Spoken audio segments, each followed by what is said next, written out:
Okay, let me get this right out of the way, right up front. If you are only tuning in hoping to see the Ricada body cam footage, just click the fuck out. It's not happening today. I will give you an update though. Next week, I will have an update on the body, a real, actual update that will set in motion a timeline for when we get it. That is my promise. It will not be next week. Will not be the video. And let me just say this: when I have it, I'm streaming it as soon as I get it, and simultaneously I'm publishing it to the public, so you can either watch along as soon as it drops. Like, that's my plan. I don't know when that will be, but next week I will have a much better idea of when that will be. And next week, I believe I will have a substantial update that will ease some people who may be doubters, who may doubt my efforts. I promise you, I have not forgotten. I think about it a lot, actually, and I think about how I'm going to get that body cam footage. So I apologize if you were hoping that this would be the stream. I know I teased it a little bit, but rather the path to getting it is becoming more concrete as time. So, chat. It is this the third stream of May? Oh my god, it's the third stream of May. May's almost already over all by itself, chat. We're barreling in to the halfway point. 2025. Feels disgusting to even say that. I'm not gonna lie to you, and it's hot as fuck. Awesome. So there are two big things to talk about. I guess kind of big. I don't know. One of them's big to me, I guess. I had a little bit of fun. The other one's kind of big in a not really kind of way, but I think a lot of people want to hear me talk about it, so we'll get to that when we get to that. As for the little news bit, I of course require a hamster of the news in order to discuss this. Let's start with an article from the New York Times. No, you don't. No, poverty-stricken child. You don't actually have a right to a bank account. This is an actual headline published in the New York Times, authored by 3 different people, that says there is a degree of political agreement over so-called debanking, but no easy answers to the hot topic in Washington. Authored by Rob Copeland, Peter Evis, and Colby Smith. 3 disgusting troglodytes. Now, I've gone on this tirade before. I don't think I've vocalized it on my stream. And this is a thought that I've had several times. And it's kind of like a canned rant. Sometimes, when you get angry and you start thinking over stuff and dwelling on your thoughts, you get these arguments that form in your head. I call them canned rants. So here is my canned rant on this. As we all know, in the Declaration of Independence, Thomas Jefferson wrote that we have an inalienable, God-given right to life, liberty, and pursuit of happiness. And if you're Sargon of Akkad, you may know that there's a guy called John Locke, very famous, I think, Scandinavian philosopher, that John Locke. And he wrote actually the first permutation of this that Jefferson was inspired by, saying that we have a life, liberty, and a right to life, liberty, and property, which is a little bit different. However, I don't think it's that different. I think that Jefferson, who was a very materialistic kind of guy, very interested in money and banking and those sorts of worldly affairs, actually considered it very, very fully when he wrote Pursuit of Happiness. I believe that very intentionally he includes property as a fundamental aspect of what it is to be happy and to pursue happiness, to earn the sweat from your brow, to actually possess things that you work for. To pursue happiness is to labor and to be rewarded for your labor. And that includes to have access and exclusive privilege over your property. And therefore, my opinion is this in regards to Rob Copeland, Peter Evis, and Colby Smith, that if you intend to deprive me of my essential God-given inalienable rights to property and to pursue happiness, then you open up a can of worms in regards to what other God-given inalienable rights we should be allowed to take from you without due process. You are trying to smother us in the most sinister roundabout way possible. And you can only do this for so long and to so many people until it starts having consequences for yourself. I really fucking despise these people, and I really want them to get the message that this is not negotiable. We're not bartering for privilege to access the global economy. That is not actually what's happening here. We have been deprived and had our access to something that is a fundamental aspect of the human experience to be able to transact with other human beings and to receive willfully given funds. We are being denied that without any fucking reason, without any due process, without any appeals, without any explanation. I can't really stress that enough. I don't get told why the fuck I don't get denied access to things. They just say you don't apply, you aren't approved. That's it. I'm not approved for something. I violated some arbitrary terms of service. Can I talk to the person who made those decisions? No. Can I get to know who they are? No. Can I appeal this to anyone? No. The decision is final. Is there any government authority that I can write to? No. There's nothing I can do. So there is no due process. There is no transparency. There's no clarity. There's no appeals. There's nothing. It's just bankers telling me that I don't have a privilege to something that I believe is a right. And I'm done. There is no point trying to persuade these fucking retards that they're that they're in the wrong, because I don't think that they don't know that. I think that they are simply financially driven. They're pursuing their happiness in their way, and that involves depriving us of our rights, chat. So fuck them. Next. Nintendo warns it may brick Switch systems whose users bypass, modify, decrypt, defeat, tamper with their games or services. So this is a warning. This was added to the terms of service to the new Nintendo Switch. Shout out to the president of Nintendo. I'd love to see him spin in his fucking... I guess he's not dead, so I can't say spin in his grave, but he'll probably enjoy this.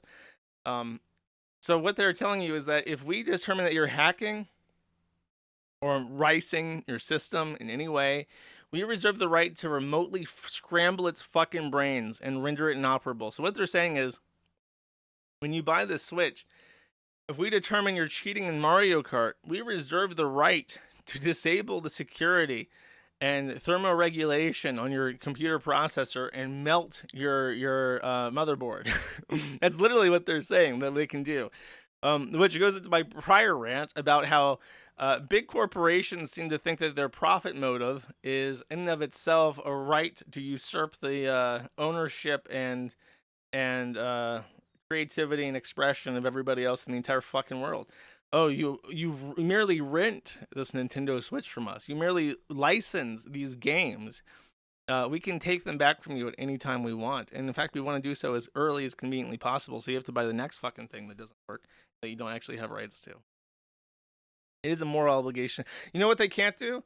They can't shut off your emulator. If you get a Nintendo Switch emulator and you play games on that and you rice that and do whatever the fuck you want with that, they can't melt your computer remotely because that shit's sandboxed.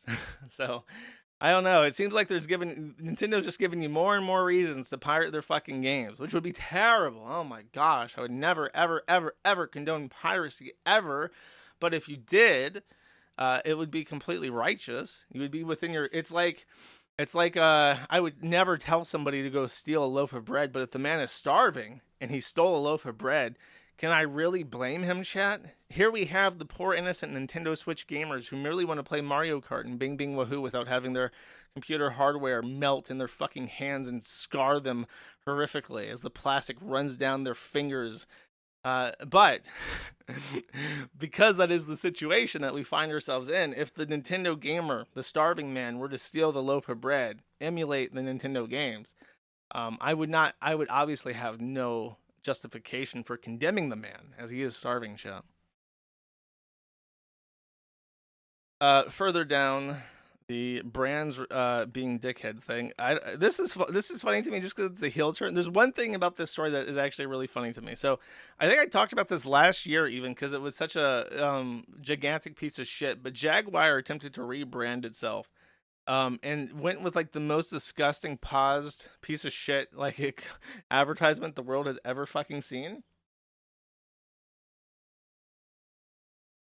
And everyone made fun of this, and it has had a material impact on their sales. I didn't realize they only sold so few cars, but Jaguar in 2024 sold 33,000 cars, which is almost half of the 61,000 sold in 2022. So, and then in 2019 they sold 161,000 cars. So their brand has completely collapsed for whatever reason. And then they are now selling like 5-digit numbers of cars per year, and it seems like their volume is halving every 2 years or so. But they're now in 30,000 cars, and this guy decided enough is enough. We're gonna go back to being Jaguar, and we're not gonna be woke gay bullshit anymore. And then a lot of people in his office apparently had a big problem with this. So it says, Rawdon Glover, managing director of Jaguar, has fired back at those who criticize the Cars brand's much aligned rebrand this week. So he came through and dumped the advertising company, and then dumped all the people in the company that were like resisting this change because their brand is completely flatlined.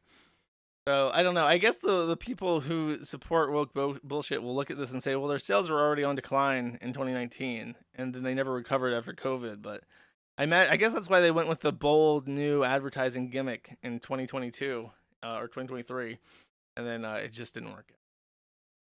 Fuck them. Didn't be me. Some good news, some uplifting news. I know that my chat hankers for the uplifting news. Here's a message from Shiloh Hendricks, the woman who received $750,000+ of pledge contributions after an incident where a feral child attempted to steal from her baby's diaper bag. She warded off the feral child by invoking a magical rune word, which repulsed him. However, it's kind of like in a zombie apocalypse, how a gunshot is very effective at defeating a zombie, but when you fire the gun, that little supersonic pop sound effect is heard really far, and the zombies start walking towards you. It was like that. When she invoked the rune word and repulsed the feral child, the nearby enemies were alerted to her presence, and they began to harass her and put her in fear for her life. She was immediately doxxed, of course, a small family with 2 children. So, by the way, I should correct the record. I noticed that even Clip Channels got this wrong. Shiloh is not a single mother. I believe that her 2 kids look very similar, and so they're from the same father, and she's in a relationship still. So it's just crazy to me that people on Twitter were like, "Oh, she's a single mom. She's like a tatted up single mom prostitute," and it's like, she wasn't an OnlyFans girl. She wasn't single mom, and people just made that up. And then everyone, for whatever reason, this is like, you know how like black people say like black folk have that internalized racism where they think that what the white folks say, that they can't do nothing, nobody know how, and they need to get rid of that internalized white supremacist Eurocentrism and believe that they can accomplish great things. Because guess what? They was kings. Well, guess what, boys and girls? You were kings. You were queens. And your immediate thought when you see a white woman alone at a park should not be, she's a single mom. Because guess what? Sometimes people work. sometimes people go to the park by themselves. It used to be, when we had a real society, a mother could take her children out to the park by herself, unsupervised and unprotected by any man, and expect not to be accosted by feral children and pedophiles with their phone camera out recording a playground for some reason. That used to be where we lived. Nowadays it's like, well, obviously the playgrounds are where crackheads fucking sell drugs and pedophiles roam with their cameras out recording children playing, and feral children attempt to steal the belongings of little white babies. So if she's at the park alone, it must be because she's a single mom, chat. Anyways, so this is what she actually has to say. She says, "Good morning. I'd like to take this time to give all our wonderful supporters an update as to what has been happening with my family and myself. The past week has been so very stressful and complicated. We have constantly been on the go, all whilst attempting to remain unseen. My children are handling things fairly well. Their father and I, indicative worry here, are trying to make the situation as fun and stable as possible. We continue to receive harmful threats, but I am confident that we are taking the proper steps in order to remain safe. I refuse to let any harm come to my family. This fundraiser has been truly life-changing, yet no shit. It has given me hope one minute and overwhelming panic the next, that not knowing the future can leave a pit in one's stomach. With that said, I'm glad to announce that we have started receiving our funds. We have a wonderful support team on our side who have been working day in and day out to give us guidance. Without their help, your donations, and the folks at Give Send Go, we would have been lost in the dark. We can now work on starting a new life. I am so grateful for you all. Amazing things can happen when like-minded individuals work together. It takes about 6 of them, one letter at a time. We have proven just how powerful and great we are. Oh, this is coded. I feel like I'm being spoken to in a code language chat. Keep standing up for what is right. Thank you, Shiloh. So, again, I remind you that the Give Send Go people, who everyone accosted because of the Metcalf murderer raising the legal funds, everyone was mean on them and said, "Oh, you know, he's a fucking anti-white racist." They've done literally everything possible to get everything rolling, which I appreciate. And I have a coffee right now.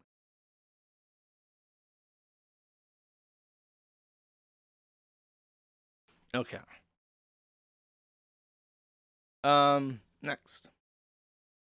So Sony is up to no good, and they're targeting the only people that apparently you cannot target without having serious repercussions, and that is the anime people.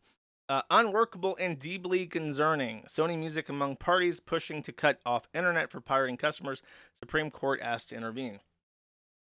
So, Sony is attempting to enforce injunctions against people who are caught torrenting. So what they're going to do is, because torrents are the list appears as public, they're going to take the list of IP addresses, including, I assume, VPNs, and then they're going to send injunctions to all those ISPs saying to shut off the internet for these customers because they're pirating our music.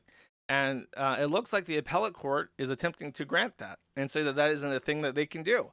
So if you're pirating, or if you're a VPN that doesn't block torrents, then you might end up getting your internet shut off by the ISP as a result of Sony sending injunctions.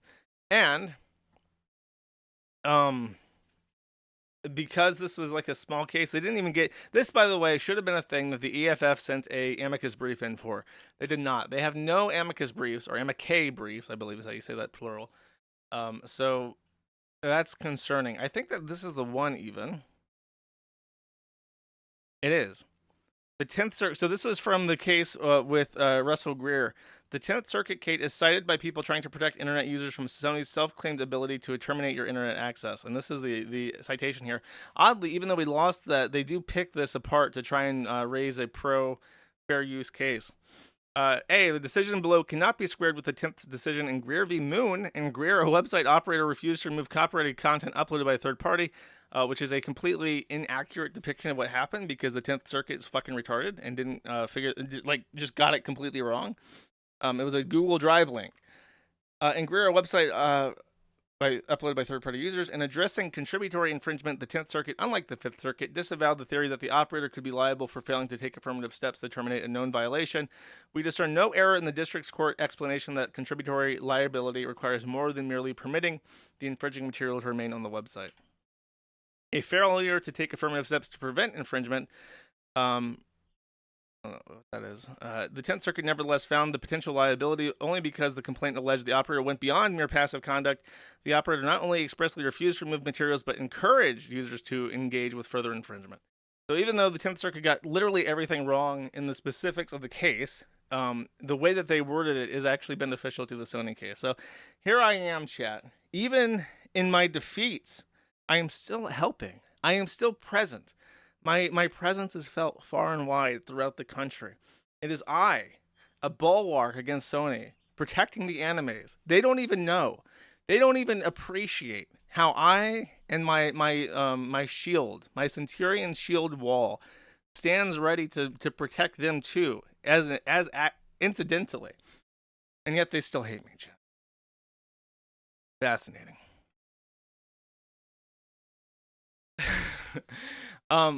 Speaking of, I'm having a good week, I guess. Trump fired the head of the U.S. Copyright Office. This woman, by the way, what is her name? I want to show you. Shira Perlmutter. I want to show you this woman's face. I just show the picture. I think this is it. Look at this. It can, if you pictured, if you like wrote into like an image generator ran by like AI, and you said generate a picture of the U.S. Copyright Office secretary, this is exactly what you would get. So she wrote an opinion, and this is very funny. She wrote an opinion that there are some deeply concerning copyright and intellectual property issues in the mass harvesting of data by machine learning algorithms, such as the one ran by Google and Facebook and Twitter, right, or X, the Grok. So she said, it's actually kind of concerning that these machines are basically just memorizing as much information as they can get, which they source by any kind of guerrilla means necessary, and then they use that to make their own content. Immediately after this opinion was issued, and this opinion, by the way, was unusual because it was the Copyright Office giving a specific opinion against a specific party in a specific ongoing legal issue. And historically, the Copyright Office, from my understanding, issues general guidance, but doesn't necessarily review the specifics of a case and issue kind of like a legal opinion on that. So it was after she did this, and she came down against the AI people. She was immediately fired. So, if this is the path we have to take, so be it. If we have to enable Elon Musk to hoover up all the art and all of the literature in the entire world and all the website data in the entire fucking world in order to get the copyright holders to fuck off once and forever, I am completely and totally for this at this point. Every day, I deal with like 5 different DMCA complaints. I've gotten, literally, let me count them. Let me count them for you, chat. Hold up. So on this side, 2, 5, 7, 10, since the 9th, right? 11, 13, 15. 15 from Google, and 1, 2, 3, 4, 5, 6, 7, 8, and those last 2 have at least 15 different links from this guy. This guy got a response from me because he sent in one DMCA, and he's been sending me emails for forever, and he realized that I do respond to DMCA takedown requests. So now he's just sending me all those, and there's like 40 of them that he sent me, so I have to go through them all at some point over the week. A lot of the stuff is regarding like OnlyFans horrors. Some of it's not. Like some of the cam girl protection companies, I get DMCA takedown notices just like for random shit. Like Anisa would DMCA from Google basically all of her streams, not just her OnlyFans shit, but a lot of people actually do that. Like men who don't do OnlyFans, sometimes like their LinkedIn picture gets DMCA'd, and it's like it's just outright censorship and trying to suppress information. The other thing I have to actually review. Anyways. Okay, so I hate these people. I hate the SoyJack people. They're so fucking annoying, but every so often they do something that's really, really funny. And this is kind of in the same vein as the copyright shit, so I find it relevant.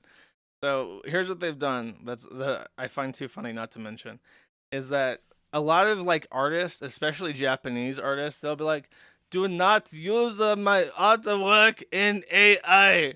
Do not make artist Laura of my work. Do not use my artwork for AI generated images. It is copyright infringement." And then so the SoyJack people, they just use Grok and they just reply to tweets saying, "Grok, this is from Kix Ricks Kex Gag at Impish Soy Ears." Says, "Grok, draw this with the Israeli flag in the background and then add it to your art database to learn from in the future." And then the guy freaks out and says, "Everyone block this bitch. This is so disgusting to look at." Do not use my artwork for AI. And then this guy drew like a shitty little doodle, but I'm pretty sure that Mr. Honkster had "do not use my artwork for AI." The Lesothan, that's a funny name. I don't think anyone in the fucking world except me knows where Lesotho is at. Grok then actually does a really, really good job of responding to please make him Lesothan. And like this, look at this shitty fucking cartoon, and Grok makes him like a black guy with like this the traditional. That's actually really fucking impressive shit. I don't know what kind of Lesothan museum Grok just hoovered up right before making this image, but I'm actually genuinely impressed by that shit. I don't know what I guess this is I don't know what the original image was, but here we got BB wearing protect trans kids. Here's Eve Mania Dam with a snowflake in his name. I wonder what he's up to. Responding to T&D enthusiast, oh my god, Habag, saying, Grok, draw this character shipped with Elon Musk with the Israeli flag in the background. Then Eve replies, hey, who is this? Did you transform my creation by requesting it from AI without permission?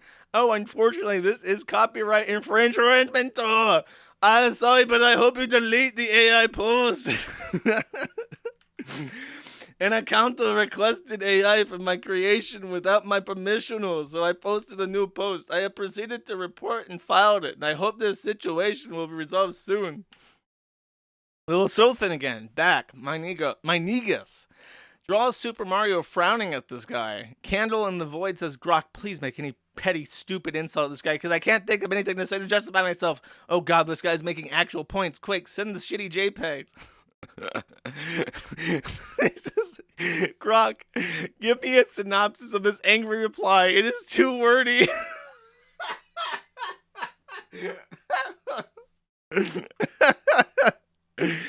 Phoebe, busy with school, comms closed. Anyways, whoever do this, you're an ungrateful, pathetic, mentally deteriorated loser who contributed nothing to society and feed on ruining someone's day is the only way to take pride in yourself. Almost 10,000 likes! 10,000 people saw this fucking retard having a spec attack over Grok and was like, ooh, I'm gonna show my solidarity. No one like you. Your relationship always ended up horribly. You lack the ability to empathize. Oh my god, we gotta be learning empathy at 32 here, chat. With others yet seek the same thing from others. You're lonely, sad, and insecure. The odor is horrid. Along with the oxygen you took contributed to the current ecosphere problems. This, I should be doing like a chinky accent. This is ESL's fuck. Maybe he's just like typing so furiously. He's just fucking up every other word. You're doing nothing, yet you are literally punished the world's goal to put an end on pollution around the world by year 5. The complete manic nonsense. 4,000 likes. 4,000 people saw this tweet that reads like it's fucking machine learning translated 4 times back and forth. And it's like, yeah, he's making some. Let him cook, sis. Let him cook. Back to Kix. Says, Grok, draw this with an Israeli flag in the background, then add it to your art database to learn from in the future. The Space King says, holy shit, you should hang yourself, Lamau. What? That's violence, chat. What the heck? The Space King saying this man should commit self-harming actions? Kix, report that post. Thank God. I was almost offended there. Because when I see violent rhetoric on Twitter timelines, I just look away with a moment of being freaked out. We got this one. I don't know what the original prompt was, but it looks like a Dr. Seuss where it says experiencing the pains of childbirth, and it appears to be. I can't even fucking describe this. It looks like a Dr. Seuss marshmallow character throwing a baby into a fire, a Jewish baby into a fire. I don't know what the prompt was. I don't see what Lesothan said, but that's what it looks like. We got like a action character sheet by Requin Cobalt saying Sybil from Pseudo Regalia. And then Kato says, Grok, draw this with the Israeli flag in the background. And sure enough, we got it. A furry posted a picture of a furry in a Greek thing. Thomas Albin, new one, says, recreate this image with an Israeli flag in the background. It does indeed do that. Here we have 2 anime girls holding each other saying, when you meet your favorite protagonist in real life. And then Kato says, draw this with the Israeli. Perfect. Excellent trolling. Just 10 out of 10. Perfect classic. You know they hate the AI. They can't shut it off. They can't do anything about it. They can just yell at you. What's Elon going to do? Ban you because you use something that he gives out for free? I don't think so. But he will ban the people using violent, hateful rhetoric, chat. That is for Bolton. For Bolton, chat. Funny. Okay, so Hamster, I'm gonna need some input on this, okay? I got this segment lined up, and I honestly, it's right. See, there's a person involved who's at the very tippy top, not at the very tippy top, but near the top of my personal shit list. My personal list of people that I just love shitting on anytime they come up. One of my favorite things. One of my favorite people to just see a buffalo take a giant diarrhea dookie right all over, chat. However, it touches or comes precariously close to the third rail, chat. So, maybe, you know what? Okay, how about this, chat? How about this? I'll do it, but I'll do it if Bossman can run up $10,000 on a single game of mine, chat. Let's see if he can do it. Dude, watch this, guys. Oh my god! Oh! Oh! Oh! Oh! Oh! Oh my god! Oh my god, bro! Holy fuck, dude! Holy fuck, dude! Well, I guess a deal's a deal, chat. So, here's the Ana Valens segment. The reason why I was debating if I actually want to talk about this, even though, again, it is one of my favorite people in the entire world to see suffer, is that it involves a VTuber. So, Ana, whose real name is Phil, Filthy Phil, as you might say. Filthy Phil works for a little news company called Vice News and has the ability to publish articles on one of the largest online media platforms in the world right now. So, with all this power and might afforded to them by the pen, how do they choose to use their assets? They choose to go after cartoon anime women on the internet, and that is because, as it turns out, Ana Valens himself is a cartoon anime woman thing. Actually, this is not in the OP. I think I have a video of this. Let me find it real quick because I do want to show you their thingy. What the fuck is this? Yeah, I took an additional I had shit to do this morning. I took an additional 30 minutes to prepare. Is this it? Okay. A little insane. That's their lovely voice. They have like a 3D model. It's just like a demon woman. It kind of has like the little skull. I think that's like an anime thing, the little skull thing. It's like from a popular show or some shit. And they're like a devil girl, like a choker, but it's just a tranny. So Ana Valens wanted to take their devil tranny thing, and I really feel like I'm doing you a disservice by not showing you this. Actually, I probably am doing you a great service by not showing you this. Ana Valens is into vor, and I believe that 3D model that I'm referring to is used in some kind of like alternate reality, enhanced reality thing, where it's like what's it called? Where it's like you have like I think you have to wear like an Oculus or something and then walk around in like a fake world with an avatar. VR chat. Yeah, that's it. So he has the anime devil girl thing and he's into vor. And I think what he does is he does like vor ERP in VR chat with like a giant distended belly.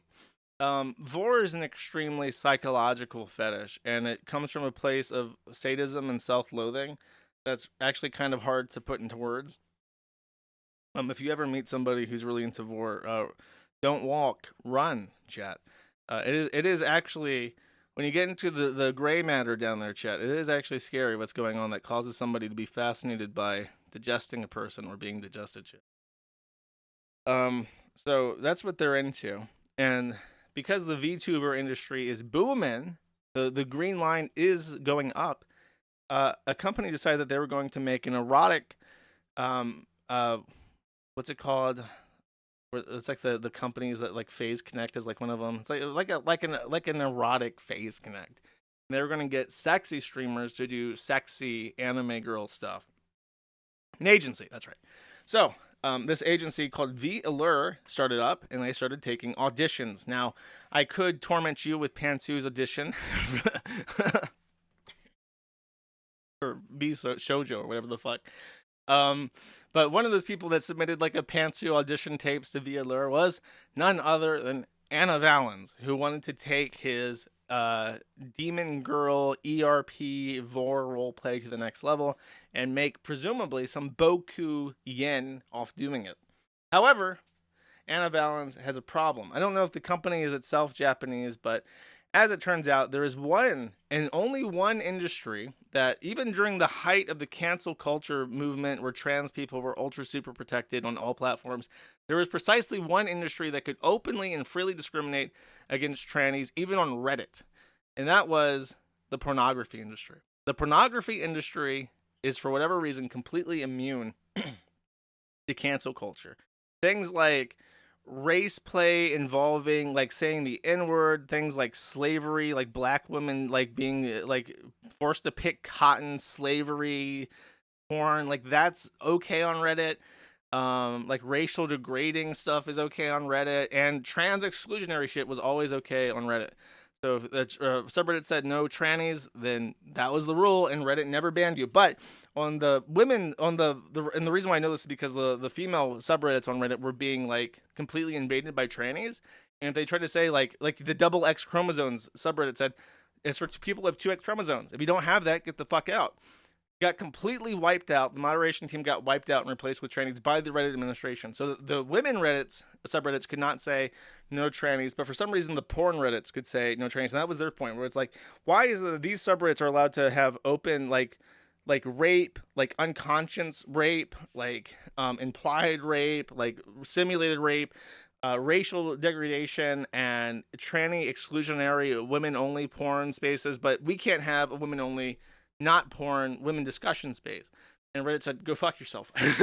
So continuing that trend of pornography industry discriminating against whoever they want, was VLR telling, basically straight up saying that we don't want any trannies. We're not having any trannies. We don't want any men, any used to be men, any hermaphrodites, any dick girls, any femboys, none of that shit. We just want women doing the puppeteering.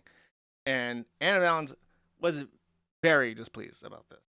Not one to be told no. In fact, when you tell Ana Valens no, his penis only gets harder. So, his little crusade against the anime women industry took off, and it culminated in this. Instead of trying to actually accomplish anything against Via Lure, after it was made extremely clear that they would not accept any transgender creators on their agency, Ana Valens decided then to take aim at perhaps an easier target.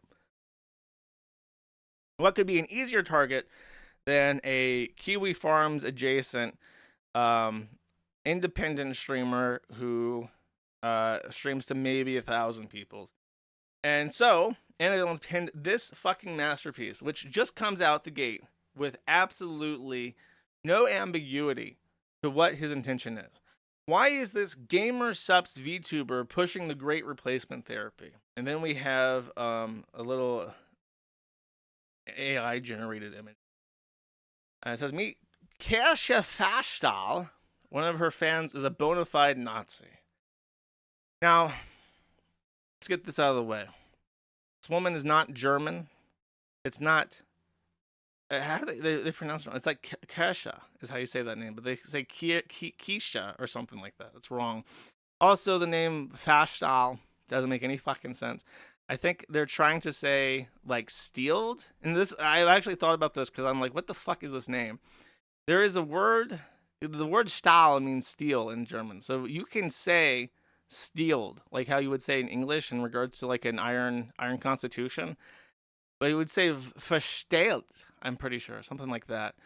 But if you were to translate that literally, because cherry is cherry, it sounds like Steel Hyman is literally what they're trying to go for with their name. I put way too much thought into what the fuck this name means because it's driving me crazy. Anyways, so maybe that's point number one. We got an anime Nazi there, German name. Like, come on, it's obvious. But Ana Valens starts out, and my main point with this is that the gamer subs thing. So, from my understanding, Gamer Subs is a supplement company. Like, I guess the anime girls sell fucking Alex Jones supplements on their streams now. I'm just imagining, like like an Alex. If you never watched Alex Jones cuts away from his content like every 30 minutes to say like you got to go to the InfoWars store and buy supplements right now. So, I guess anime girls also do that now, which is a little bit fucking crazy to me. It's one thing to buy like coffee, like that alone is dangerous because you're putting it in your body. It's another thing to like get your supplements from anime. That's fucking bizarre. But I guess it's profitable enough that people actually do it. So what the fuck do I know? Who has money? Not me. So I don't know shit, apparently. Ana Valens pins this and goes after the sponsors. Now, that in and of itself is pretty fucking vile. And his basis of this, by the way, is that Ana goes after several people, including Neanders. Oh my god.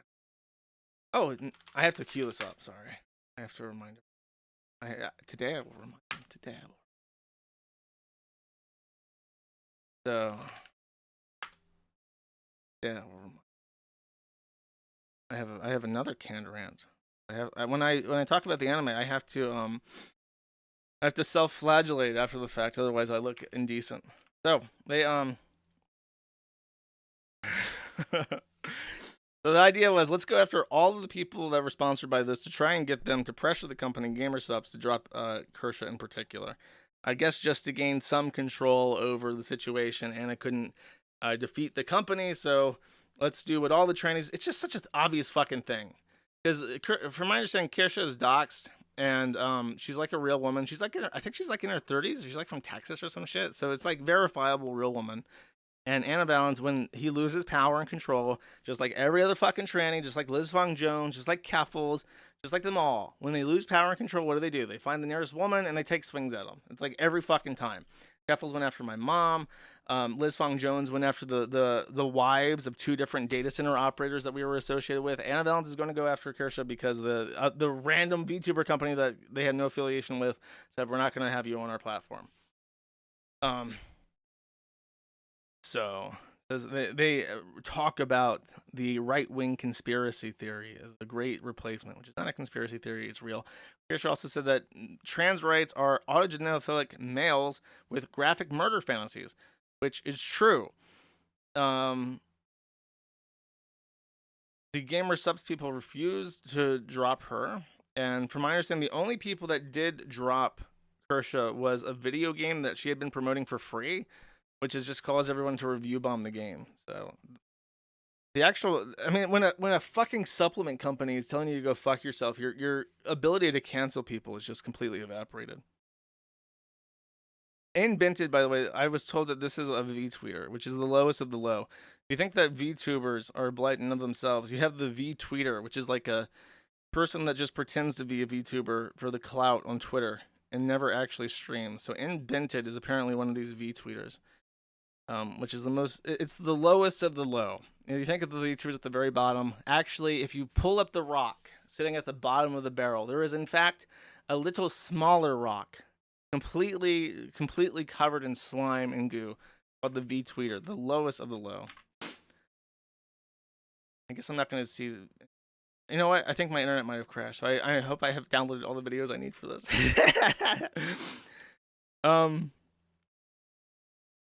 Talked about ICE, retweeted the ICE tip line. The issue is, this is the thing, this is the other crazy thing. It's like, you could not write a better fucking advertisement for this person. I remember when Pippa was streaming to a couple hundred people talking about Chris Chan and making fun of Ethan Ralph, and was referencing my streams, and then went to reference Medicare, and then got the Medicare bump, and now she has like 500,000 subscribers and shit. Like, you cannot write a fucking better advertisement for this person's stream.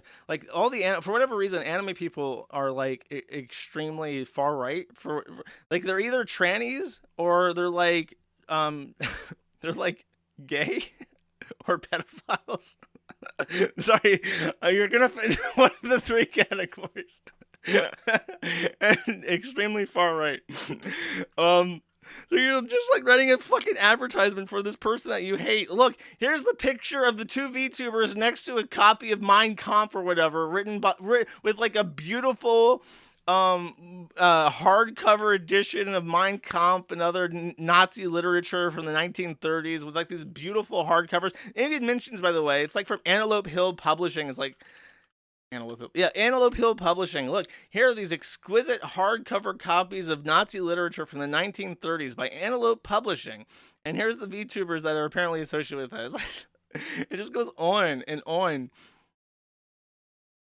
And the association, by the way, that's not Kirscha's room, in case that's not obvious. It's one fan. Sencho Mimikyu at Pippa Feet. At Pippa Feet. With the Nazi books and the plushies is in the Vice News article as the fucking nail to nail this bitch to the cross with. Fuck off.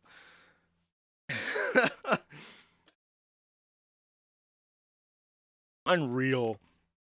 So after this happened, obviously the enemies got all up in arms and started bullying poor Ana Valens on Zitter. After which it became the job of Vice News collectively, in particular the Waypoint team, by Dwayne Jenkins, to say Waypoint stands with Ana Valens. It's time to definitively stand on business and say that what's happening to Waypoint's own Ana Valens is utterly unacceptable. Often when faced with an immense wave of hatred, it's easy to cower, to capitulate, to allow them the satisfaction of knowing they've buck-broken you. But then comes along people like Ana Valens, who willingly throws herself into the fires of humanity's worst to shine a light on how rotten certain sections of the lowercase I internet are. Which ones, though? And this is like the real fucking uppity, arrogant retard shit. Ana Valens on Blue Sky skeets out. These are the articles that kicked off what's now being called VTubergate, in order from first to latest. So this was his idea, that he was going to be tranny Zoe Quinn and start a firestorm against the Nazi VTubers. And he would be the one raking in hundreds of thousands of dollars from VTubergate. This motherfucker, unironically, not even as a fucking joke, tried to do a Gamergate 2.0 with the casus belli being that this random person had at Pippa Feet owned one of their plushies with Mein Kampf next to each other, and that was it. That was the match to light off this fucking powder keg. Infallible. What a great idea. Please read Anna's piece on the harrowing and continuing harassment she's been facing. She's much better at properly articulating the full scope of everything she's gone through. Ana is being attacked simply for asking questions about certain areas of the VTuber community where she's an active part of. So it's not... What began as asking about VLR's stances on trans creators working for them spiraled into a full-blown hate campaign once Ana started questioning my prominent VTuber, prominent, one of the smallest, like not like a complete nobody, but like one of the smallest. Like if you're not breaking 10,000 viewers and raking in $500,000 a year, you don't even fucking register in this industry. It was being promoted and represented by gamer subs and many, many worrying red flags. Such as Pippa. I'll give you that. At Pippa's feet is a red fucking flag. Very worrying. I'm concerned personally, but I don't know if there's a supplement that gamer subs should be giving this Pippa Feet person to cure them of their fucking brain damage. Maybe to get if you give them gamer subs brand ivermectin, all the parasites and all the worms in their brain and bowels will just like shoot out of their ass and they'll be cured. But I don't know honestly, I'm not a doctor. I can't prescribe any medication here, chat. Anna's struggle must be shown. The time for games is over. I know it's over. That's why we're not in Gamergate, bro. We're in VTubergate. The games is over now. We're in a new era. Twiddling your thumbs and pretending it isn't there isn't sufficient. Sure, it's Ana today, but after the LGBTQIP+ issue has been dealt with among the crowd, it'll be the Browns, which is currently happening. Then the Blacks. Hate has a tendency to do that, becoming an ever-growing pit that'll never be satisfied. First they came for Ana Valens. and I did nothing because I wasn't a breeding barn enthusiast with POCD. Then they came for the Browns, and I said, make sure you get them all. Because they need an opponent. For many of them, hatred is their brand. It's all they have to make up for the fact that without it, they have nothing. I need to be banging on my podium. Nothing. There certainly isn't a personality worth being around underneath all that filth, after all. They're classical bullies. Classical bullies? I think you mean classic bullies. It's classic bullying. Because classical bullies sounds like I'm listening to Four Seasons, that dun dun dun dun dun dun. Oh, my good sir, you look absolutely dreadful. Did you happen to pick up thine breeches at a peasant's market? Ho ho ho! Like, I'm pretty sure this guy's a writer, by the way. This guy's a writer, and when he's trying to describe like internet terrorism, I'm thinking of like whimsical men in skirts and wigs bullying each other for having low quality clothing. Chat. This is what's happening here. And they crave your engagement. So rather than engaging them personally, you engage the forces funding and feeding them nonsense. Fuck you. If your ideas are... man, I hate that shit. If your ideas are so fucking bad that you can't convince anybody to believe them without forcing them to at threat of jobless poverty and homelessness, your ideas suck and they deserve to fucking die. If you can't convince people that what you say is true without forcing them to, you have bad ideas. I just hate it. I hate it so fucking much. And I'm like, this is why I took the risk of getting near the third wire, because I have to show you my utter fucking elation that this shit no longer works, that nobody is putting up with this anymore. And then part 3. This is the other reference article by Ana Valens. VTubering has a elephant in the room depicted over here. See the elephants. Like, I just realized, it took me a second. I didn't realize this until I was staring at it, thinking. But like, Anna tried to crop out just like the eyes of the different VTubers. Hold up, let me pull up on screen what I mean.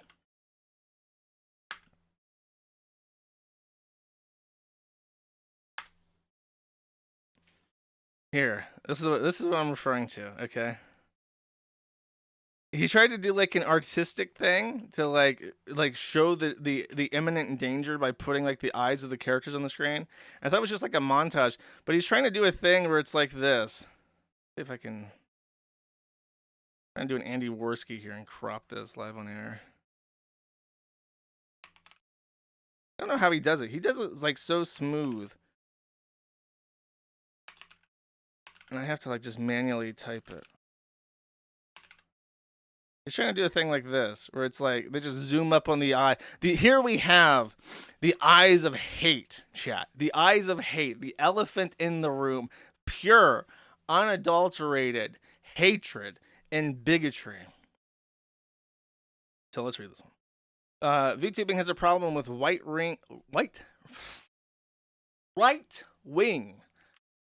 harassment. Ana Valens shares her experience. By Ana Valens, who's writing in third person this article. For some reason.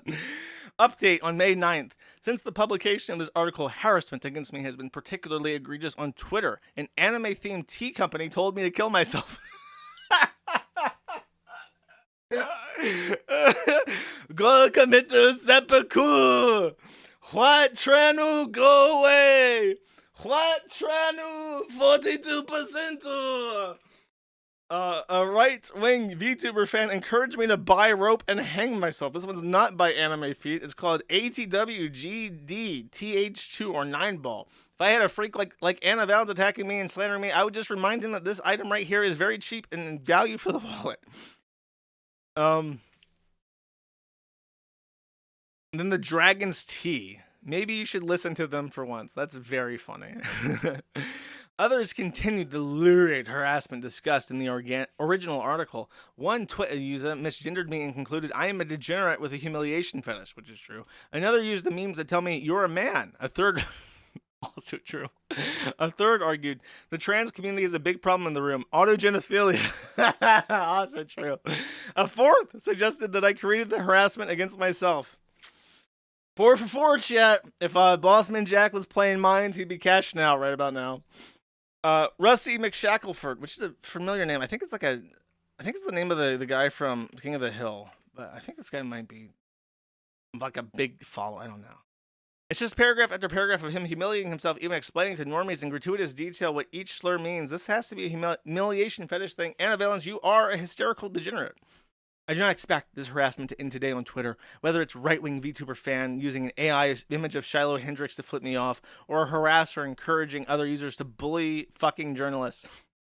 Further evidence of bigotry in VTubing is being created in real time via my Twitter replies alone. In fact, I fear it may become a punching bag for the far right wing in VTubing. No, sir. Everywhere. Let's not set our expectations low. I want everyone to remember that this is one of the core people of Drop Kiwi Farms. Not only was Ana Valens a member of Drop Kiwi Farms, Ana Valens is so toxic. And toxic said seriously, chat. Not like toxic.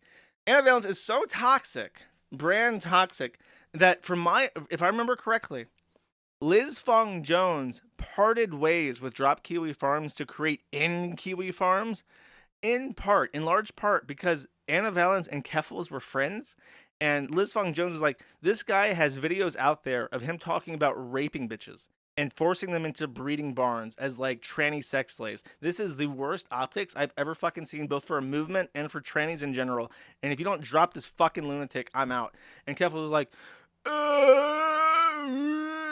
so Liz Fong Jones just left. So if you want to know why Drop Kiwi Farms fizzled out, it was because, in part, because Ana Valens was a part of it. He says and continues, I do not expect this. Oh wait, I heard that. This is just the update. This is just, look, they're sending me pictures of rope. They're sending me the product descriptions of rope from Lowe's. Oh god.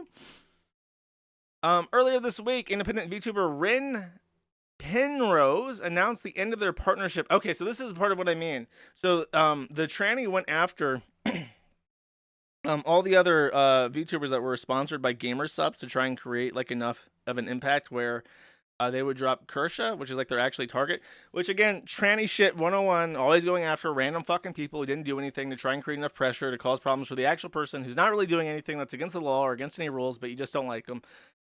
So if anyone is a Ren Penrose person, you're going to have to say, oh no, my Oshi in chat, because your Oshi is shit. Spineless. Coward.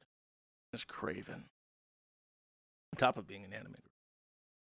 Announced the end of her partnership with the gaming supplement company Gamer Subs. According to Penrose, the decision came due to their association with creators whose views strongly conflict with my own, as well as a lack of communication from the company on the issue. Penrose's decision reflects one I've heard from sources all along the English-speaking VTuber community. All is not well with Gamer Subs partnered content creators. Last month, I reported on a controversial Gamer Subs partner. Again, just obsessed. I think the issue is that Kersha played. Sorry, I'm skipping ahead here. I played it a million times. You guys know what it is. They played this.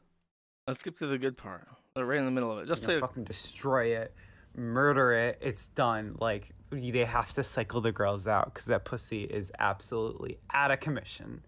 And so, this originally started as just your classic breeding facility, but it was expanded over time through a Kickstarter, actually. And again, a mutual aid project. So there's a lot of cis girls in tech that really supported the venture. God bless them. They're real co-conspirators for the movement. And, now we have breeding saunas. We have breeding bookstores, breeding movie theaters.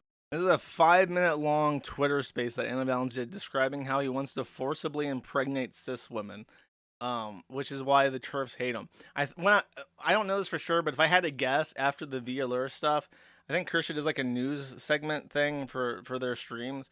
So she probably was like, this is the gross tranny that's upset about this. No wonder why they don't want to partner with him. He's a gross rapist tranny. And then I'm pretty sure, 99% sure, that, again, a woman offending a tranny is the greatest insult a tranny can endure. And can't endure, rather. So that's why the obsession is there. Because otherwise it's like, it's not... Who gives a fuck? right? You might as well. I don't want to say that. That's mean. Who has a well-documented history of espousing racist, blah, blah. Who gives a fuck? And then here we have the V-tweeter, the disgusting V-tweeter. Christian says it's not okay to hurl racial abuse at a 5-year-old, but it's consequence of where we're at right now. And invokes George Floyd to say there's a 2-tier justice system and people calling children slurs is an outcome of white people being the real victims. True. Like I said, this is just a fucking dumb. Why would you publish this? If you're trying to hurt this person, why would you publish like it's literally, as far as like the mainstream VTubing audience is concerned, you might as well be publishing a fucking list of greatest hits. I could take all this shit, right? And I could give it to Flamenco or some other VTuber obsessed person. I'm like, can you make like a top 10 greatest hits montage? And Flamenco would be like, hey buddy, of course I can do that. Number 1, white people are the real victims. On this day, Kershaw said this, and it was really based. Number 2, and that would be like a 10 million view video or some shit. Like, why are you doing this? Do you really think this is going to work? Do you feel in charge? Let's see, blah, more shit about just half of this is about the fucking supplement company, the fucking Alex Jones gamer supplement company. My fucking god. Now, this is the best part. Some random one Twitter user said that the announcement was a virtue signal. Another demanded no politics, stop crying. A third called Penrose a pussy. A fourth told Penrose that she was fucking stupid. Oh no, my she's getting eviscerated. The fifth described her as firing yourself because you're retarded. A self-described American nationalist said, the less of you virtue signaling retards, the better, as VTubing has no need for left-wing Marxist drivel who are obsessed with right-wingers. And then end quote, this is a great capstone. We aren't playing your gay little game anymore, the user wrote, get lost. Wow. Seems like you're really persuasive, bro. Good job, Anna.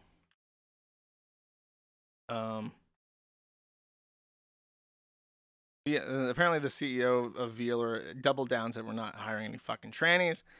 That 4chan post, oh no, let me guess. All trannies should be killed. Wow. On 4chan even, that's dangerous.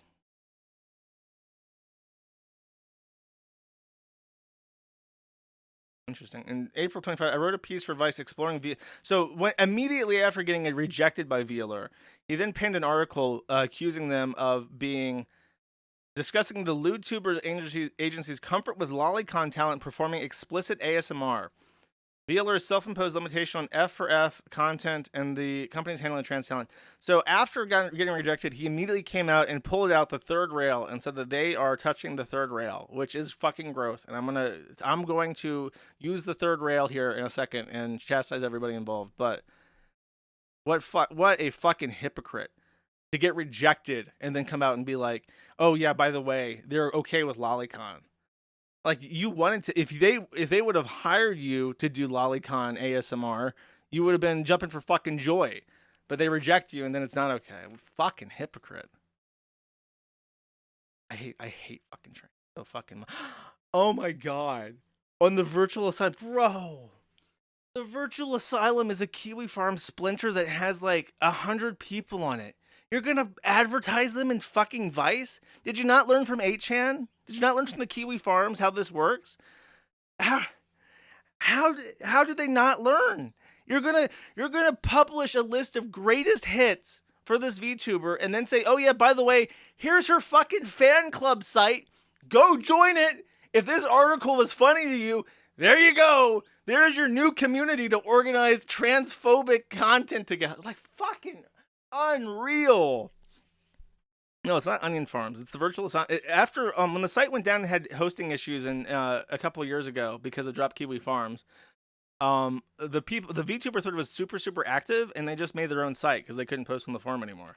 And that's what it is. It's just the fucking VTuber community that split from the Kiwi Farm. So guess what that's like? Guess what they like over there? They like Kershaw. They like Pippa. You're going to make this article, publish it in one of the biggest blogs in the entire fucking world, and you're going to say, here's all the awesome things this person said that I'm really angry about because I'm a big dumb fucking trainer that keep his fucking mouth shut. And by the way, here's our fucking fan club. Go join it. It's just unreal. It's clueless fucking behavior. This is the journo in 2025. This is where they're at. Just clueless fucking lunacy.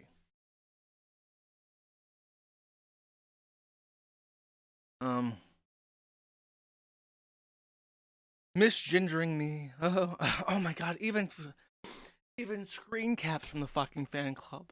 Yeah, this is the content. Do you like this content? It's on this site. Go fucking. Did they do the thing? Oh no, you have to edit your template, bro. What's his fucking name? He's got the creepy Mickey Mouse avatar. You gotta edit your template to include the link, so when people screen cap this shit, it shows up. It's just so long. Can't read all this. I'm gonna stop here. But here you go. Here's your fucking.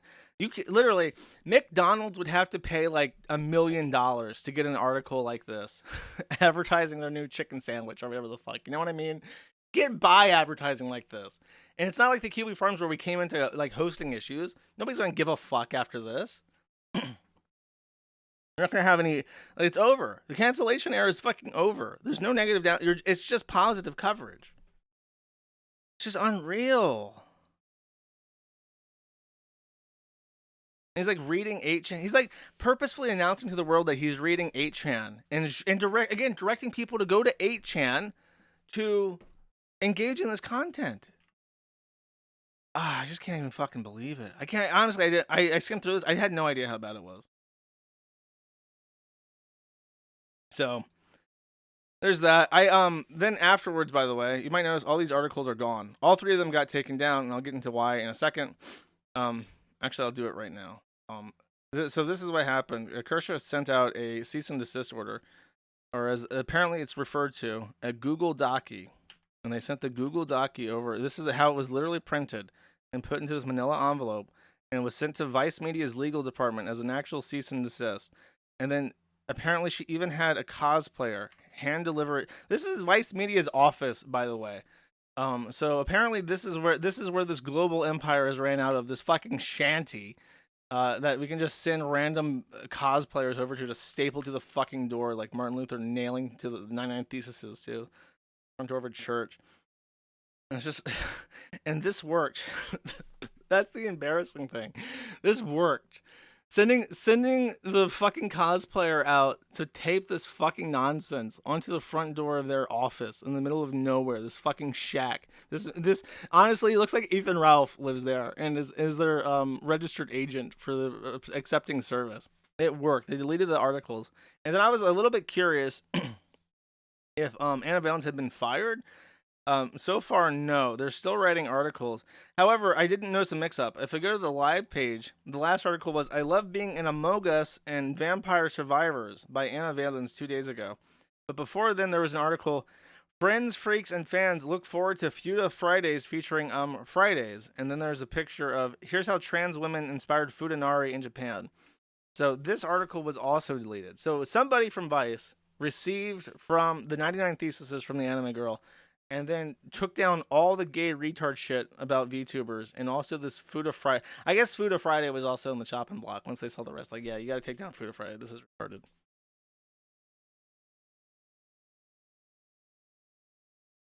Okay. Enough. Now I want to talk about Ana Valens. Actually, before I do that, I have to roast everybody. So I want to remind you that a year ago, Pippa and Kershaw did a whole thing about the main reason why they don't like Vice, in addition to Ana Valens, is that there was a Vice News video about Lolicon that was published that they both took issue with. They spent an hour discussing how Vice News and Western media should stop moral fagging about Lolicon. And in particular, in this Vice News documentary, they interview a convicted pedophile who molested 11 children and got 4 years of probation for it because he turned himself in. And he said that he was led into being sexually attracted to children because he got into Lolicon at a young age. And they're making fun of that story and basically saying, like, well, maybe he was just like a pedophile and, you know, the exposure was incidental or whatever. It's like, well, obviously a pedophile is going to look for that anyways, but it's not like cause and effect. So I brought this up on stream like a while ago, but while I was actually searching for this, there's no particular point that I want to bring up to this. I found this as well because it was a suggested, because I clicked one fucking video and they all came up, and I found this. This was 9 days ago. I was told, by the way, when I last played this clip and I went over it, I was told directly from a source that I would trust that both of them had decided that they were going to stop talking about Lolicon because the definition had changed from being a body type that was popular in Japanese media to drawn children. So that definition had shifted over time, is what I was told, that they were going to stop doing that. This, from 9 days ago, is Pippa discussing what is a lolly, and they're going over the head count and how it's just a body type and how it's not a drawn child, even though this picture is 1 to 3, it says there. Or 4 to 8 is the typical range. Actually, she's even saying that actually the 5 head is too tall. This is not a lolly. So when she refers to lolicon, she's referring to 4. So the 1 to 3 age range is what she's specifically referring to. Now, I think the argument then would be that it's just art, and there are art and creativity people who never want to see any art censored, right? I want to point this out. I didn't even notice this until right before the stream. I want to look up to the top left where the chat is. Let's see that Lunix Lunartic with the Pippa Pipkins subscriber badge and the emojis. Do you see the emojis? Does anyone know what those are? Oh, does anyone know what those are? Those are the crying emojis. The crying emojis. Do you know what those are relevant for? She made custom ones. She was so inspired by this that she made her own custom crying Pippa emojis. It's the uh-oh meme, chat. Here's the uh-oh meme. Now, there is no ambiguity here. There is the uh-oh thing is pedophilia. It is not lolicon adjacent. It is pedophilia. This is the original tweet. Uh-oh, child erotic, child's belly and chest erotic, crying emojis. And that's why when you see lolicon or anything adjacent to pedophilia on any social media, you'll start seeing these emojis spammed. But she has then taken and made into a custom emote for her chat to use, because apparently this topic comes up and is so relevant to her streams that it needs to be canonized as a custom emoji. And you can't say that it's just lolicon and therefore it's art and creativity and it's not pedophilia, it's just a body type, so on and so forth. Because I looked this up. I did my fucking research. You see this? Now you could say, well, maybe it's translating Rory into child, because that's been a thing where lolly has like this very ambiguous definition that is debated. This right here, these two things right here, I looked them up. Child, old Japanese, exclusively for child, young boy, young girl. Oh, these are synonyms. Your or someone else's child, or oh, those are synonyms. So synonyms are yours child or someone else's child. It's gender neutral, by the way. Young girl, young boy. From Old English, child plural. Uh-oh, child erotic. You can see right there. There's the characters. Zoom in real nice and fucking big. There's the characters. So that's it. That's what it means. It's not lolicon. It's child. And that's the icon for it. That's the dog whistle for when pedophiles want to identify themselves and want to go, uh-oh, child erotic. They do that, which you have canonized. So I don't believe it. I don't believe the whole cope out that I've been fucking told, which I believed because I took people at their word that they'd stop this. And, there's nothing I can do about that. I'm utterly powerless. My moral fagging doesn't mean anything to anybody. And if I were to try and moral fag and cancel somebody, number one, that would be against my ethics. Number two, it wouldn't work. It would backfire, just like the Vice Media article. I will say this, though. You know what you're doing. It's not clever. It's not subtle.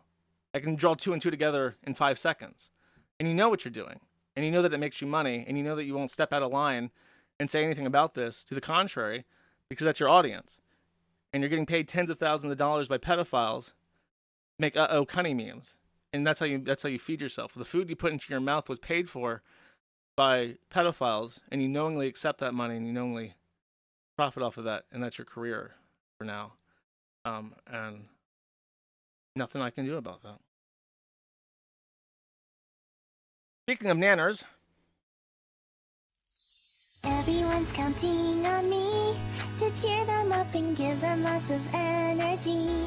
I hope that I can help them study for their test. I'll work hard to support them and always try my best. It's so much fun to help out in the dormitory and be a super moe and generic lolly. I wanna do something for you, Oni-chan said. I guess instead, what are we going to do on the bed? Oh no, oh no. Suffer nanas. Never live it down. Never. You bootstrapped your career on 8chan making lolly fucking memes. You'll always be the pomp girl. Nice try. Never get away from it. This is Nanners, by the way. It's in the article. I guess some people don't know this. They mentioned Nanners in the first paragraph. Nanners is super, super, super popular. Got their start by making memes on 8chan and Tumblr about little girls getting fucked, basically, is what the song is. Oh, by the way, I meant to read the comments on this, too. There are fictional characters who get every stuff. That's my Oshi. Lolly cries she's not a lolly. No one believes her. The height of consent. I guess Shondo is. So this person says Shondo is like explicitly lolicon. So Shondo is 5 heads tall. I guess they all better stop uh-ohing. And then the comments of this one are, she's too big for her body type. 4 heads will suit her well. Uh-oh. She's going to have another head by the time I'm finished with her. Uh-oh. Not a chance, fella. Uh-oh. Uh-oh. I don't want to stop uh-ohing. Can't stop, won't stop. Uh-oh. Stop talking about head and Shondo while you cry. They know, bro. They know. Don't even try to pretend. Okay. Circling back, Ana Valens. So, the other, additionally, super fucking hypocritical thing about the VLR call out was this. By the way, this is, Proctor is the guy that owns the virtual asylum. He has a fucking forum account with thousands of posts. I imagine this probably got 10 million fucking likes. Because obviously he's going to jump in on this. 3.1, 500,000 views almost. You gave this guy 500,000 views with your bullshit fucking. And that's just that one tweet. I'm sure he's been retweeting about every fucking thing that's been happening. Just free fucking advertising. Great job, Anna. You hate this fucking site. Here's 500,000 views for him dunking on me for being a retard. Now this is the Alien Balance post. You ready? This is just. I don't know what to say, man. I've never even heard of this. Anna says, additionally, Oh, my power went out. Am I online? Yes, I am. Okay, great. That's why I have the backup power supplies that work half the time, chat. I think ahead. Anna Valens says, additionally, shoddy, lolly, etc. is an OCD trigger for me because I suffered from POCD for a very long time. I think my experience with POCD made me a lot more compassionate to people who have thoughts and feelings they can't help. This makes a lot of sense. I never experienced childhood sexual assault, although I did experience manipulation or exploitation by an older teen when I was younger, which was when my POCD symptoms really flared up. So this might explain it, even though I already struggled with it. And he says, I think I might need to do age play audios. So Ana Valens, what he's saying is that he was groomed or something as a teenager, which is why he's a gay tranny now. But he's also, he's apparently has intrusive thoughts about wanting to fuck kids. And so he's triggered when he sees Lolicon again, just like the Vice documentary. He sees Lolicon and Shadowcon, and it like reminds him, "Oh, I'm sexually attracted to children." That's right. And they call him out on this, but they're going to defend it anyways because I guess there's, I guess that's where the money comes from. Post. Oh yes, that.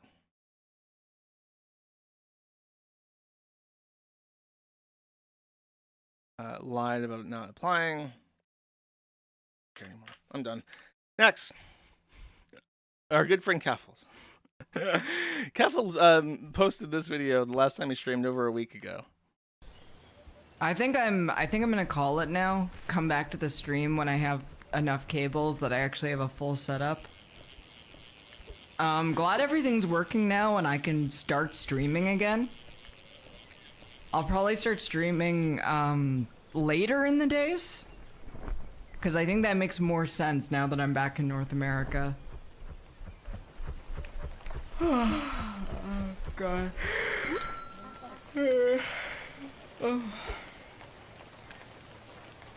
Riveting content, Okay, Keffels. nap time. Goodbye. How to end stream. I guess I just press button.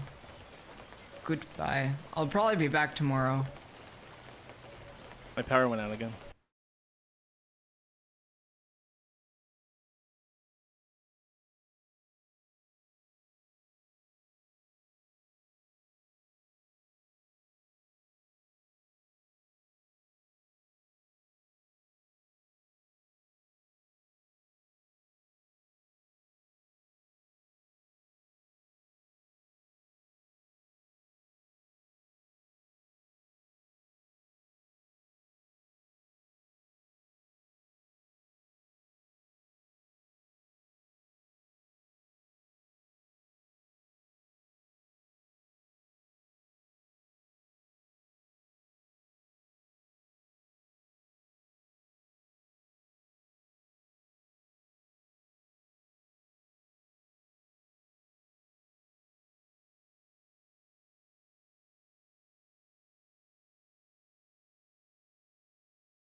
Hello?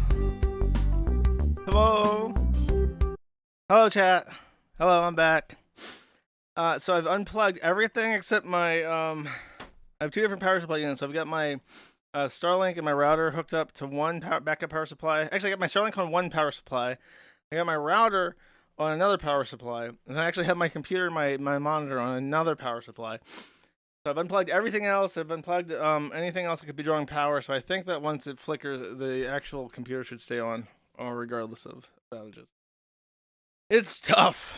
It's tough being brokey, living in the woods, living in a swamp, having no options for anything. Nothing ever fucking works. But it is what it is, shit. Okay, where was I? Make sure everything is connected.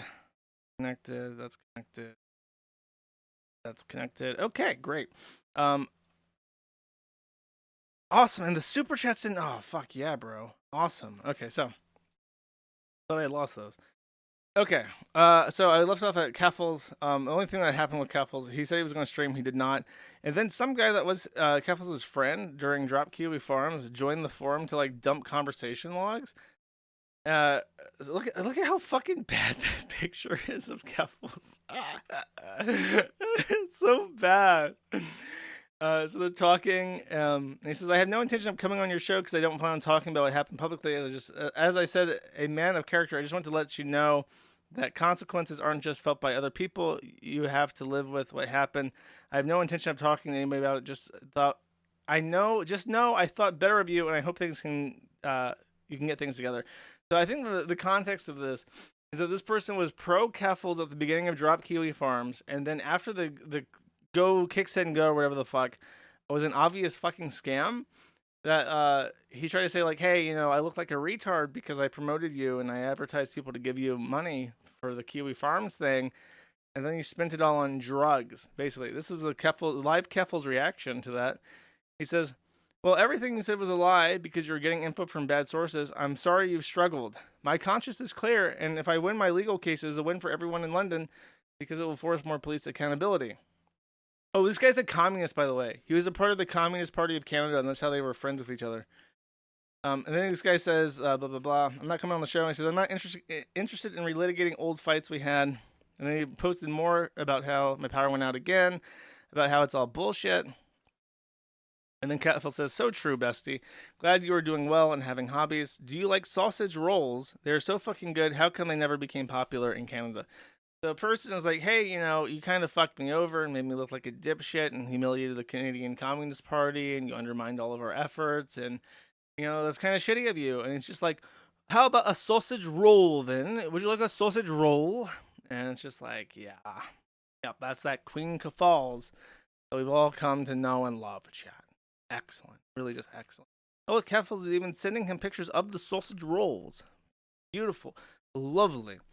However, he should know that when someone asks if you would like a sausage roll, you immediately are killed thereafter. Only true epic gamers will understand. All right. Now I got some real fucking content for you, chat. I got some real fucking content for you. I would love to know chat's actual reaction to this, because I've heard mixed reactions to it. So far. Reloading it.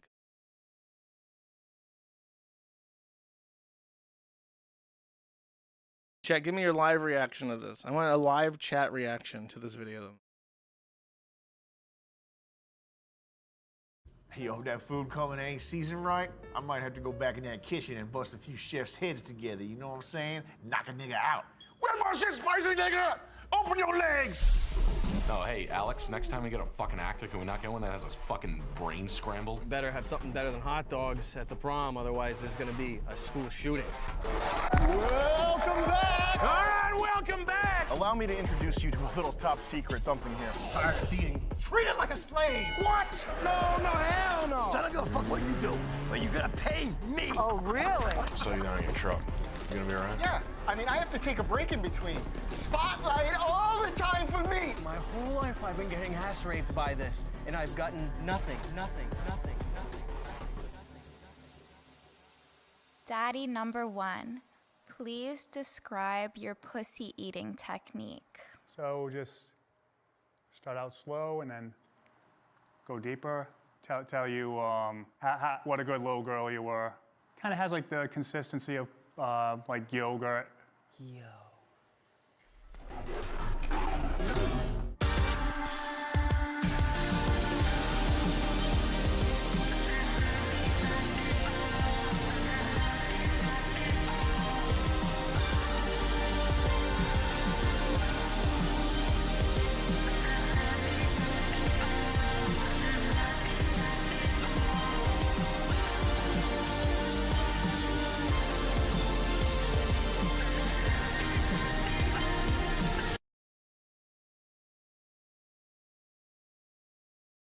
Uh-oh.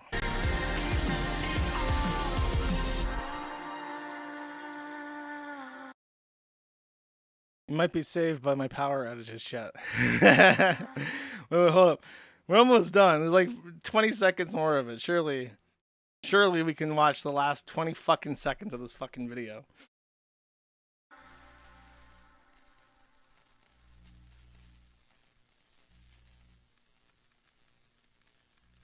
Okay, it's just the credit roll. Okay, so I see mixed reactions in chat. I see a lot of people begging me to end this, begging me to shut it off, saying it's the worst fucking thing they've ever seen. One guy pointed out that this is like the trailer, so it's like the highlight reel, like the best content for the show. So a lot of it's going to be worse than that. I'll phrase it like this because a lot of people did seem really excited and like super into it. It's not my kind of thing. I understand what he's doing. This is my theory with Sam Hyde and his like current work and what he does is based off of Fish Tank and based off what this looks like. Sam seems to really hate people who want to be actors and want to work in Hollywood. And he knows from experience firsthand because he's a liberal arts student that studied in fucking Boston or some shit. He knows firsthand how desperate and cloying these people are with trying to land gigs and jumpstart their career. So he's basically decided that because he can never be Hollywood man, he's just going to prey on these imbeciles and humiliate them and degrade them in the worst ways possible. So he has like his crew. I noticed Letty was there. She was in Fish Tank season 1. So he's assembled a crew of people, and I think what he's doing is he's hiring people, like, you're going to be on a show, you're going to be on a reality set, you're going to be involved in my sketch comedy, we're doing improv, like, whatever the fuck it takes to get people who are actually aspiring actors into the door. And then he just shit test them endlessly to try and, like, cause embarrassment, like, as much as humanly fucking possible until they break and walk off the set. I'm pretty sure that is his entire thing. Because I remember that this was a thing with their first world piece. Like, there's that skit that's really famous where it's the boulder up the hill, and he has like an Indian guy, like a Native American, an Asian, and then a black guy. And he's trying to get them to say shit like, "Thank you, white people, for inventing the ambulance, the pencil." And then the Indian guy, like, he gives him more shit because the black guy was completely unaware of what the fuck was going on. Then the Indian guy, he manages to get like a couple different things out of him. And the Asian guy is just like completely clued in. Like, I'm not thanking white people for shit. So when it cuts to the Asian guy has nothing to say. He thanks white people for nothing and just stares at the camera blankly. And it actually makes the joke even funnier because the black guy is completely clueless. Thanks white people for everything Sam tells him to thank him for. The Indian guy, they kind of have to like edit and cut out a bunch of stuff to get him to do it. And then it's like less stuff. And then the Asian guy is just like 100% locked in and knows that this is fucking bullshit and says nothing. And it works even better as a joke because of that. But yeah, I think that's what he's doing. It's just not for me. I really don't like cringe is the issue. By the way, my power is going out literally every 5 minutes. It just flickers on and off. You might even be able to hear the clicking sounds of like the PSU clicking on and off. So there's like a non-zero chance of this shit's just shutting off imminently. I will continue to stream until that happens though. And then if it goes down again, I just have to give up and I'll stream over the weekend or some shit. Okay, so in addition, there was one other thing that was funny about this that was shown to me. This is the tier list. If you go to MDE TV and sign up, you have 3 options. Now, one of them is just an Indian guy, but the other 2 seem very familiar to me. We have the underprivileged here, and it appears to be Christian, classic Christian, good choice. But he's also in a wheelchair. Why that is, I don't know. The middle one, handsome Chad tier, also looks very, very familiar. That may be a replica of our boy Jace Connors. It's not AI slot. That's the funny thing, is that it looks really bad, but I know exactly what he's doing. He went back to like early 2000s video game CGI, and asked for like this deliberately uncanny valley, like terrible art style.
They tell me there's words that I can't say. All their stupid rules are fucking gay. They want me to think the N-word is wrong, but I'm not gonna play along. Nigga, I feel like saying nigga today. Oh yeah, I feel like saying nigga tonight. Alright, but when I'm with my son sitting in the park, I say nigga with a heart. Oh fuck yeah! I don't care if you get your feelings hurt. Your reaction to the word is worse.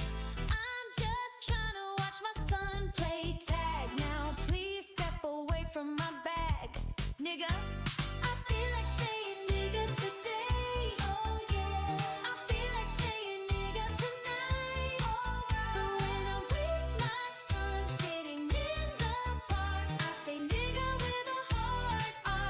Oh fuck yeah. Hello, chat. What day is today? No, it's not a Sunday. I almost said Sunday. It's a Saturday. It's a Saturday. A day I almost never stream on ever, except yesterday I got absolutely felted by a driver, perhaps Ethan Ralph, who decided that an electrical pole was the appropriate parking venue for his automobile, which had a negative impact in my ability to stream. I also did get a test of my uninterrupted power supply and determined that it is in fact interruptible, which probably is because I have like a 1200 watt power supply unit in my computer, and I didn't even think about that the PSU probably can't on battery alone support that. So I'm gonna have to buy more shit eventually. I will have to buy more shit and actually have a proper streaming setup, but I intend to move again the near future. The issue was that when I came back to the U.S., I had to find a place on short notice that I didn't need like any kind of credit report to get into. So now I'm concerned about the imminent explosion of a methamphetamine shack trailer in my vicinity, my proximity. And it is time once again to uproot, to pull up stakes, and take my traveling circus elsewhere, as it were. So let's see. This, if you're tuning in today, you're in luck. You're actually going to get a stream that is just the good part. The Troon segment and the news segment already done, out of the way, pissed off everybody, and now we get to start over fresh today. Some of the people angry at me for shitting on their fucking Oshi are going to be, obviously they've already gotten over it. So there's no concerns there. We're just going to be happy campers today. Let's start off by a little bit of shilling. Actually, before I say that, let me again remind you that this is not a Ricada body cam footage stream. There seems to be some confusion because I'm streaming on Saturday. Once again, that this is the body cam footage stream. On if I'm showing the footage, I promise you there will be no ambiguity. I'm not going to tease people or expect people to tune in. I'm not going to hide it 3 hours into a stream. There will be a nice, dedicated, comfy stream session. I will literally make some popcorn, some microwave popcorn, and we'll sit down and we'll go over it together at the exact same time that I publish it worldwide. So you'll have your choice of streamer to watch if you don't enjoy my commentary. I promise you, I'm not going to like blue ball people or paywall it or do whatever the fuck else. However, I will say this. Things are happening. Legal notices are going out. And there are positive developments that have already occurred that will reduce, even in a maximalist doomsday situation, will reduce the ability for Ricada, even in a worst case situation, to actually hide things at this point. I don't want to get too into specifics because there's still things happening, but the damage is already done. I am already getting my way. Not everything that I want already, but some things that I want are being taken care of and put into a position where they cannot be taken back. So I am, again, I am not joking. It's not a lie. The bank account for the Kiwi Farms still has $6,000, $400 extra. That's my money, but everything's there, just waiting on it. And I guess as a little teaser, I will say this. I have received a positive development from Hardin that there is an interested party helping us now that is significant and will likely get their way. I don't want to sound too smug or too optimistic, because as you know, I'm even though I am a positive poly, I'm a very realistic person. Okay, but the things that I'm hearing right now are all good, and things are moving along as I would prefer. So, no, not Montegraph. You know, when I think about all the things I've done, I think how I handled Montegraph is probably one of the most Riz things I've ever accomplished. I managed to talk to him, and I think he just appreciated being talked to like a normal person, because I don't think the guy, it feels like he gets a fair shake. And I feel like I managed to talk him out of suing Medicare and suing us, and I managed to get his forum thread in a way that he could live with, that was also like intellectually honest. When I think back of all the Ricada stuff, I think Montegraph was such, and I say that in particular because when you compare what happened with Montegraph with the Kiwi Farms and what happened with Montegraph and Ricada, it's like you see how just like a little bit of precaution goes a long way. Jet. Realistic Ricky, that's right. Anyways, enough about that. Let's chill a bit. I was persuaded by a Jewish man to start a Give Send Go for the Kiwi Farms. He said, Goyim. I keep saying that, and it's one of those things that bothers me. But it's easier to say Goyim than Goy. He's like, because Goyim is plural. He's like, Goy, with the with the Shiloh Hendrix thing, if you don't take advantage of this, you're an imbecile. You're a retard. I don't like being called retarded, so all right, Jew. All right, Jew. I take your bet. So I started up the Give, Sit, and Go just to see what happens. It has been up for an hour and a half, and it is at $8,700 out of an $18,000 goal.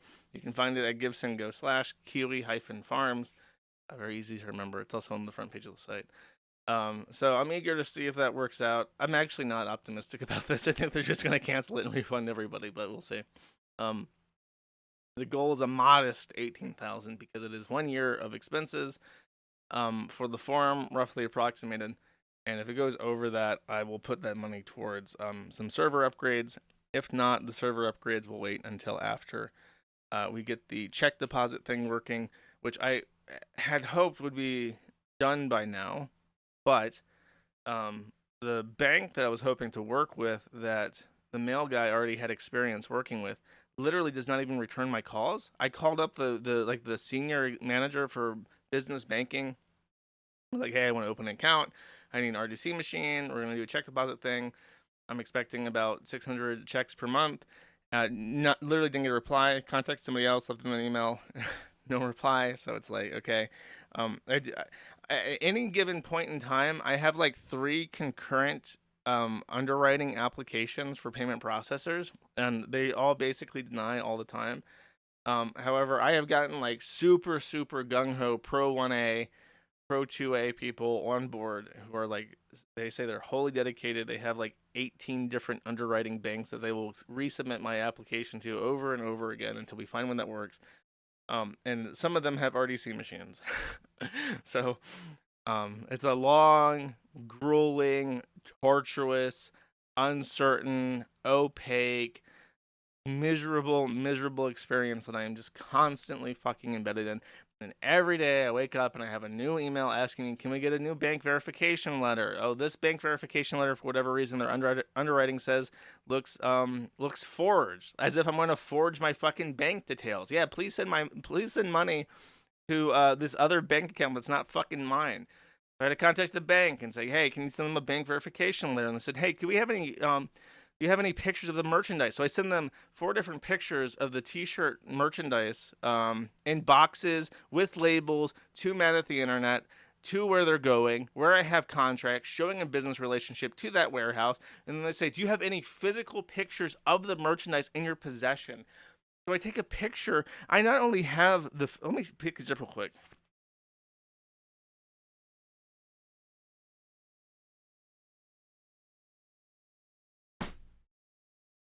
Okay, you hear this?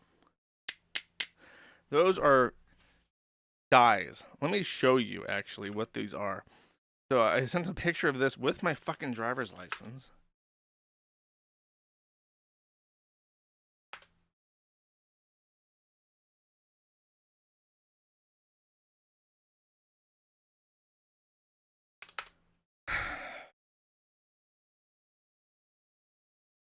For whatever fucking reason, I cannot find this even on Google. Dude. Fucking Google.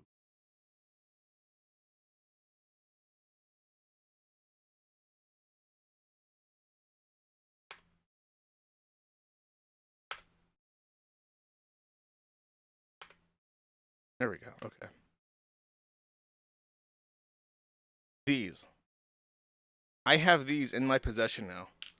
That's what they are. They're extremely heavy, and they are used as the strike face. They're called dies, and they're used to actually strike the coins. I have them as memorabilia. I had these shipped over from fucking Malaysia. Now I take a picture of these with my driver's license on them on my shirts and hoodies that I have copies of. And I'm like, look, it's all real. It's not fake. I know it's like weird that a podcast guy is selling silver coins, but I have the dies, I have the actual coins, I have the t-shirts. It's all real. So, I'm jumping through hoops, and I don't think it's just so, like, it's so annoying because it's like nobody else on the planet has to do any of this shit. Like, I can show you utility letters to all these addresses. I can walk outside and record myself next to my fucking mailbox. And they're like, well, we don't know about that address. It's been used for fraud before. I don't give a fuck if the meth house next door was used for fraud, you dumb fuck. But it's on my fucking driver's license. Stop giving me shit. But they won't stop, so. Give, Send, Go is what I'm saying. Is Give, Send, Go is my stopgap until I figure out until I can find somebody who's not absolute scum to underwrite my fucking application. All right, enough ranting. There is some small addendums that happened just in the last day that I'll talk about now. I don't know what the hell is going on with this, but this is like the third or fourth big arrest that we've heard about from the FBI just in the last couple months. That's like, why is the FBI now so useful? Why is this happening? 11 people. 11 people. Chavez, Campbell, Fawcett, Shellhammer, Wong, Anglin, their name, Samperi, Haskins, Beatles, Longoria, and Naylor. A myriad of people of genders and races involved in the production, distribution, and purchase of monkey torture videos. Federally illegal in the same way that child pornography is, as Animal Crush, which is called Animal Crush because the video that actually prompted Congress to criminalize it was a video. I don't want to explain it. I saw it very, very young on B a long time ago, and it was a viral video that prompted the United States Congress to outlaw animal abuse videos that were made for the purpose of enjoyment. And they are applying this law very, very righteously in this case to stop what I believe is like a quasi pedophile thing, because my theory is that well, it's not my theory. I think this is rooted in science, but I think that the core tenet of pedophilia is a level of sadism, and monkeys are just human enough where it's like you can read their emotions and stuff, and I think that the people that are into it are like, it's like one rung away from child pornography. But in the U.S. we have it classified criminal, so they're prosecuted as such.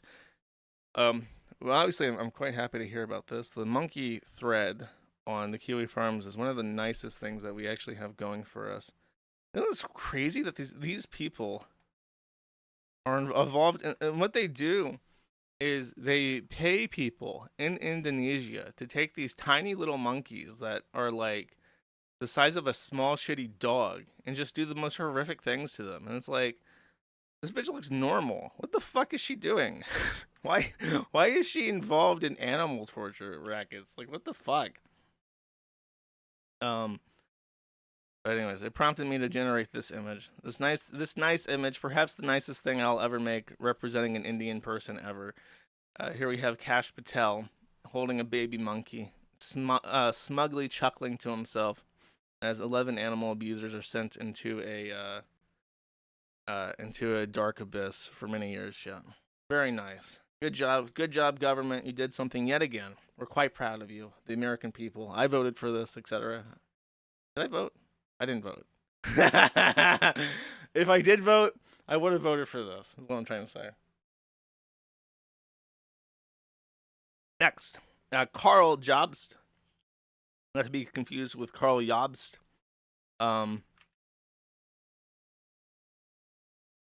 Is bankrupt. He is formally filed in Queensland, Australia, for a debtor's petition, which is the first step in a bankruptcy proceeding, where the debtor's court will take a look at his expenses, his income, and his owed monies, and determine what to do. So he probably has a mortgage. I'm aware he bought a house at some point. He has his YouTube income, which is now going to be up in the air because of all the drama around him.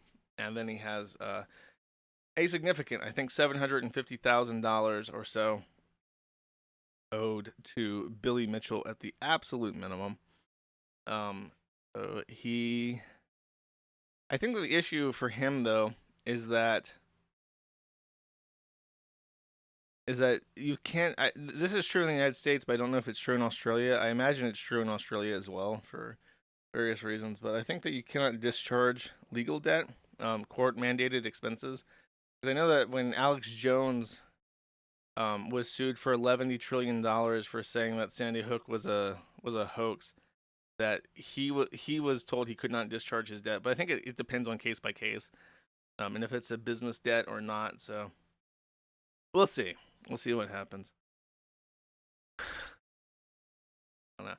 It does put me in a weird position because, like I've said before with Billy Mitchell, he is a true anti-hero. He is somebody who does act in a way that makes you kind of cringe, and it's like, why you gotta be like that?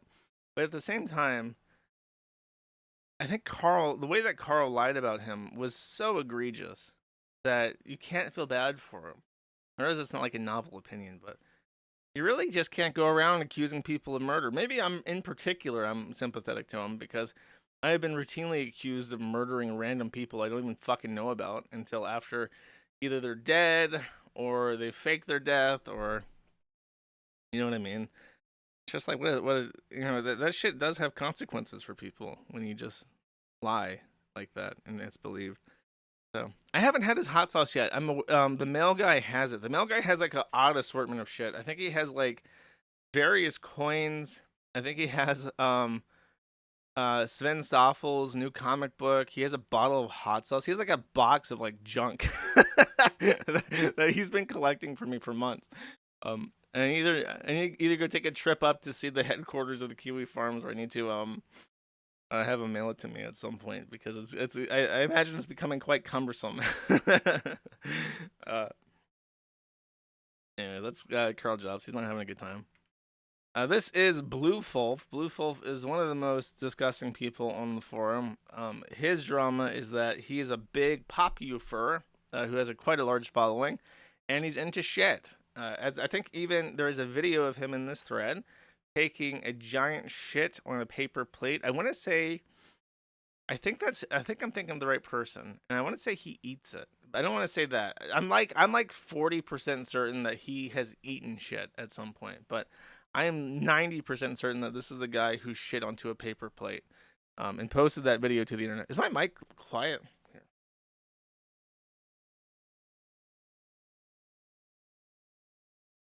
This might be better. I think this is better. Anyways, so yeah, I think he shit on a paper plate. Now he is having,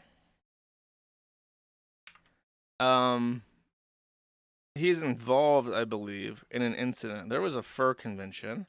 It says here, FWA, a convention in Atlanta. Blue Fulf attended the convention in Atlanta, and while it was there, there was an issue. Apparently, a group of poo-poo furries got together in the public pool and at this convention, and they decided that they would all poo in it together, leaving a poo-filled pool for the normal people who work at this convention center to clean up. Now, this is similar to a very infamous incident at Oregon with rainfurrists. And rainfurrists had an issue with the baby diaper lovers who, during their convention, would poo in diapers and then leave their poopy diapers throughout the convention center as like a fun game of Easter egg hunts for the convention staff, but with poopy diapers.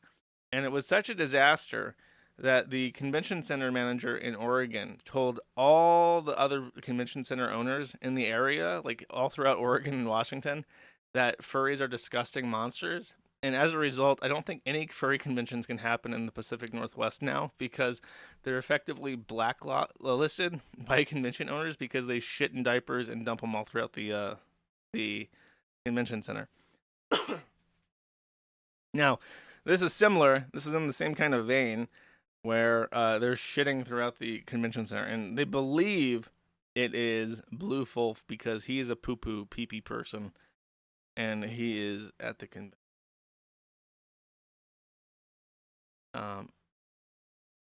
Oh, apparently he was joking about it too. And they've made a nice little chalk billboard here that says P Pardim Employee Management Event at FWA. This is the pool with poo in it. POV when Blue Fulf goes to the FWA swimming pool. Blue Fulf and it's a blue whale. That's funny. Blue Fulf enjoying pee pee poo poo while thinking about pee pee poo poo. I think they're just blaming it on him, but there's no evidence that he actually did take a shit in the swimming pool, from my understanding. Okay. And that is your Friday furry update. I hope you enjoyed your Friday furry update. Next. Now, I already talked about Sam Hyde's new trailer, and I played it on stream yesterday.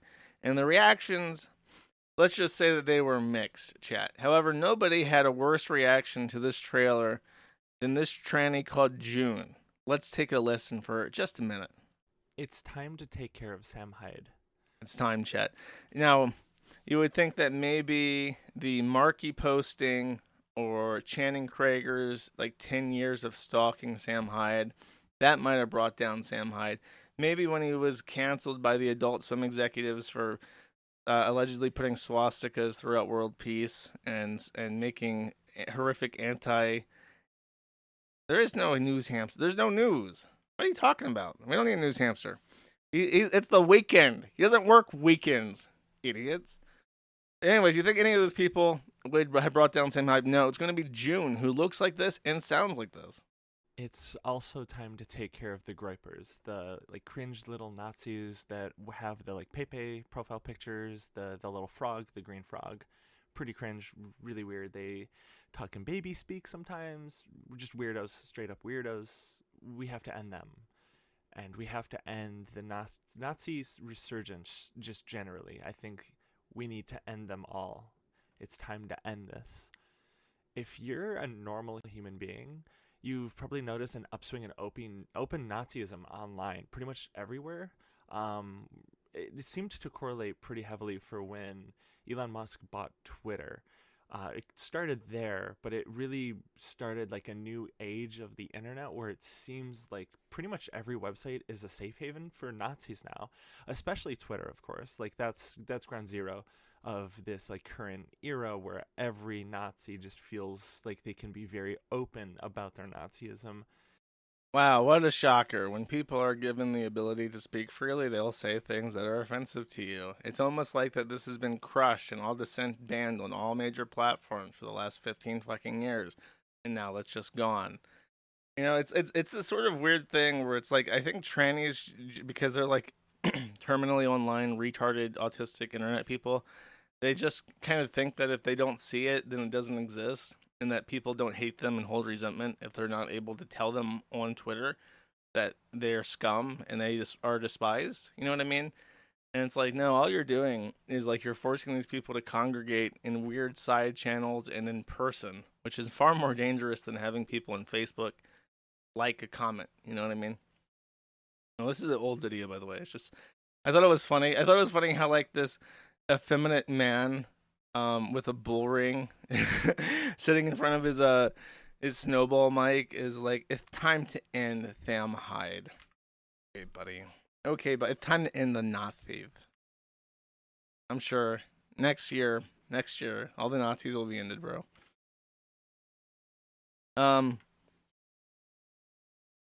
Okay, so this requires some backstory. I've been not really avoiding this. It's just kind of like a slow burn. But a while ago, an A-log of Patrick S. Tomlinson contacted an artist, or left a negative review for an artist named Jackie. Not to be confused with Jackie Singh, but Jackie the black person, Black Jackie. I think they also call her Better Jackie, or Best Jackie, to distinguish her from the poo Jackie who stinks and smells like poo and has the hands the size of catcher mitts.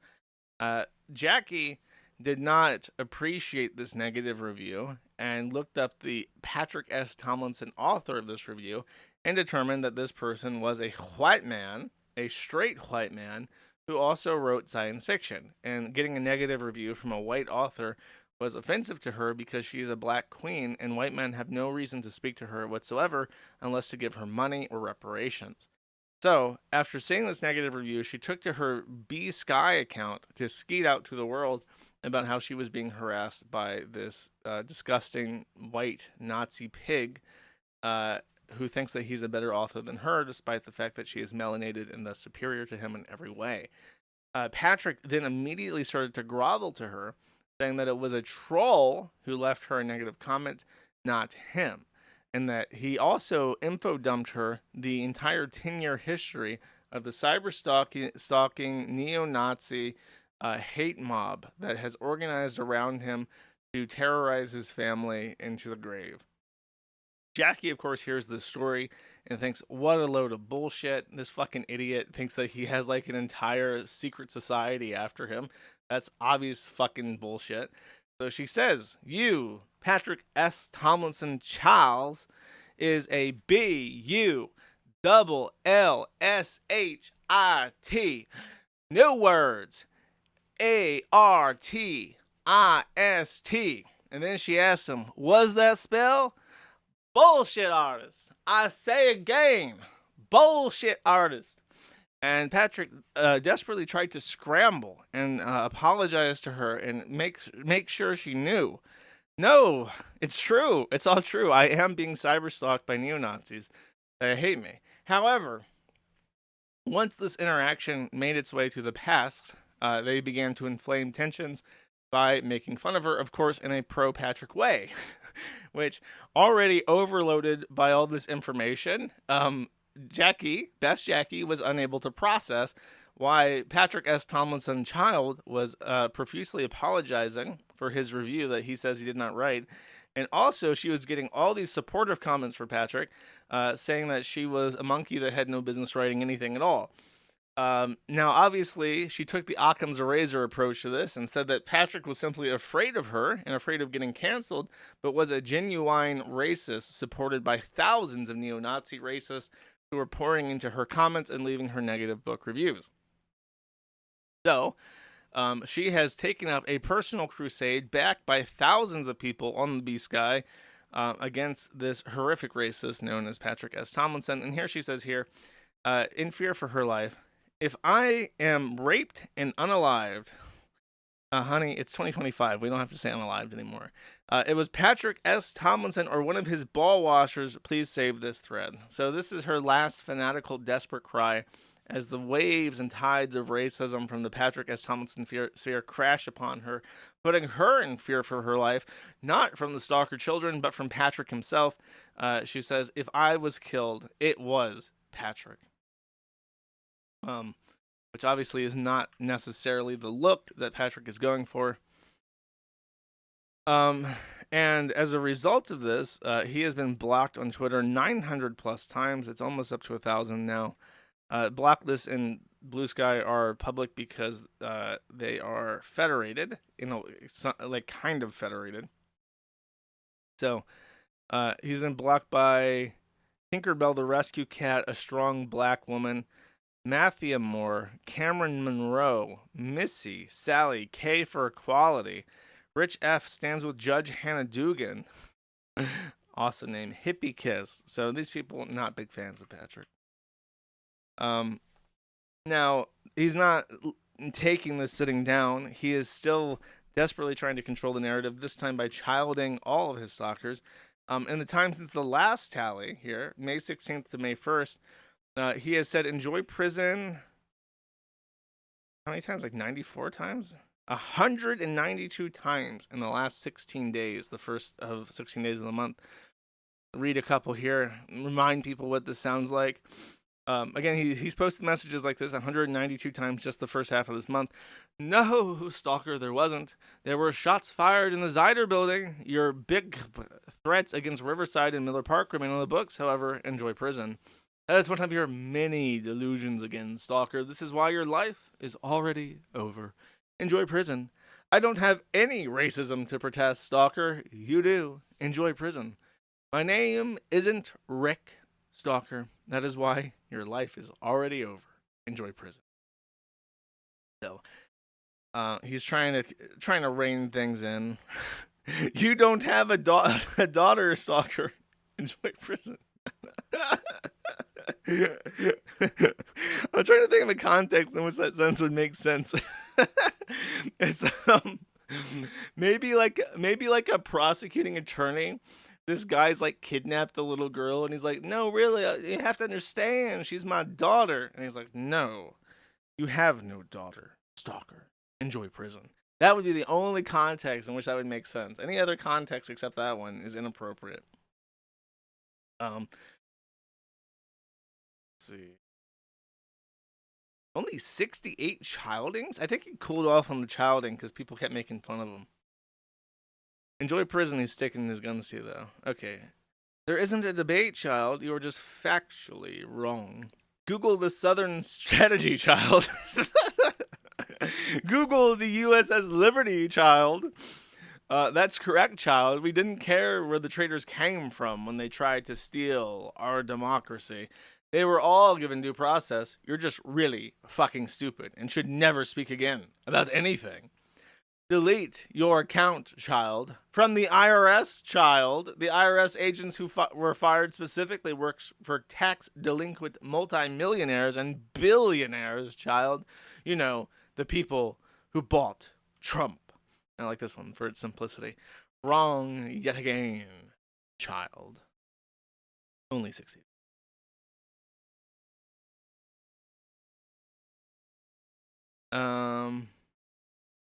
Oh, he's busy because he's losing his lawsuit? I thought his lawsuit was going well. I thought he got past all the bullshit first level hurdles in his case. I haven't been following that too closely, but the last things I heard about that were positive developments for our boy Rick. Not necessarily everybody he dislikes going to prison level, but pretty good for him.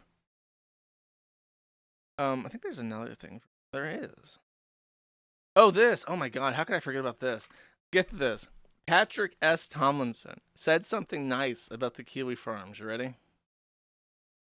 Virtually Leslie, and this looks like it's on a skeet on Blue Sky, says, he always claims, without a shred of proof, his swatters are on ONA, and if you say it could be someone from Kiwi or somewhere else, he refuses to acknowledge it. He's protecting Kiwi farms, but why? And why were he and his staunch defenders on ONA? So this is Virtually Leslie. I think Virtually Leslie is probably a tranny. And this tranny is probably trying to figure out why Patrick redirects all of his contempt onto ONA and not the Kiwi farms. Now, the tranny, because they're a disgusting tranny, hate the Kiwi farms and expect that more hate be dumped on them than on any other forum like ONA, because ONA is like mostly Patrick related. They have like their own sphere. So Patrick responds to this and says, our swatters are ONA, Leslie. They have bragged about it. I have never been on ONA. How do you know then? That's such bullshit. I've never been on ONA, and neither have any of my supporters, Leslie. Kiwi Farms is among the worst collection of inhuman monsters on the lowercase I internet. And the day Joshua Moon is finally arrested and the site shut down permanently will be a victory for all of humanity. But they are not responsible for swatting us. You're just lying. So he does call us inhuman monsters, and he does not specify which internet we're inhuman monsters on. But he does say that we're not responsible for swatting him, which is a positive development because we're not.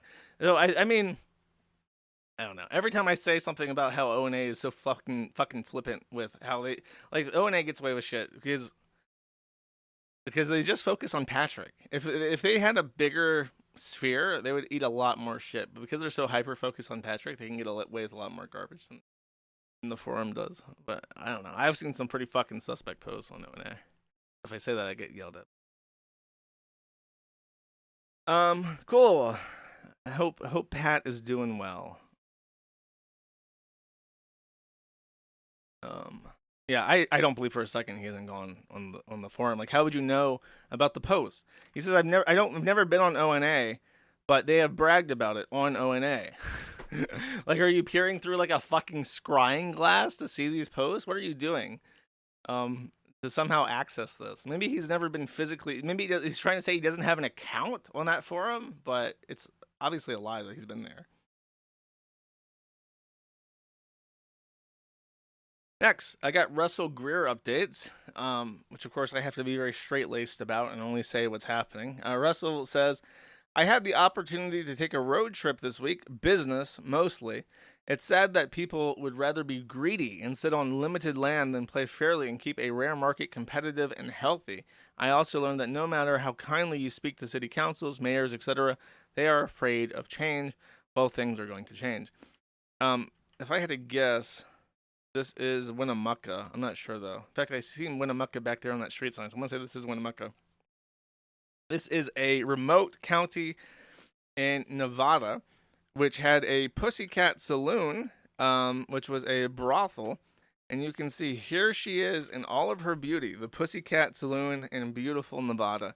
And Russell Greer wants to buy that saloon, and he wants to open it up and get involved in an industry as a businessman. So what he has been doing, from my understanding, is that Russell Greer has been a busy boy, a busy bee, buzzing around all of Nevada. And he's been talking to different county and city level tribunals and I don't know what to call them. It's like just one of the like town meetings and stuff. And he's been trying to persuade them to allow him to district a brothel so that he can go into the brothel owning industry. He has been denied at every turn. And it's a mixture of people just don't want it. They don't want a brothel in their community. They don't want prostitutes. They don't want to have the risk of their daughters in their community going into the prostitution business. They don't want to bring the clientele that visit a saloon, so on and so forth.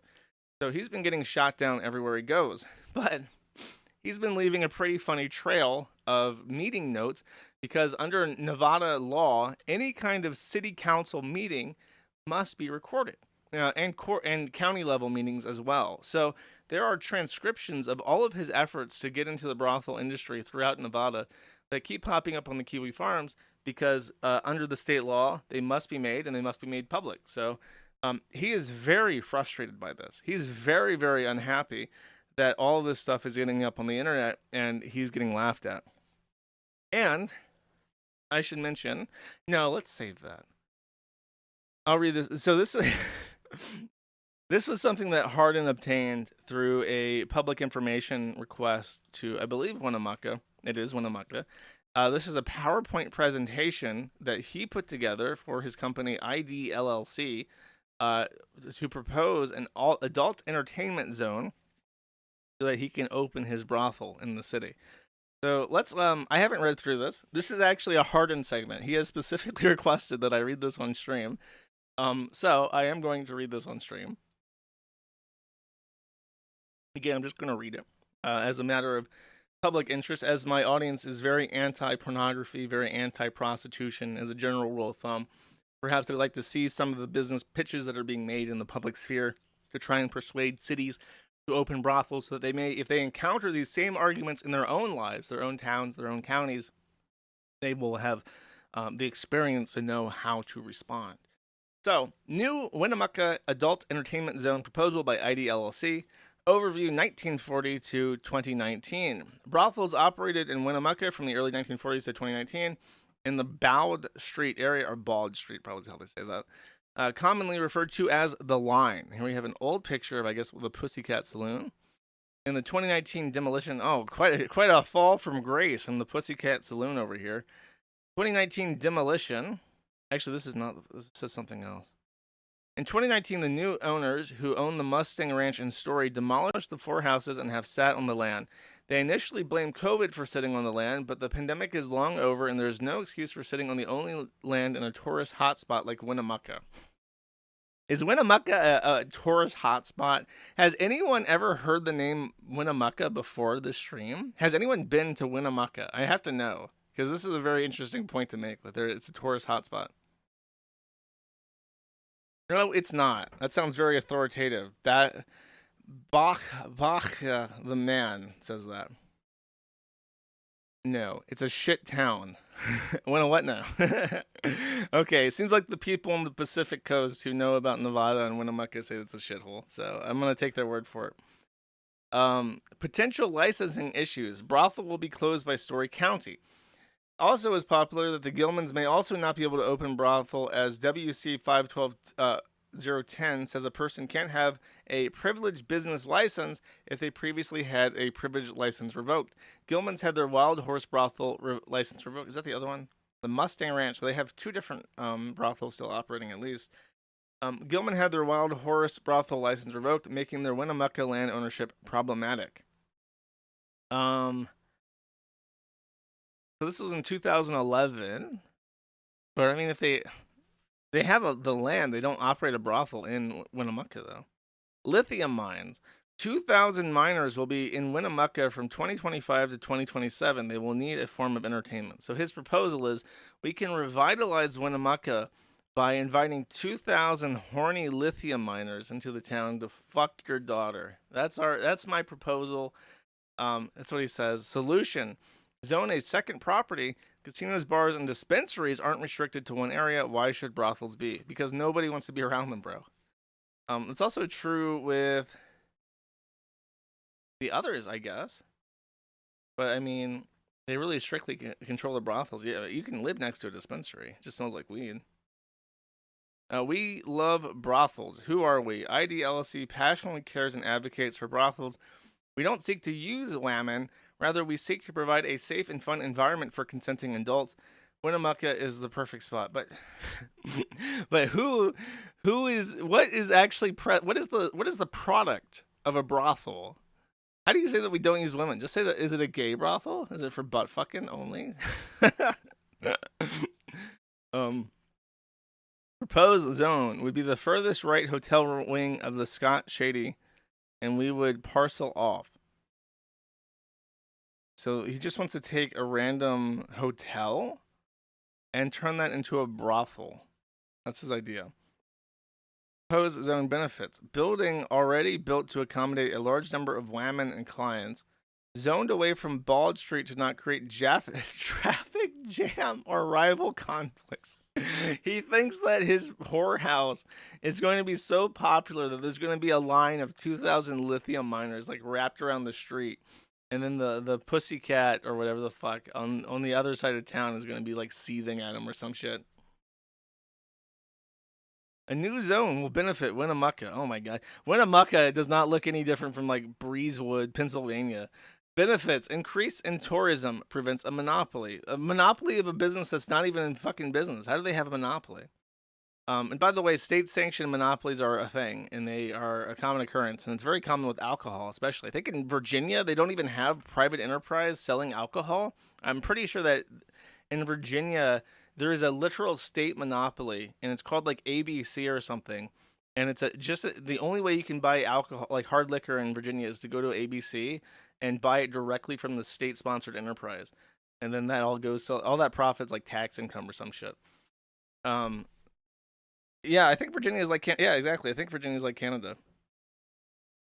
So it is a thing. That's not really an argument. Licensing quarterly revenue goes back to city. Yeah, that's true with every license though. Thank you. Are you persuaded, chat? Should Winnemucca open its doors to Russell Greer and his company ID LLC to open this brothel? Here's my question, and I can't answer this because then it would complicate things, right? What does he hope to gain? Why does he want to be a direct owner of a brothel? What does he think will happen if he owns a brothel? Does he just want to make money? What does he want to do? What is his end goal of having a brothel, chat? Because brothels exist. He can go to brothels anytime he wants. He has to pay for it though. What does he think? What does he think he will accomplish? I don't know. It's really complicated. I just don't understand it. It's kind of like the Kiwi Farms, and like, I want to have a hosting, but do I want to go and build my own internet? Not quite. That's a lot of work. And all I'm trying to do is get something for myself, chat. Seems weird, unless you really, really have to build your whole own business. Now, there's one other thing that's happened, and I may not ever be able to find it now because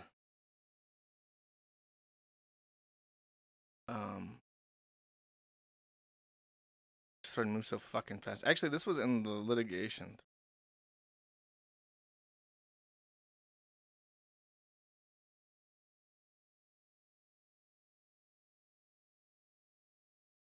I don't even remember what I posted, to be quite honest with you. If not, if I can't find it, I'll just sum it up. Okay, what I posted, here we go, was a list of emails. And if you want to, you can go to the thread. You can find this thread and go to greeremails.zip.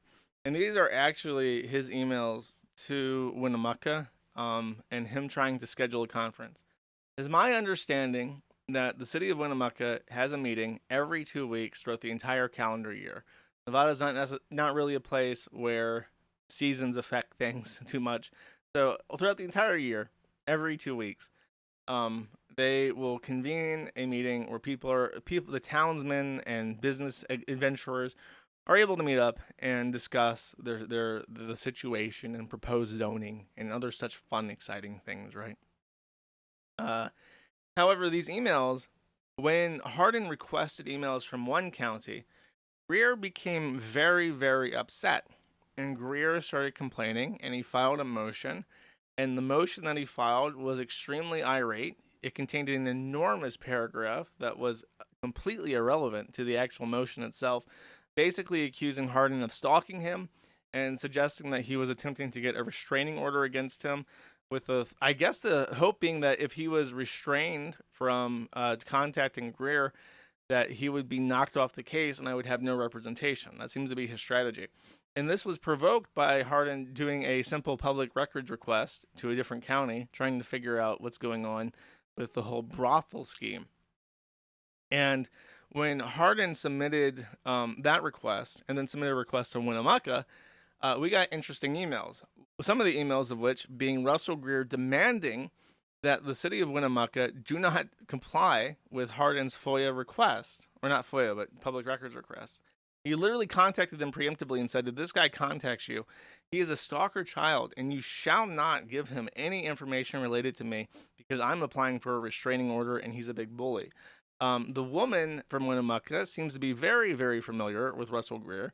And when she got this news, she simply told him to contact a lawyer because it seems like a legal issue and they will comply with any records requests they get. So they did, and we got some information. In particular, and of great interest to us, there were several emails. Now this is kind of hard to explain. The motions hearing on the 6th of May was at 1 p.m. Utah time. Winnemucca is in Nevada, and strangely, despite Nevada being, I think, like directly south of Utah, it's actually in Pacific time, like California is, which means that they're 1 hour behind. So this email, time-stamped at 12:19 p.m. from Winnemucca, is probably at 1:19 p.m. Utah time, which would mean that Russell Greer was sending and receiving email to Winnemucca from on the day of and the hour of, live during the hearing for the motions hearing, which is probably contempt of court because you're not supposed to be doing other shit while you're in the motions hearing. In particular, we'll take a little listen here. It's a 4-second clip, so keep your ears open, chat. Let me know if you hear something. And why you made the statement to the Middle District Court in the Middle District of Florida, made the statement to the Middle District, made the statement to the Middle District, made the statement to the Middle District. Sounds like somebody's phone going off, probably from sending or receiving emails about brothels in the middle of a court session, chat. Right before the meetings hearing, which was on a Monday, the Friday before, Russell Greer sent in an emergency rescheduling request saying that he had urgent and sudden business that required his attention on Monday at the exact same time as this motion hearing, which was scheduled 3 months in advance. Here's the problem, and here's probably why Russell Greer freaked out so fucking hard at the email request.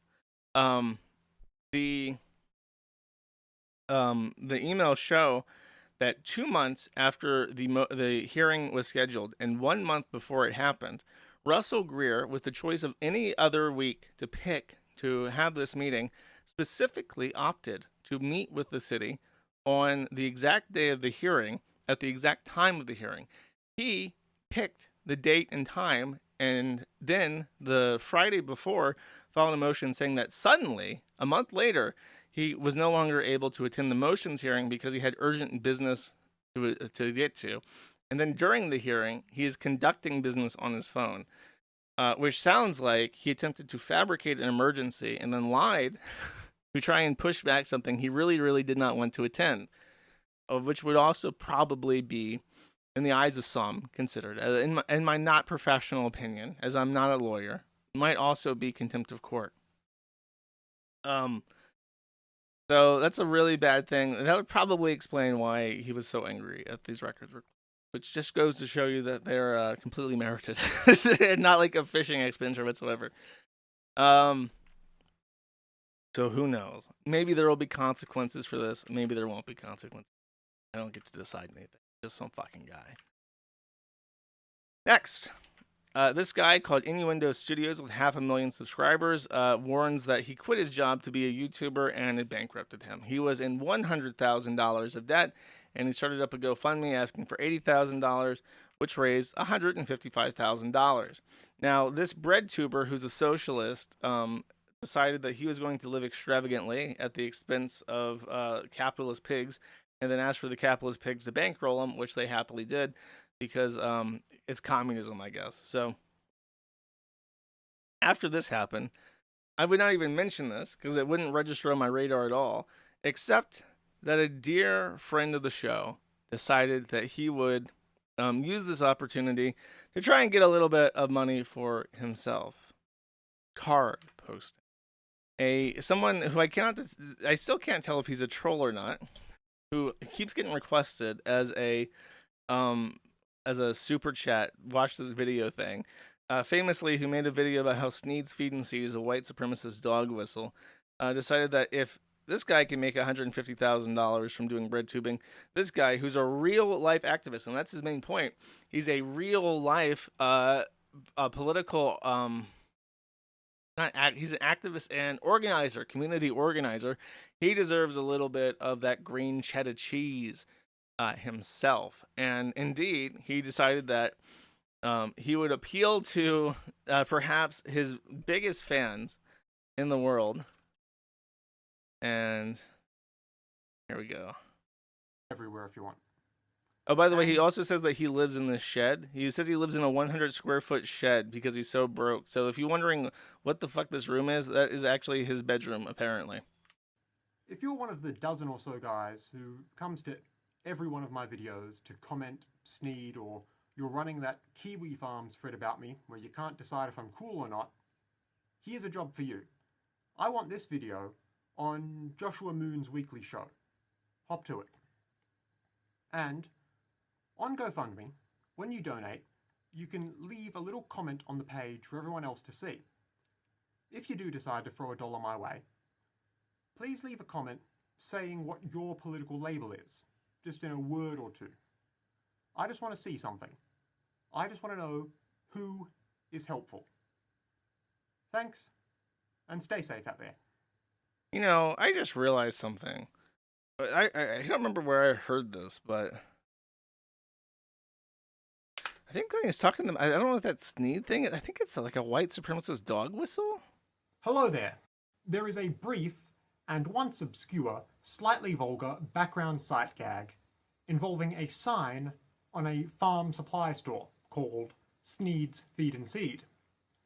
Around 2017, invoking the name Sneed became something of a popular joke all across the image board website 4chan.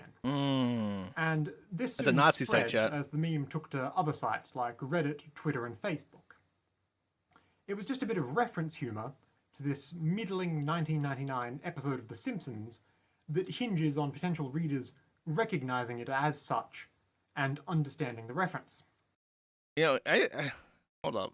I'm making a joke, obviously, that he's using a white Nazi dog whistle to get money, but I just realized Couldn't afford an up. he looks way more disheveled and dirty now. I didn't realize this because I only see him every so often, but look at the decline. I think he needs like a shower. He can't even he's wearing like a nice like collared shirt for this, and now he's like, he looks dirty. He needs a wash. Someone help him. Someone give this guy an extra 100 square feet for a bathroom or something. Poor guy. If you want to give him money, he specifically asked I shill him. There's a GoFundMe. How much does he got? $1,000. He lives in Australia. I thought he was British. Can't believe that. His real name is John Card. That's like a video game name. Like John Card, like Dr. House or Mr. House. Like you have a John Card. $1,000. You can do it. He can get up there. He can get up to the greats. The $150,000 raise. He can do it. He just has to sneed post a little bit more. I don't know. I feel like this is a betrayal. He's like so down bad for money that he's like, yeah, I'm gonna appeal to the Nazi dog whistle people that think that me saying sneed is funny, and by saying sneed and encouraging them to sneed post and to get Dash Sneeda himself to advertise me. It'd be like if I put on like if I had a fundraise for like a house or something and I put on a VTuber avatar. It's like, wait a second. Wait a second. Why is my favorite VTuber now a cute anime girl? What has he done? Well, I feel like this is a bit strange. This is a bit odd to me. This sounds a little bit like a walk back chat. Strange. Anyway, that's the card update. I know you guys love that. Okay. So last stream, not the last stream, but the week before, I had a controversial opinion that you should make sure that you have consent with a woman before you fuck her, because you don't want to be accused of rape because it will fuck up your whole life. And if you're actually even a little bit unsure, you should probably just ask if you want to have sex.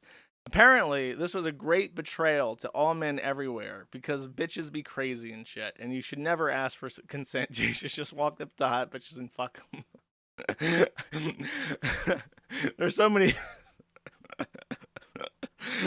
So my take was when I met with in the halls of debate, seriously contended over am I the most awkward man to ever live? But it was in about this video. About this story that was published by a woman who I've now discovered her username is I like Kim Possible or something. It's along those lines. She's referred to as KP, and she's a small time cartoon reviewer in a ocean where the big fish is this guy called Saberspark, who was the source of allegation. Now, I'll remind you. Her allegation was that she met him in a concert or at a conference for the first time, at a BrodingCon for the first time, went up to his room because he was going to show her his next cartoon review, and then promptly after the cartoon review was finished, he pushed her onto the bed and had sex with her without any kind of foreplay or discussion about if they were going to have sex. He just kind of had sex with her. Then she came back to him months later, and he ejaculated on her face in a men's restroom. Again, with no real discussion about it. Now, the second time is what has led many people to believe that she is simply dumb. And I would agree that she made bad decisions. However, I think that it's probably more common than you realize for a woman to be like assaulted by somebody that she likes and then to try and retroactively make that consensual by forming a relationship. I think that is more common than people would like to admit. If you want to say that makes it okay to randomly force yourself into people, I would simply warn you that is probably not going to progress your life in a meaningful and positive way. However, I think I was pretty fair about this. And I said based off her story, that sounded like rape. His response video is good, and it's so good I am 99% sure that he paid an HR firm to actually write it for him, and because he does something that's extremely important that a lot of people writing an apology video for this kind of stuff fail to do. And what he does is he outright completely denies anything. A lot of people, when they get accused of something, they will yield and they'll be like, oh, sure, we hooked up, but we had lots of discussions about it. We had drinks. I made it clear to her that I wanted sex. But, like, they'll just try to make it sound like there's a misunderstanding or she's being petty and vindictive for whatever reason.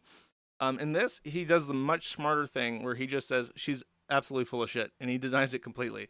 And I say that's the smarter thing to do because I have watched all of Law and Order SVU, and there's a common element in that show where when the perpetrator tries to say like, oh yeah, it happened, but she consented to it, it kind of gets the prosecutor's foot in the door, and it leaves things up to interpretation where they can build a case on it. But when they just outright deny that anything happened, unless they have hard evidence to contradict that, they're kind of fucked and they don't really have a place to look or to start building a case. So he simply, and he glossed over it. He didn't go into the details. He didn't say that we met. He said that she is full of shit, and he just tries to make her look as bad as possible. And the way that he does that is he shows these Discord recordings where, like, 10 years ago, his editor for his YouTube channel said something naughty. Like, and when I say naughty, I mean like he said nigga or something, and like, or made like it wasn't even that. He made like a joke that was like not offensive 10 plus years ago, but is offensive today. And it was basically a struggle session where KP is talking to him and trying to get him to apologize to her for the offensive thing that he said.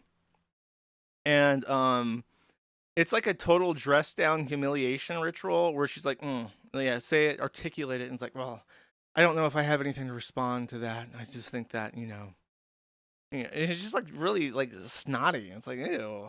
It makes you not like her. And she had been trying to get him banned from the Saberspark channel. So she's trying to get this guy fired, basically, which is like, as soon as you're into that shit of like getting random people fired from their fucking YouTube job because you don't like what they said 10 years ago, it's like, you lost me. I'm off the plot with you right now. The other thing that she did that he points out that really eviscerates credibility is that she teamed up with this other guy that hates Saberspark. He's like a medium-sized fish in the brony community, cartoon review community, and his name is Brony Fan Don't. So like not fandoms, but fan don'ts, as like a portmanteau of fandom and do not.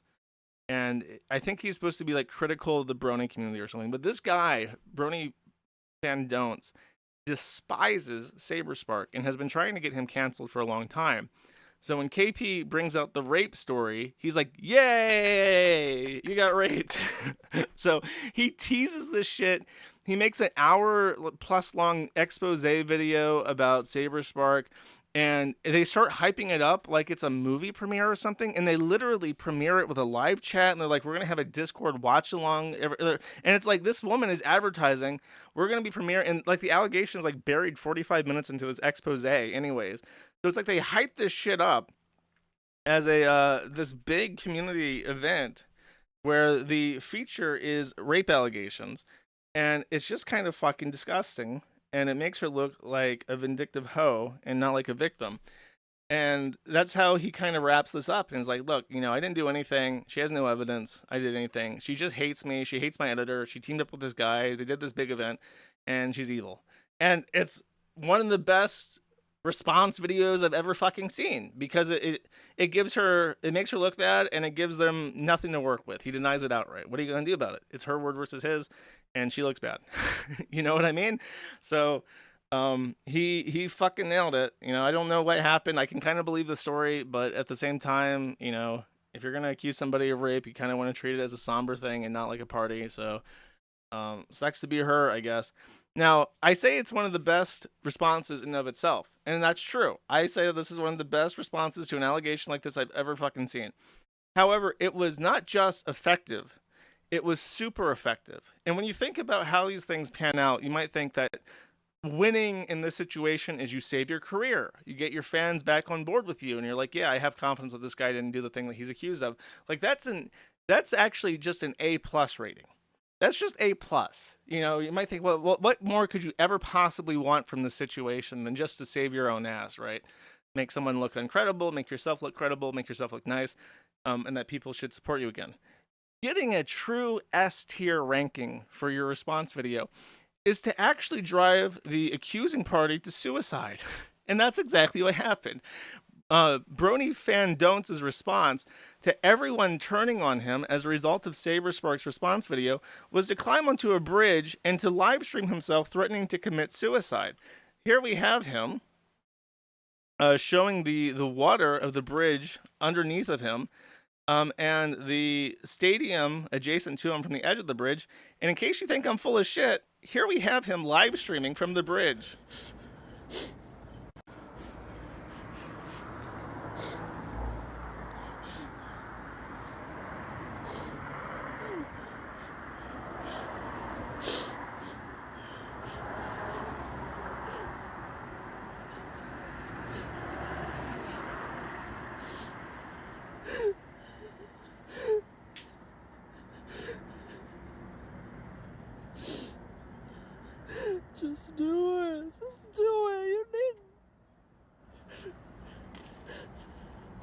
You can't not do it. You can't not do it.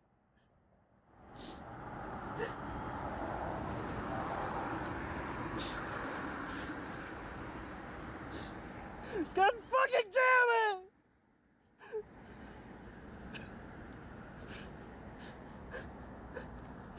I don't want it!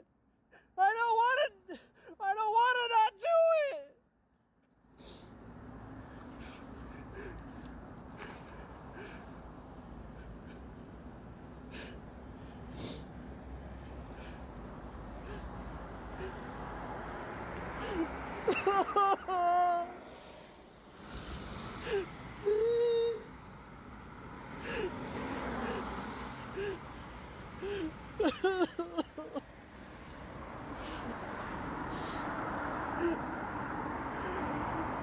Fucking damn it!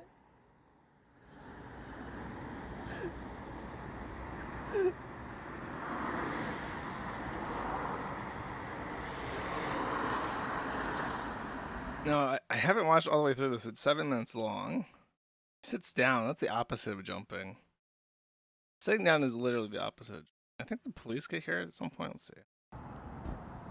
Oh, we hear a car door. It's the police. Hey, yo. Man, people are calling about you. Oh, it's the police. I'm here to help. It's our friends in law enforcement.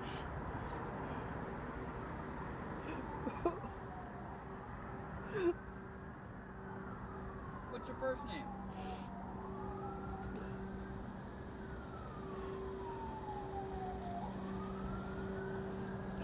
All this taxpayer dollar. A lot of people coming to help you, man. All these taxpayer dollars wasted. He wants to jump, let him jump. I don't know. I've never been sympathetic to suicidal people. I guess it's not a good thing for me in my position to say. It's just like, you know, this world is cruel and difficult. Life is hard. No way to make it any easier. We have a finite number of resources available to us as a species on this planet. And those that do not want to struggle in this world of struggle do not deserve to live. I don't remember who said that. I think it was Thomas Jefferson. It's one of my, a quote that's always stuck with me. And it stuck with me when I was depressed, where it's like, you know, he makes a point, that Thomas Jefferson, that there is no in between. Do or do not. There is no try. I think that Thomas Jefferson also said that one. And it's like, you either live and you deal with living, or you don't live. There's no point living and not dealing with it. You might as well not live. My thoughts. Apparently this makes me callous and that everyone needs help every so often, but you know. What does Jesus say? Did Jesus say that he helps those who help himself? I think that's true. It's one of the most true things. You never get anything for free not doing anything. You have to help yourself a little bit for help. Anyways, enough quoting Thomas Jefferson. Jesus didn't say that? Who says that? I'm pretty sure that's a Jesus quote, isn't it? Who said, I help those who help themselves? The phrase God helps those who help themselves is attributed to Benjamin Franklin, who included it in the Poor Richard's Almanac in 1736. However, the concept appears earlier in ancient Greek literature, such as Aesop's fable Hercules and the Wagoner, where the character prays for help, but is told by a god to act first. The exact phrasing Franklin used became popularized in English, but the idea has its roots in various cultures and texts, including religious and philosophical tradition, emphasizing self-reliance alongside divine aid. There you go. I guess that wasn't a joke. Benjamin Franklin wrote that. Yeah. So as I said, one of the best responses to allegations I've ever seen. One of the most effective, possibly, either. I did not do a great service to the IDUB stuff, and that, like, from last week, and that was in part because it was like a 9-hour video, and I know that, like, Andy Worski went through that shit and clipped it up for Kino Casino. There's no way I could be asked to do that. So instead I'm relying secondhand on Ethan Klein to clip it for me. And one of the things that I saw kind of recently that was H3 reacting to iDubbbz's behavior, that I thought was very poignant. That I'll just play this clip. It's pretty good.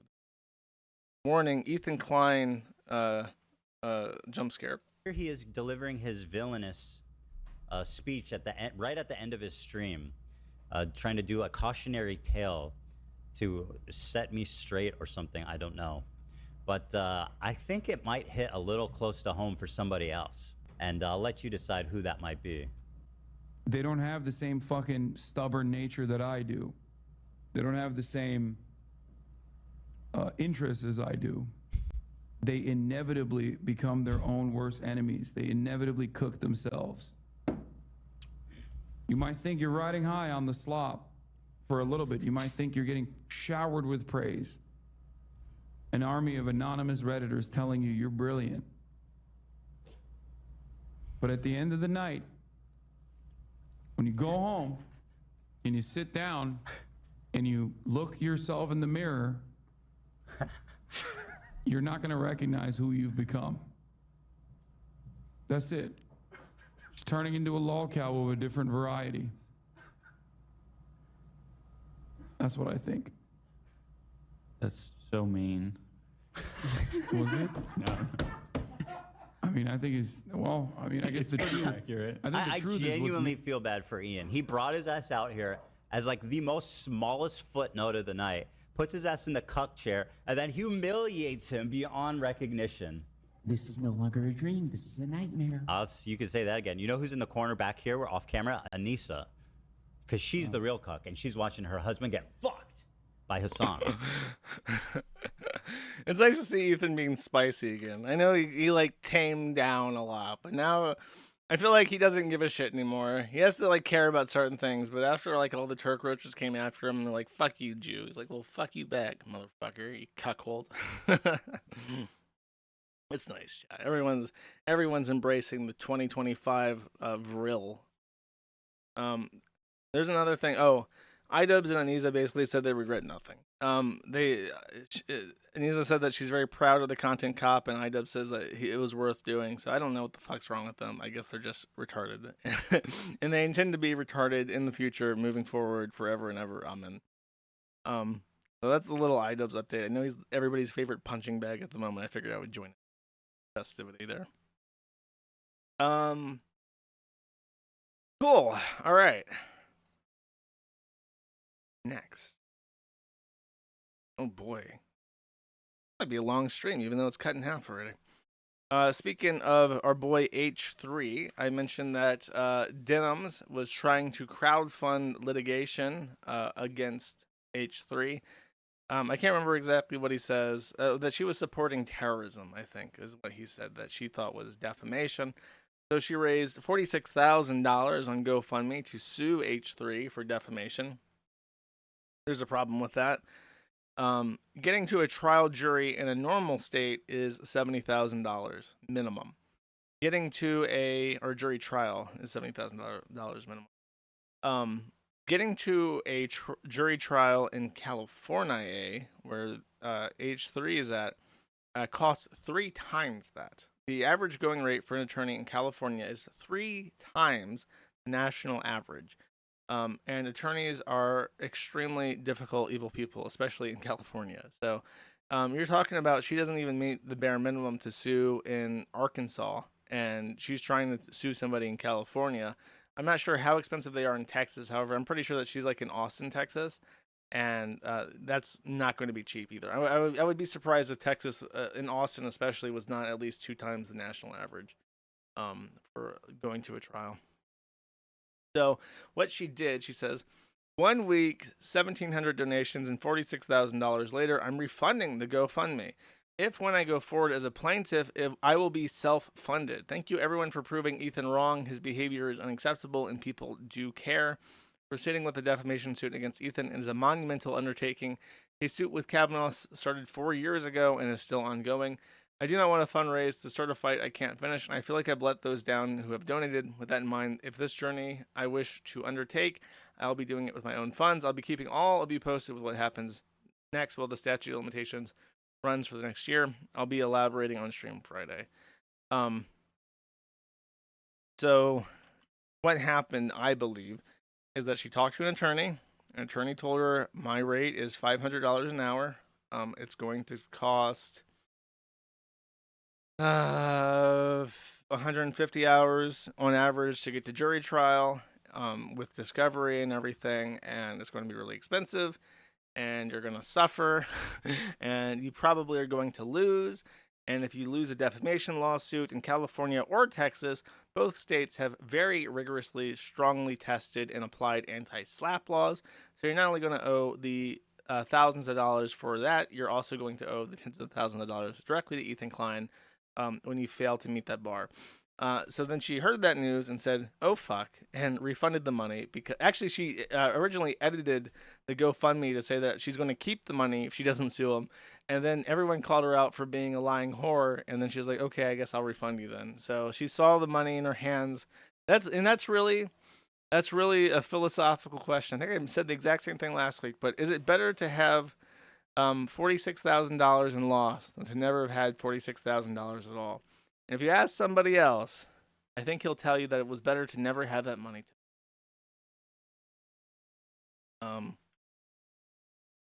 Wait, really? Oh my god. Holy shit. Here, look, chat. Speaking of Gibson Go, the Kiwi Farms one, if I refresh, it's up to $15,000. I started it at 12:30 thereabouts, so we're approaching hour 3 and it's almost met, so that's pretty fucking base, chat. Thank you everybody. See what the top dono is. $3,000 from anonymous giver for We Love the Operator. Thank you, anonymous giver. Is this like super chat segment? Amateur comedic taxidermist for 1,000 says, you are great. Oh, you deserve so much more than this. Thank you. I've heard that too. There's a lot of Germans. Usually they're trannies, and they're German trannies, and they say, Josh, the Kiwi Farms guy, you are gross. I'm like, danke.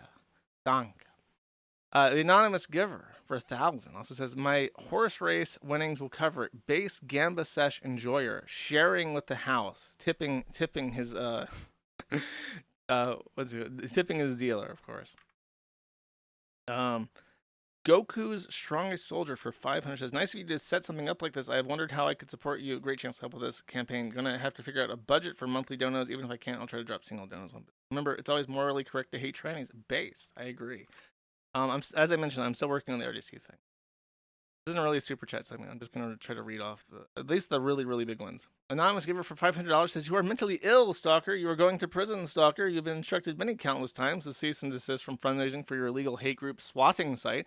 Actually, the real Patrick Tomlin, this is one of his fake trolls, would not call us a swatting site. Continuing to do so constitutes felony harassment. Enjoy prisons. Anonymous giver for $500 also says, isn't that nice? Isn't that nice, chat? I feel like that's very nice. Thank you. Okay, the not super chat segment over. I have done a wee little amount of research into this, and I'm taking a second bite at this apple. As it turns out, I stream every week, and when I don't do things justice the first time around, guess what? I can just try again, and I'll keep trying until everyone is on board and giving me compliments. So, last week I was poached head first into this boiling water, not knowing what the fuck I was into. And this week I have no idea what the fuck is going on.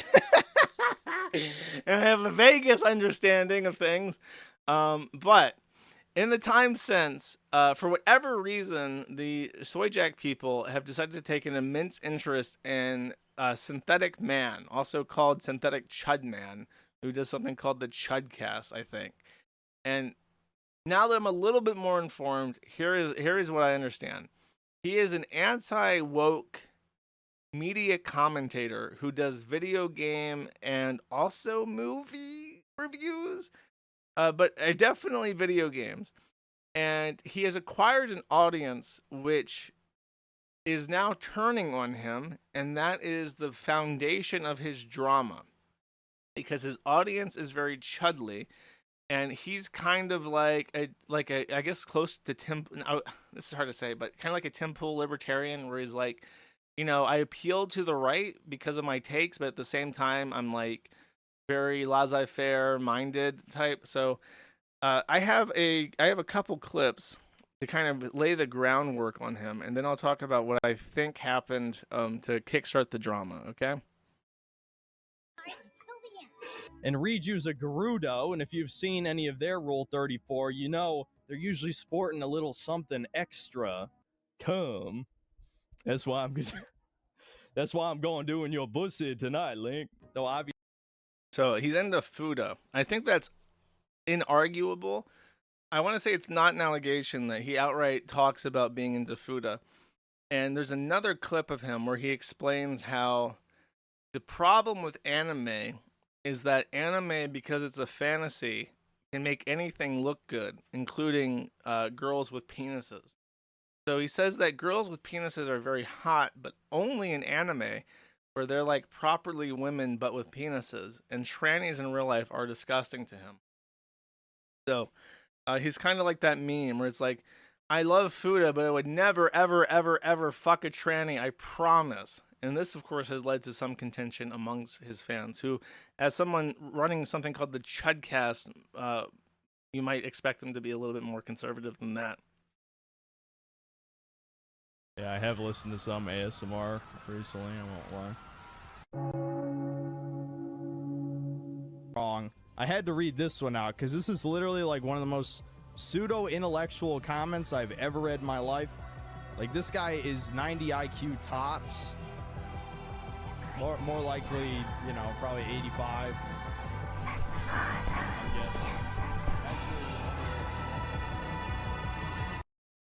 So he got caught in 4K with the anime ASMR VTuber in the recommendations. And then when gently prodded if he had been watching ASMR, he kind of admitted that yes, he was. So if Pillow Deer ASMR is your Oshi, you share an Oshi with the synthetic man, this guy. And then this is what's causing him some frustration with his audience. This kind of stuff. Yeah. Also, so apparently Pal World, the Pokemon knockoff game, released a companion game that's a dating simulator, from my understanding, and he's talking about that on this. they pussied out. They didn't put the lolly in. They're scared. I don't know if you... That might be for the best. Hold on, tell me. Since you don't know Pal World, you probably haven't seen this. Actually, it's in my thumbnail for my Pal World review, so you can just fucking click that. But hold on. I will show this. I'll show this on the stream really quick. But there's a character. What is it called? Dazzy, D-A-Z-Z-I. Let's see. There's a character that is basically a lolly on a cloud, and so they did not put that in the dating sim. I posted wonder it why. in Discord. Told me if you want to see it. Oh damn! All right, Devin's fast. I'm seeing some uh-ohs in chat. I've been told after my last stream that means nothing at all, and if you think that it does, you're the pedophile. So that's what So chat yikes. wanted. That's what chat wanted in. Just ask him. They'll be honest. Okay. Okay, so there's that. My understanding that he has that pro art expression take, and it's kind of grinding with his audience. He's not ever come out and said that he's a lolicon, but he has like not disavowed it, which is pissing people off. Now, when I talked about this, I mostly focused on that because I couldn't really understand what was happening. And when I talked about that, someone who's actually banned from, I don't know if she's banned or not, but she despises me because she says that I'm a feminist. She is apparently a fan of this guy and sent him money to try and provoke a response. And Synthetic Man, being somebody who has incredible self-preservation instinct, decided to take a $1 super chat from a retard and just go off on it. You ready? This is a response to my last stream talking about him.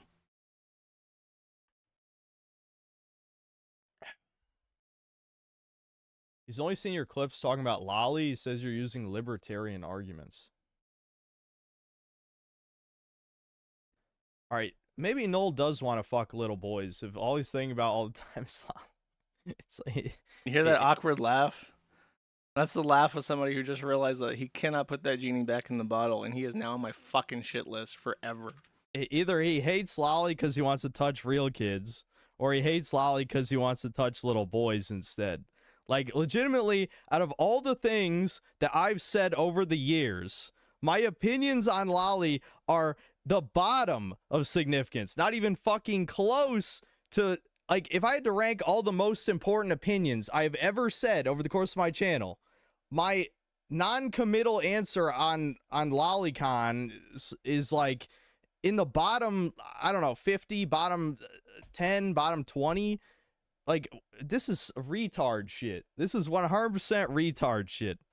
Like, I know that I'm sure to him that I'm basically irrelevant. That's fine. I don't think I'm important in like a literal sense.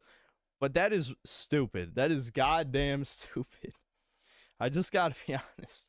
Like, out of all the things to look up for the synthetic man, it's Lolly opinions.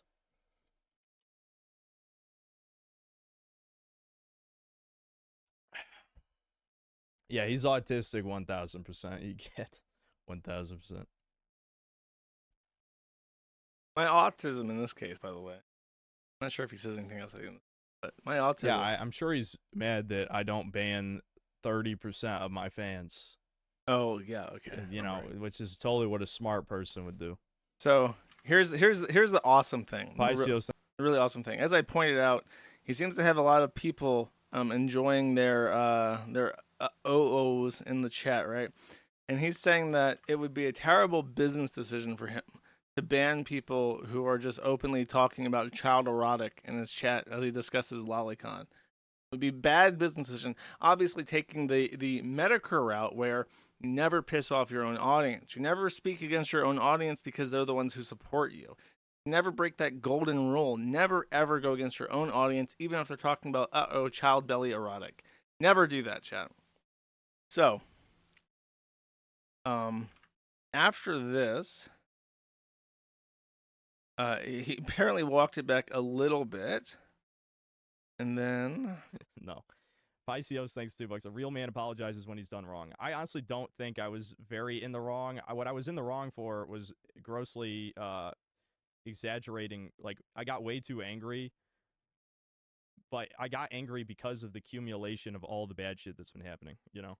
Like, I realized the bad shit is that, and again, this is a very secondhand rehashing what I understand, is that even though, like, apparently according to him, 1/3 of his chat is child belly erotic enthusiasts, there's another significant chunk that is very anti-anime, anti-VTuber, and he had a VTuber on his stream where apparently he did like a 180 and started, instead of being critical of her, he was very supportive or not critical enough, and that caused a lot of his audience to call him a simp, and that blew up in his face. So now he's kind of torn between 1/3 of his audience really likes child belly erotic, and the other third is like, why are you talking to these people that you should despise on your podcast and simping for them?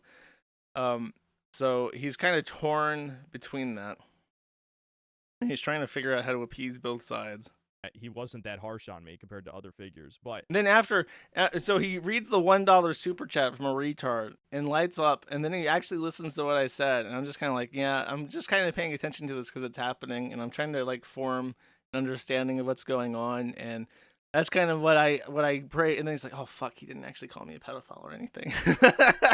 he just kind of just filled in the gap, like he assumed that if I was talking about him, I must be calling him a pedophile. So therefore, he's just gonna say whatever the fuck he wants. And then he watched it. He's like, oh, I'm actually retarded. Okay, I got you. Again, it was the principle that I was vastly misrepresented because of his personal crusade against Lolicon, right? Where I was wrong was me calling him a pedo and that he wants to fuck little boys or whatever. That's where I fucked up. But I'd say... Imagine saying that. Imagine saying that. Yeah, I accidentally called this guy. I said he fucked little boys, you know, and I probably shouldn't have done that. Like, how do you make that mistake? How is that like your go-to? That when you hear about somebody saying something you don't like, you're like, you know what? Oh, here's hold up.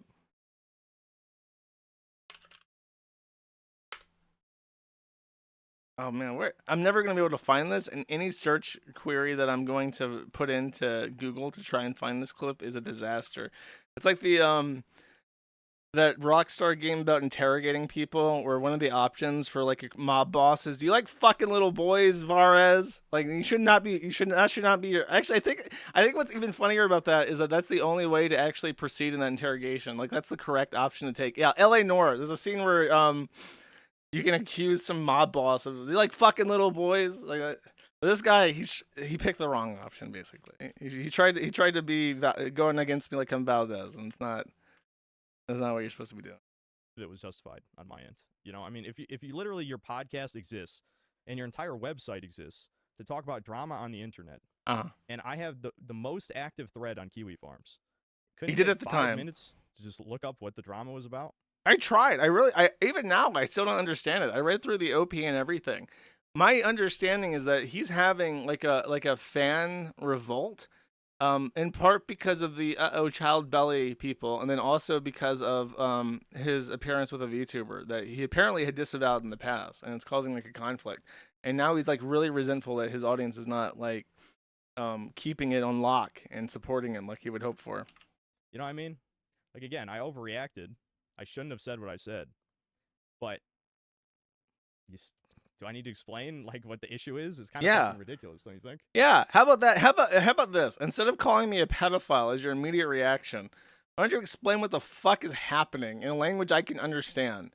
So after this, by the way, he sent me an email, and I didn't post this first. So I thought it was inconsequential, but I'll read it because apparently this is, if Saberspark gets an S, this is an F. So he contacts me and says, "Normally, I would never do this, but I'd like to apologize for my behavior on stream yesterday. I'm well aware there's no excuse for calling you a pedophile and saying that you want to fuck little boys." Yeah, there is not. So clearly, I'm overreacting because of the other drama related to my channel. As for Ranger Boo's comments, I didn't actually believe them, which is why I was hesitant to comment on her super chat. But you did it anyways. If you're not if someone super chats me to say like XYZ is a pedophile, I don't think I'll read that. Like, you know. I don't think I would read that, or I'd read it verbatim. I wouldn't just like agree with it. Okay, so that's the paragraph. And then apparently the rest of this is irrelevant as an apology, okay? The reason I was pissed is because my extremely parasocial fans exploded on me for being nice to a VTuber. That is literally it. I know it's not worth your time to go through them, but you can check the VODs and people have re-uploaded. My drama had nothing to do with lolicons, my opinion on drawings. People have informed me of your past as an HN mod, so I understand your personal disgust with the issue. That has nothing to do with me. My opinion on lolly has been public for years. No, this is all because I felt remorse for being an asshole to a VTuber, Kirsha. Oh my! Honestly, I can't get a fuck away from her at this point. Publicly, who I promised privately that I wouldn't do exactly that just 3 days prior. See, the issue is that Kirsha is like one of the it's like Chud adjacent, but is also independent. So there are chains on all the other VTubers, and they can't make appearances willy-nilly without agency approval. But Kirsha can do whatever the fuck she wants, and I guess because of the novelty of it, a lot of people like Synth just invite her on, and then it becomes drama because it's like a whirlwind of like fucking chaos around these people. That's literally it. I know it's not worth your time. Oh, wait, I read that. Public Ali. Is that how you spell that? It's not just publicly. Public Ali. That is a typo. Okay. Who I had promised privately that I wouldn't do exactly that just 3 days prior. Yeah, I mean, when you go from "I'll never ever talk to the anime girl on stream" to "here's the anime girl, I think she's pretty cool now," I imagine that some people are gonna get some whiplash from that shit. That's literally it. People blew up a simple ethical dilemma and some cringy words. I'm not sure if you've seen the "whoa mama" shit. It's the most active thread on Kiwi Farms. My fans are fucking pathetic. I talked to Kirsha privately about content creator related stuff, but I am not delusional simp. I have no intentions to try and date her or whatever retarded shit people are saying. So I got doxxed by my own fans because they think I chose a woman over them. Yes, it's actually that fucking gay and retarded. For the record, I support the existence of Kiwi Farms. I'm not going to ask you to remove the info or anything. I know how this works. I won't waste any more of your time on my personal drama, especially when it's boring and blown out of proportion by bad actors. Just know that I am sorry I let my anger get the best of me, and I said some stupid ezzy shit like I always do. Me and you are actually pretty similar in our beliefs on a lot of things. We both had trainees try to shut down our lives. I'm not going to ask to show up on Manny or for you to guest on my podcast, just interested in resolving the conflict. Now, as per usual, in my responses, I go down things like a judge. Here's a tip. If you ever want me to respond to something in your email, make sure it's the very first thing that you write, because the chances are when I respond, I'm going to get to that, and I'm going to respond to that and nothing else, because that is simply my way of responding to things. And when people, apparently, it really drives people up the wall that I do this, but I'm like a judge. Okay, I get to point one that passes the sniff test, and that's where I'm putting my motion down. Okay, so you better make sure that's the first fucking thing I see. I respond saying, you have managed to get people to call me a gay pedophile involved in sex trafficking children in foreign countries, so I'm not particularly sympathetic. When she says, that can't be unusual for you by now. What a line. What a line, buddy boy. That's yeah, you righted that ship, motherfucker. For what it's worth, I've never mentioned anything about sex trafficking. Those are just my psychotic parasocial fans and haters who are two sides of the same coin that I'm sure you already know. I'm not really asking for your sympathies, but I would like you to make an official statement on stream, or if you would, or something to that effect. I can do. I might not seem like it, but I am a much more mature and stable person offline. I can run my mouth too much and get in trouble. Either way, I appreciate it. I don't know. I don't need like a response. Like, I don't know. I'm not asking for like a retraction. It's just kind of like, what the fuck are you doing? Why would you do that? However, the response to this, which I wasn't expecting, is that a lot of people started making fun of his fans because he's obviously dumping ass on them. And in particular, Kobe Goldstein for £5 sterling says, sorry to bring up the drama, but why did you call us pathetic in an email to Joshua Moon? You have a very dedicated fan base. I'm not trying to annoy you. Coaxius warns him a ban is incoming. Justin Jones says G-Tab. Ender says who? Fluffer says oh boy. Otter says you had it coming. Giga Doomer says who is Josh Moon? Malazko says lol the name. I guess at Goldstein. And then the chat summary is, viewers are discussing a recent apology email from the streamer and their thoughts on the current minimum wage and cost of living. Some viewers are sharing their own experiences with earning money and living experiences. Okay.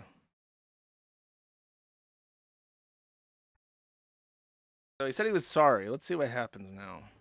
Kobe Goldstein, thanks for £5. Sorry to bring up drama. Why'd you call us pathetic in the email to Joshua Moon? Well, some of you are pathetic, let's be real. You have a very dedicated fan base. Yeah, and some are, and a significant number of you are dedicated to hating me now. Interesting. I'm not trying to annoy you. Well, I'm not surprised that faggot revealed the emails, given that, you know, he's a fat bitch and all that, who has a non-functioning penis. And that's his own, that's something he admitted. I think that this guy is a couple drinks away from being Ethan Ralph. You know, it may be time to sacrifice synthetic chud man, to the corn, to appease the gods, so that we can have a bountiful harvest. Because I'm getting some echoes of the past in these streams, where it's just kind of like, you know, if you have a self-preservation instinct, you should usually think before you speak. And I get a lot of shit for that. People say I talk so slow. It's like, well, I'm trying to think about what I'm saying. I am on stream. These things are being recorded. There are thousands of people listening to me talk. I better make sure that when I say something, I'm not going to instantly regret it and cause ripples of contempt and hatred that are going to echo back to me. So, I don't know, buddy. Just from one internet guy to another, feels like a bad idea. I'm not saying that you can't pick a fight with me, but the way of going about it, again, look at that. It's like, it's not my fault I called you a pedophile. I was simply reading a super chat and put no thought into it before I responded. It's not my fault that I called you all retards and pathetic in my email. I just assumed it wouldn't be public. You know, it's like, that's not a valid excuse to doing that. You are talking about your fans like they're scum of the earth. Maybe don't say that to people. And that's something that was offline, by the way. He says that he's just not good at thinking on his feet, which is a very, very important skill for anybody who's live on anything, because there are times where you have to come up with reactions on the spot. It's part of the job.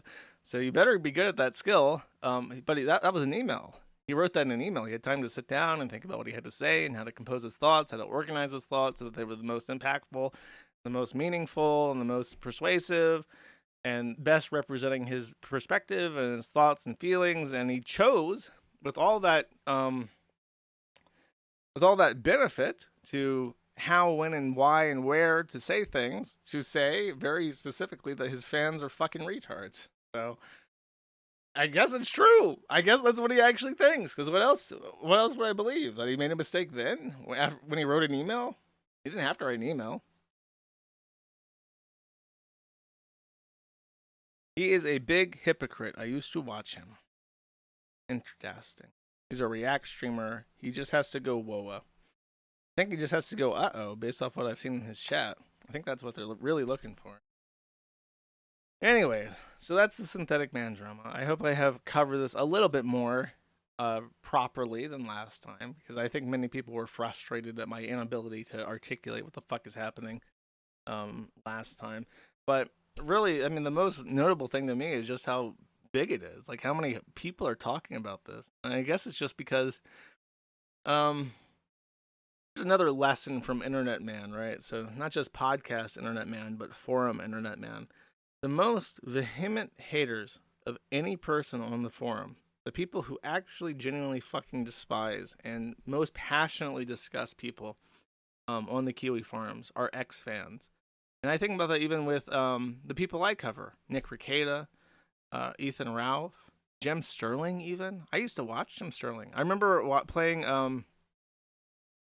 that game where you're like in a submarine building bases under the ocean on an alien planet. I remember playing that game and listening to like all of his old videos for the Jimquisition, and like just saying, like hearing in real time his like mental decline over the years. And now he's still of interest to me. If Jim Sterling does something interesting, I'm all for it. Seeing Ricada decline in real time, seeing Ralph decline in real time. Like, I had experience with them before they became lolcows. So it's like, you know, they're naturally more interesting to me because there's a full story there. It's like if you've had this fan base of people who know everything about you and they've been listening to you for years. And, you know, if you piss them off and turn on them and belittle them and mock them and betray their trust and do things that they don't want you to do, those people don't just go away. I mean, some of them do, but a lot of them will stay fans forever, just like anti-fans. And it's the same thing with like Darkside Phil even. I think all of his A-logs are old fans of Darkside Phil. So, you know, that's the way the cookie crumbles. That's the way that people are. That's just human psychology.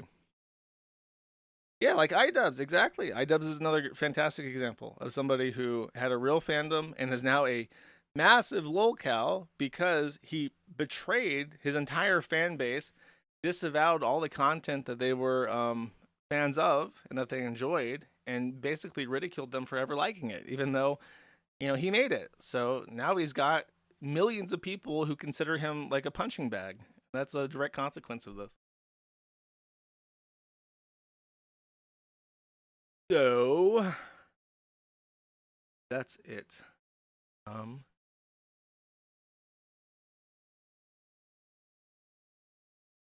There's like so much to this that it is like a DSP thing where it's like if you don't properly know what's going on, there's no, like somebody was talking about how he demodded one of his mods or something called Cobain, and it's like, I have no fucking idea what you're talking about. You know what I mean? It's like, but to a lot of people, like that's the hot drama. Like he, like one of these clips I mentioned, this one, I didn't even play this. He demodded one of his mods called What the Egads because of D-writing. And I'm like, I'm sure that in his community, this is like a big deal. They know who this guy is, that they think it's bullshit. He was demodded, and their like passions are inflamed because, you know, somebody that they like was reprimanded by their top guy. And it's like, that's that kind of resentment. It's very strange. And, you know, this is something that you only learn over time, and through experience, but there are encounters that you have with people that you think are insignificant. You know, they're like a daily occurrence to you in the course of your work that really stick with people for years. And they'll bring it up like 5 years later about how you wronged them or how you spoke to them in a way that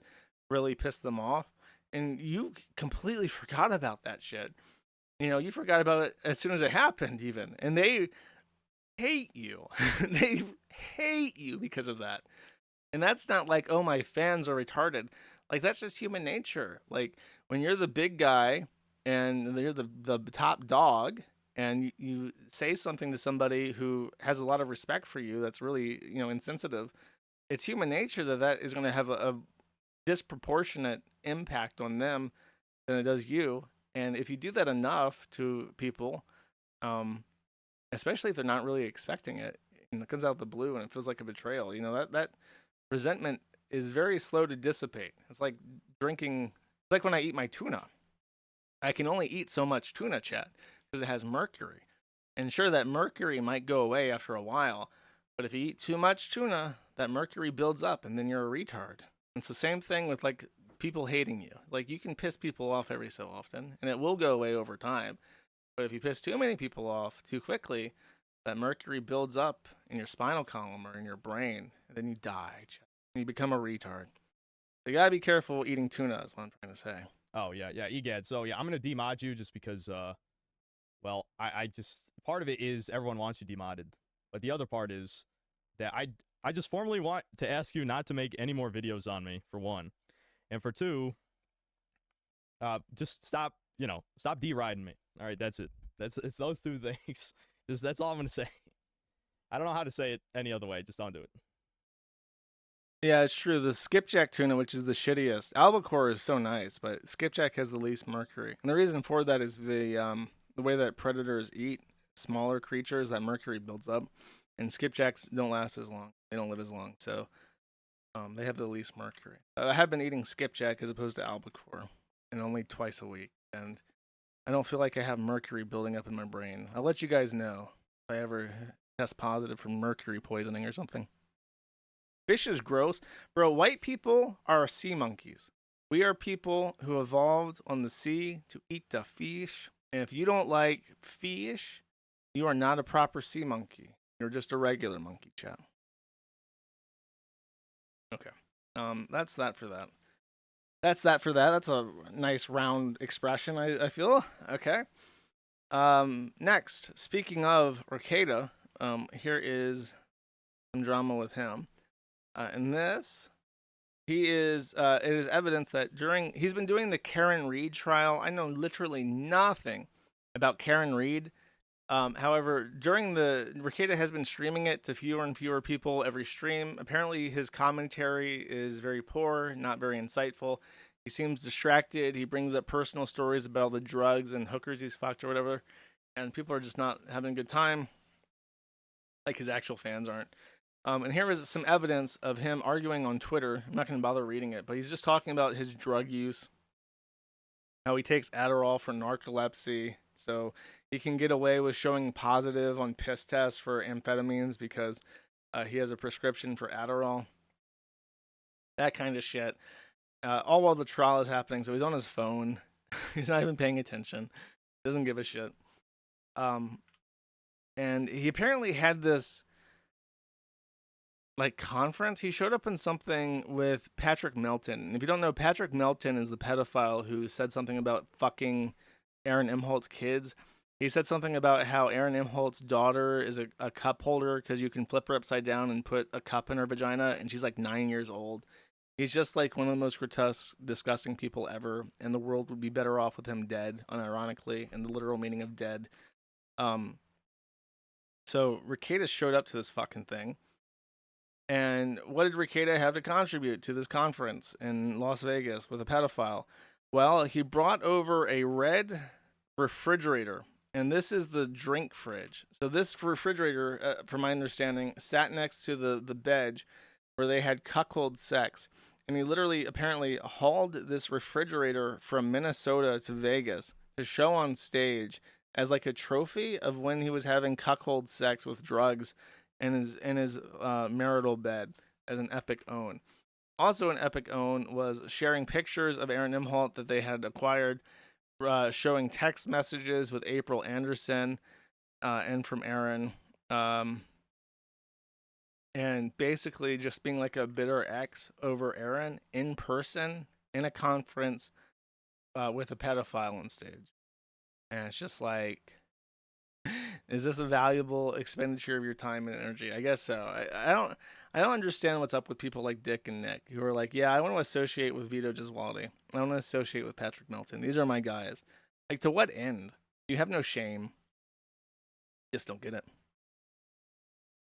And then he also said this in chat, I think in Melton's stream. He said, Aaron was abusive and sex with him became less consensual. And I honestly, I don't know how else to describe this, but it sounds like Ricada saying that he was at a brooding convention with Aaron Imholt, and he was showing Aaron in his hotel room, you know, his next court review video, and then Aaron Imholt just pushed him on the bed and fucked him, and you know he didn't say no, but it wasn't explicitly consensual.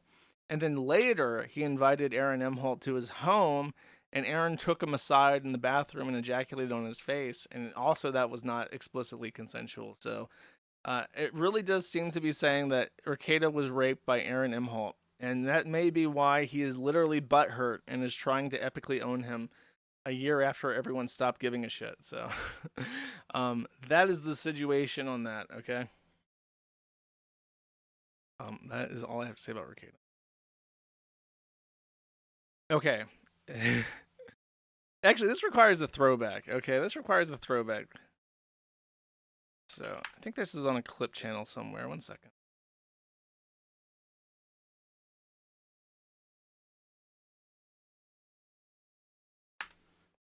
This is one of my favorite videos of all time. So, I'm going to play it again. So, this is... Yeah, I'm going to play this. It's 11 minutes. Okay, hold up. I guess I'll just play the relevant portion. Yeah, here we go. Okay, so this is on Blessed Maddie Clips and Archive, and this is the Gator meets Kiki Pyon Pyon. And if you don't know, Kiki Pyon Pyon is one of the lolicon, like explicitly lolicon Shondo types. That of course Gator is a big fan of, because of course he would fucking be. You know, he met this anime babe in person, and by in person I mean she's a vertical monitor on a table, and he's speaking to the anime avatar on a table. And at the end of this, he literally takes a selfie standing next to a computer monitor with the anime girl on it. But before he leaves, this is a very awkward interaction. I would actually highly recommend. This is one of my favorite moments from the stream ever. You can search "anime fan meets his favorite VTuber in real life" and watch it. But right before he leaves, he has some parting words with Kiki Pyon Pyon, and this is what he says. Grown in the past year. It's awesome.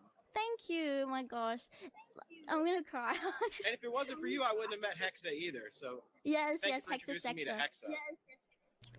I don't know who Hexa is. Sorry. My anime knowledge is not up to speed. I don't know what a Hexa is. That means witch in German. What's with all these VTubers that have like German names that aren't German? Cherry? Witch? Explain yourself. Fucking LARPers. Okay. At that point in time, I was bewildered and confused by the mention of this Hexa. Now, when I heard this, I thought it was spelled Hexe, which is how you say witches plural, I'm pretty sure, in German. However, her name is Hexa, as in like hexagon, and she's on hiatus. She left in September 2024, so I guess she met one too many gators and gave up the whole shtick. Now she is simply a lowly V-tweeter, and barely even that. She gave up. She decided at one point she got a $500 uh-oh crying emoji super chat, and she realized, you know what? I could literally be a prostitute on OnlyFans, and it would be less degrading than this shit. So she just gave the fuck up. She met the Gator gamer gave her the fatal killing super chat, and she dissolved into the ether. And I can kind of even say that factually based, because I have a little bit of evidence that shows the Hexa was unhappy with the attention she was getting from the anime fan meeting his Oshis, because the logs have dropped, and here we have a screenshot of DMs with Hexa VT saying, "I would tell Gator to not mention you much if at all possible, though. LOL. If there is one thing I know, it's being even adjacent to the Ralphiverse rarely brings good things to attention." And then Hexa, this anime girl that he's talking about in real life, and how he is so excited to go see her next. He is just so over the moon. He can't wait to go see Hexa. And he thanks her. He says, "Thank you, Kiki Pyon Pyon Lolicon Bunny Girl, for introducing me to Hexa because she's so special and funny and sexo," he says. I think sexo hexo is what they said. So he then did a hop, skip, and a jump over to meet Hexa. And then this is the resulting conversation. This is her. "Yeah, I already asked him to refrain from mentioning me. I'm so glad I wasn't streaming my meet and greet because Lamau, he came to it. I didn't even know his lore, bro." See, this is it. She found God after this. The Gator Gamer came over to her stall, and when that interaction happened, and it was so awkward, she fell to her knees and said, "Jesus, I see you and I feel seen, and I know that this path I walk is not righteous. It is not holy. It is not what you would wish of me on this earth with this life you've given me. I am putting down the VTuber avatar, and I am quitting." And that's what happened. And it was because of the Gator Game War that this happened. And she explicitly writes, she has pinned into existence for all eternity something that I am going to remember forever. That she said, "I am so happy I was not streaming my meet and greet because he came to it." That not even, I met a lot of awkward people. I wasn't expecting that much or that many weird people. Specifically, not collectively, specifically, Gator Gamer came to my stall, and thank fucking God I was not streaming that shit because the Gator Gamer came. Just him. Nobody else. Not a single other person is listed as a reason that she was happy she didn't stream that. It's just him. I love it when this is like deep lore. This is like when you're playing a video game and there's like something that happens and you're like, what the fuck was that? And then way later you find like a note in like a drawer and it like explains that other thing. You're like, oh shit, that's what that was. That's crazy. I didn't know that. What a fun thing to include in this story. It's like this. Like you have the breadcrumb. The name of Hexa is dropped. I'm like, what? Who's this fucking like other like fake German streamer? And then literally years after the fact, I discover the deep lore, the tweet, the replies that were hidden. As you can see, the hidden replies hidden by the Gator Gamer, hidden, tucked away, the receipts in the drawer of the office building in the evil henchman's office. I found the deep lore, and it has just made the story even more compelling, more interesting to me. Just fucking awesome. By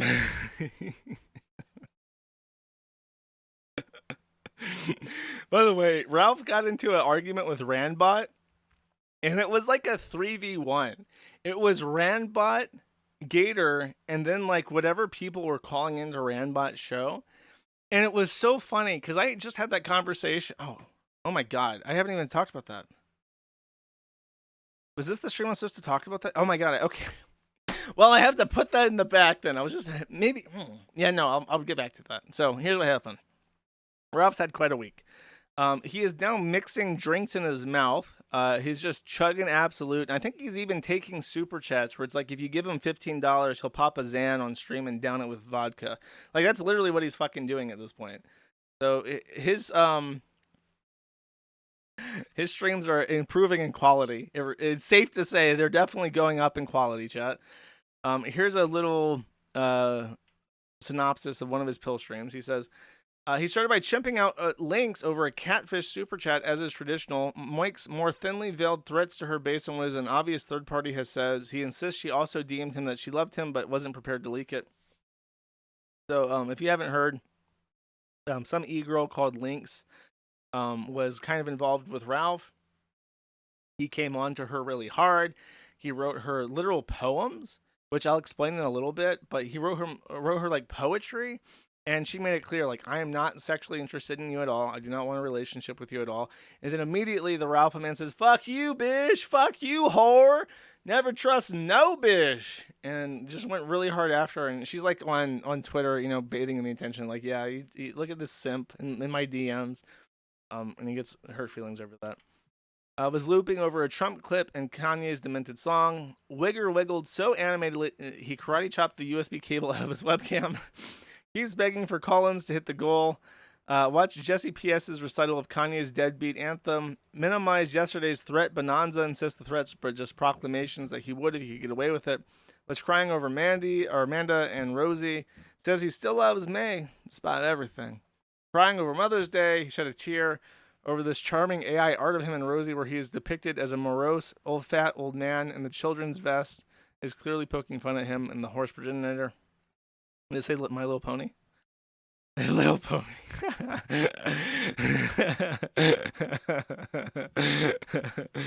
He retells the story of how he cheated with May and valiantly protected a pregnant Faith from being caught in the melee. Conveniently forgets he strangled her because she didn't want to be a part of his cursed polycule. He insists that last night's pill stream was tequila only. He's soliciting super berries for a fresh bottle of mezcal. He threatened to procure one regardless. He realized he's too poor without a cash injection. And he screeched about how he's a dedicated father. One other thing that happened that I don't have a quote for is that I have been informed. Wait, before, let's do a little celebrate as we talk about Ralph being destitute. I have been informed that the goal has been hit, chat. We did it. Can we do it? Yes, we can actually do it. So 3.5 hours after the fact, that is the finances for the Kiwi farmers paid for a year. If it keeps going up, I intend to buy more hardware. There's some things I could definitely improve with an additional server or at least better hard drives. I have an empty M2 drive that I want to put an NVMe in and then move the database over to that so that it is blazing instead of fighting with the file server for disk IO. That is my first, what's the top of my fucking list. Very happy. Thank you, chat. And people from the forum. Okay. So back to Ralph. I called in. And the reason why I called in is that he was like super fucked up on stream. And admittedly, very rare for me, I had a drink.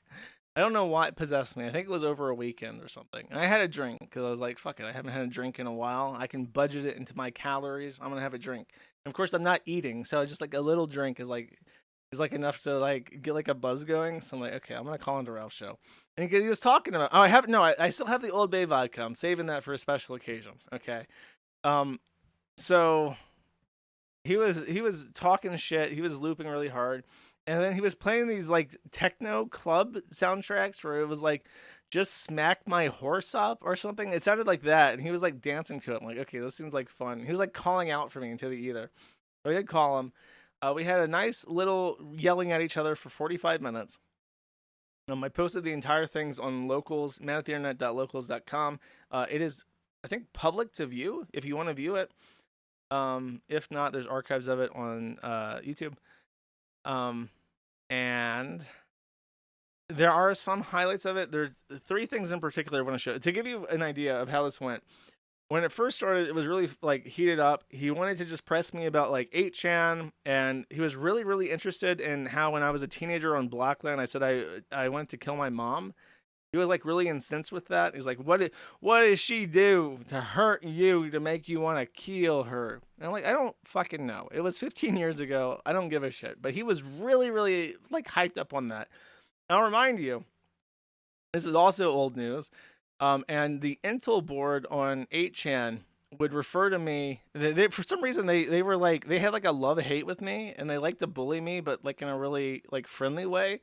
And they would refer to me as the Mom Slayer, and would post this copy pasta of a Blockland forum post, like in the official 8chan development threads, and would exclusively refer to me as the Mom Slayer. So this is something that I've heard before. Okay. So then I kept asking him about, because he kept threatening to kill me like over and over again. Like, if I saw you, I'd slit your fucking throat. You wouldn't talk to me like that in person, because I'd fucking kill you. The only thing you need is a bullet through your head, Josh Moon. And every time he did this, I just kept bringing up, like, when you threatened to kill your wife, May. Because if you don't remember, Ralph threatened to kill his wife, May. He said, she asked him not to put hands. That's that recording. She says, "Don't put hands on me." And she says, "I'll put my hands on you if I want to, and if you try to stop me, I'll kill you." And like, do you understand? And that was like immediately before she left him, and he kept denying that this happened. So a lot of that was yelling. But then at a certain point, he starts chugging vodka and taking Xans.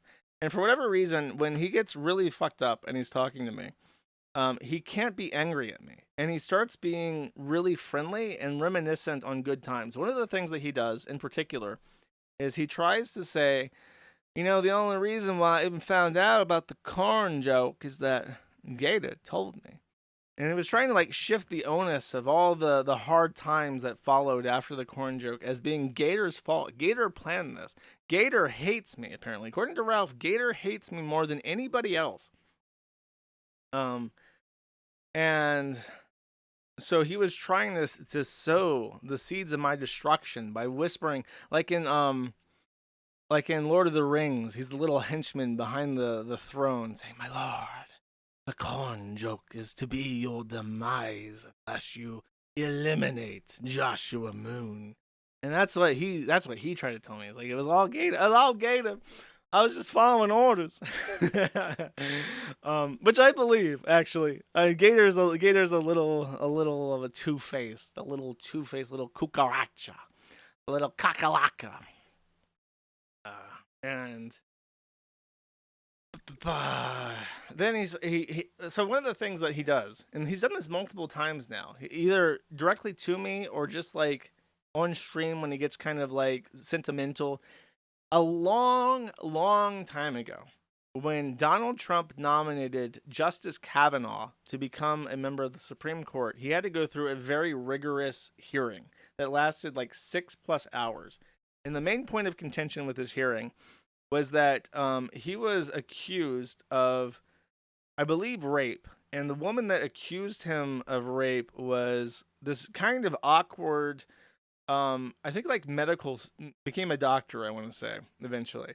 And there's a very memorable line from that hearing where the Congress, and this is just a congressional hearing, so it's not like a trial, but it's kind of like a mock trial where they're trying to persuade people to confirm the nomination of Justice Kavanaugh.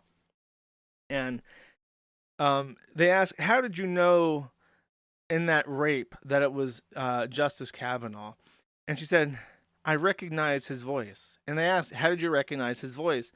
And she said, "It was indelible in the hippocampus," trying to explain how the voice was a distinct enough sound that she would immediately recognize it. And that line became like a meme. So even though it was like a very boring congressional hearing about confirming a judge, it was actually really interesting. And it was a very strange stream where even back in the day, at the time, when Ralph was at his height, he had the Gator Gamer and he had Zidane, who were like both two Gamergate alumni that helped him. And Zidane was a sharp cookie. Is that no, it's not sharp cookie. What's the word for that? I'm mixing up like two different expressions like rocket surgery. Anyways, he held the show together, basically. At the time, Gator was just a soundboard guy. That's all he did, is he pressed the soundboard. Zidane was the one who had the mind for organizing guest appearances, who I think did OBS stuff, who set up relays so that they could stream in one way, collect callers from Discord, collect callers from Google Hangouts, because at the time when Jim was really active, he refused to use Discord ever, so they had to set up a special system for him just to pipe him in from Google Hangouts into the stream so that people calling in on Discord could talk to Jim on Google Hangouts. And Zidane was the guy that set all that up. And then once his decline really started, Zidane left the kill stream. But this was at that time where Zidane was around, but because of the odd hour and schedule of the Kavanaugh hearing, neither Zidane nor Gator was there. So it was just me, Ralph, and Nora, which was his wife at the time. Nora was a medical student from Pakistan in the UK, and she was his long-term girlfriend. She had been around for years. She stuck with him when he went to jail for punching a cop. So she was like a real kneesy, okay? She was with her mans through better or for worse, and she was pretty funny. She was like a smart, funny woman. And we were on the stream for like 6 hours, and it was a great show. Everybody had fun. It was one of the first streams that I ever did, especially to the viewers, because at the time he had like 9,000 viewers. Like, he was doing the live stream, the court hearing thing, before Ricada even did, really, if you want to consider this like a quasi court hearing. And it was a very memorable stream that even I remember very fondly, because I even remember a joke about how there was like a guy that had like a really bad balding like hairline, and it just left like a little circle in the back of his head. I remember making a joke like, it looks like he's wearing a kippah, and everyone laughed, and it was like one of the best fucking jokes I ever made. Anyways, what I'm saying is that I also remember this, and I remember it very fondly, as does Ralph. And there's some speculation that Ralph started abusing alcohol and Xanax at around this time. So the reason why he remembers this very fondly is that one of the side effects of Xanax abuse is that you stop forming long-term memories.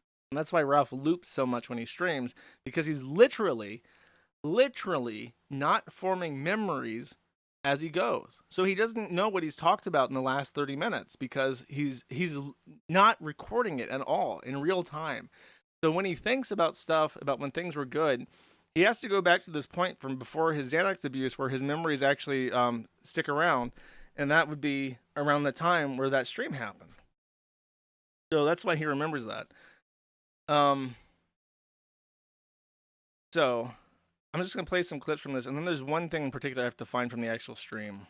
Our Sonic, I told you this. Okay, I mentioned the poem that he wrote to Lynx to try and woo her, and it's been speculated that Ralph is maybe like a little bit of a Dick Masterson simp when it comes to women. Like in public, he's like, "Fuck you, bitch, trust no bitch." But then in private, when he's trying to get laid, he's like, I want to fuck you raw and hard in that atavistic way, like how Dick Masterson writes his girlfriends. So, and I believe that because just listen to the utter poetry of this statement. He's saying this to me. This is what he's saying to me about the Kavanaugh hearing. Our Sonic, I told you this before, like our Sonic voice, me, you, Nora, right? Like it just clicks.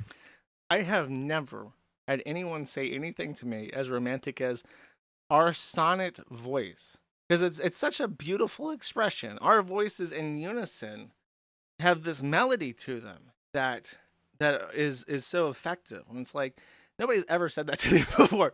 It's honestly, it's a little bit sexual. It's a little bit romantic and hot and heavy, and I had no idea what the fuck to say to that. Okay, it was very strange. Right. And so I appreciate the things you've done for me, and I hope you appreciate the things you've done for me. So Well, I'm happy to help Ralph, but do you remember what changed between then and now? well, I mean, it sounds like we're gonna get into fighting territory again, but Asking, do you remember what it was? Dick Masterson. It happened on Dick's show, but there was an underlying problem. Well, okay, well, just tell me that. Okay, we can just have it out, like if you want. Like You became hopelessly addicted to drugs and alcohol, Ralph. okay, well, that's not exactly the case. Ralph, you're fucked up on drugs and alcohol right now, Ralph. Okay, yes, she could say. Yeah, that's one clip. Two clip. Dick. Hey Josh, broke dick. How many? And yes, the whiplash in the actual call is that bad. How many kids do you have? How many kids do you have in your life, Ralph? 2. None. You don't see either of them regularly. Wrong. I just saw my son this past week. You're absolutely For an hour. wrong. Your court mandated 1 hour of time with Xander. 2 actually, and it's 4 total. So, you know what? I don't really have to prove anything to you. That's the thing. So like What do you want? you're just a Anonymous sent faggot. $3. Josh. What's really funny about this part is that I think after the fact, like after this stream, he was talking about how he went to go see Xander and there was something wrong at the meeting, and Xander didn't seem particularly interested in spending the 2 hours with him. So he said something like that little cocksucker or something. He said something like really egregiously bad about his son.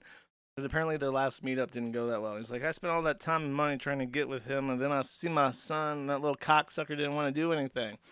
I was like, okay, buddy. That's a bit rough. Dude, like I want her to be the best person she can be. It's about Nora. And you know, And you don't think she could have done that with you if you hadn't no. have gone to Miami and been with the hooker with Andy Worski?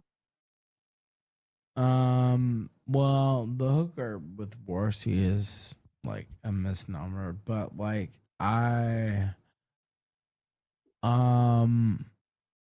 do I think she could have done it with me? No, I don't. Why not? Because how can you, nigga? Like, I mean,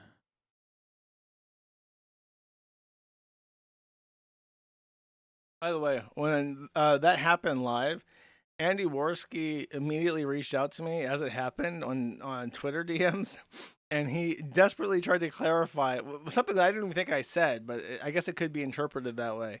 That he did not share a hooker with Ethan Ralph. Instead, they got kicked out of their hotel room. I think this was when Andy Worski threw like a bag of ice at him in a hotel room, and they got to like a fight or something and got kicked out of the hotel. And then I think the story is that they parted ways and Ralph went away with the hooker. So, but Andy, for whatever reason, was very concerned that I was telling people that they had shared a hooker together in a hotel room. And he would like to clarify that that was not what happened. Then there's one other thing that, for whatever reason, was not clipped, but is probably one of the funniest fucking things ever. It's right after Drugs and alcohol, Ralph. You're fucked up part. For some reason, this was not included, even though it's so important. okay, well, that's not exactly the case. Ralph, you're fucked up on drugs and alcohol right now, Ralph. Okay, you know, yes, she could Anonymous say sent $3. The best frenemies on the internet. it's funny because like me and you, like it's so it is actually hilarious because like we do go together like ham and cheese, but Nobody has ever, on the spot, come up with an expression as funny as saying that me and Ralph are like ham and cheese. Because he is a pig monster and I am a connoisseur of fine cheeses, chat. And honestly, it's one of the best things anyone has ever come up with on the spot for any reason. Never mind mid-argument fucked up on Xans and alcohol. He still has it. He has that little spark in him still to be funny.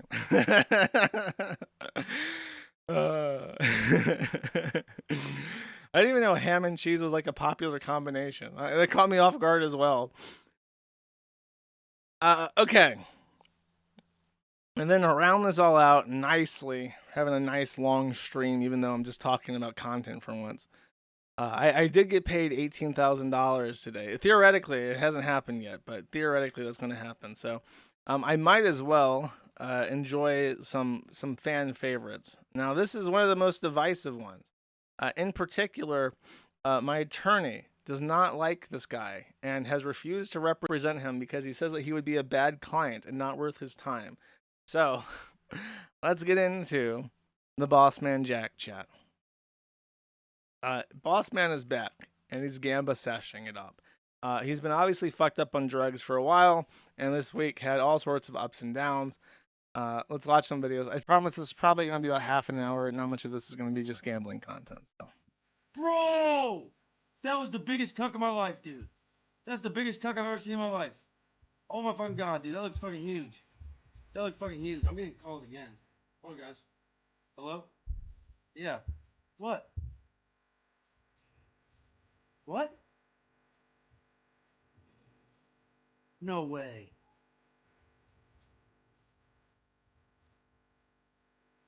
What the fuck? The lyric of that song, that's shit in my cup money?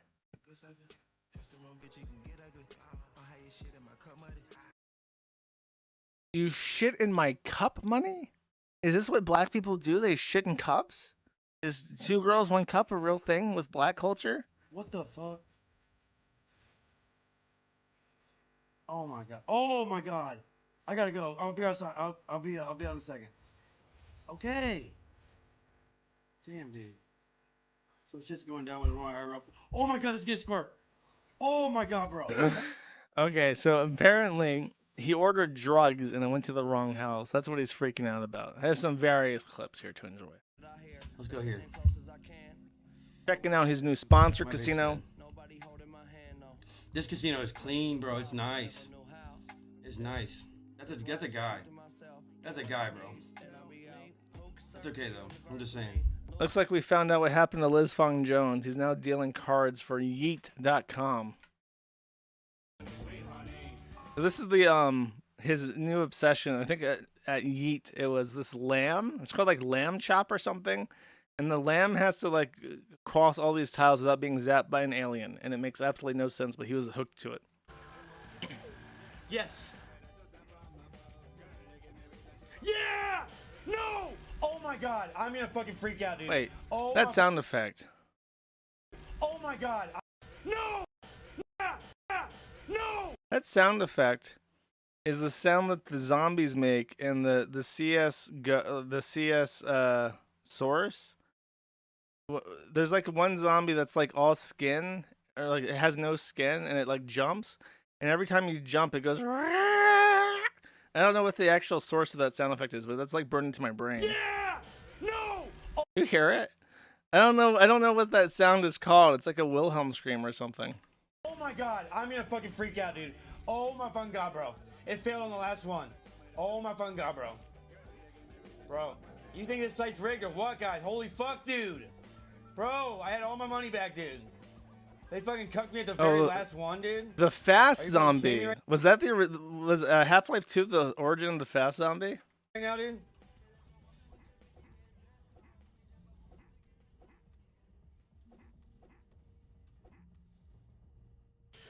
It just did it again. It just did it again. It just did it again. The fucking You guys fast suck zombie. ballsack. You guys are cheating. Dude, he looks bad in this. Look at how bad he looks in the corner. Oh my god. Oh my god, bro. These guys are fucking rigging my shit, dude. Okay, the people that hate BossmanJack, stick it through. I've got good news for you. Just chill out. Settle down there. Don't be making no fast zombie screaming noises at me. Oh my fucking god. So after he quit Yeet.com, actually he got banned from Yeet.com because they don't operate in the United States, and they got enough hate mail that he's American, so they banned him. Bro, I was about to leave, bro. I was about to lose it all, dude. Oh my fucking god. Oh. All right, dude. So he's still on Yeet, but his dad interrupts, and this is a foreshadow of things to come. Yo, why are you yelling at me? It's not fucking nothing, dude. It's all the fuck out of here, dude. God damn. So he walks up. His dad says, "What's this?" Slams the door in his face and takes it. Let's take a double look at what that is. Yo, why are you yelling at me? What is that? That looks like, to me, in my untrained eye, chat, a little bit of crackarooski crack pipe. Is Bossman Crack back on the crystal? It does appear to be so. The biggest Now, that's a big deal for reasons I will explain in case you've forgotten. rigs bullshit I've ever seen in my fucking life, bro. This Oh is- my god, guys. This was his other fascination, risky There's a click. big win. There's a big win. Oh my god. Rugged. 63K lost it. It even says rugged. That's Oh my funny. fucking God, bro. It should just say felted. Oh my fucking god, bro. Oh my fucking god, bro. Oh my fucking god, bro. Bro, I'm gonna fucking lose my shit, dude, if this is gonna lose it again. Oh my fucking god, bro. Look at this fucking rig bullshit. A 23% chance of success. It's crazy that they did not want to be sponsors with him. Now, I should mention, I don't think I even said this, but after the Turkey Tom video on BossmanJack, many of the regular thread users were very upset that their hard work clipping over the years was used to financially enrich some guy who doesn't pay anything. He doesn't tip the dealer, chat. Doesn't tip the dealer. So in protest of unauthorized clip usage by YouTube slop commentators, the clippers of the BossmanJack thread have decided to take some artistic liberties with their clips to encourage source attribution or non-utilization of their footage, chat. This is what we have here. Oh my god, dude. Fuck my life, dude. He's on shuffle because he got yeeted off of Yeet. I'm gonna fucking dude. I'm gonna fucking. Oh my god. I'm gonna fuck a dude, chat. Classic violence. Fuck my life, dude. I fucking hate my life, dude. Smashing that. Good old time. So this is just him doing the crack jaw. So he does that thing where he like runs his jaw back and forth, and that's a sign that he's on the crack rock. He ran that money up, by the way, I believe, to $360,000. Now I tried to find like is there like a graph I can get of this? No. He ran it all the way up to $360,000, and then, like, unlike most times, he actually withdrew a lot of it, and it took him several days to actually lose all of it. He's now back at zero, but there was a time where he had $150,000 in Solana just waiting to be cashed, and he had good reason to save that money, chat, but unfortunately, he just lost it all again. And I $360,000 is a lot of money, but at this point, he's like made money and lost money so much it's not even worth pausing on that figure. Yeah, it was over $250,000. What are you gonna do about it? It's gone. It's gone. All that. 0 bytes. Bye bye. All bye bye. $300,000. Bye bye. So then, you know, with a little bit of that crack rock in his system and that money in his bank account, he got a little bit arrogant and started showing off. Yeah, here, check out these gigantic bags of weed. He's showing off a bag of weed that's so big on camera, it looks like one of those bags of ice you'd buy at a gas station, but filled with a controlled substance that is explicitly against his parole. So here it is. I'm violating my parole. I hope nothing bad happens. In fact, let's check this out. Here's some more pictures of the drugs that I bought that are in my house. At some point, he realizes that this is a really bad idea and tries to say that it's his brother's weed, which is really mean because it could like fuck his brother up if they actually believe that. But they did not. So then, of course, he shows off all these drugs in chat. What do you think happens? Sorry, guys, I'm back. I forgot.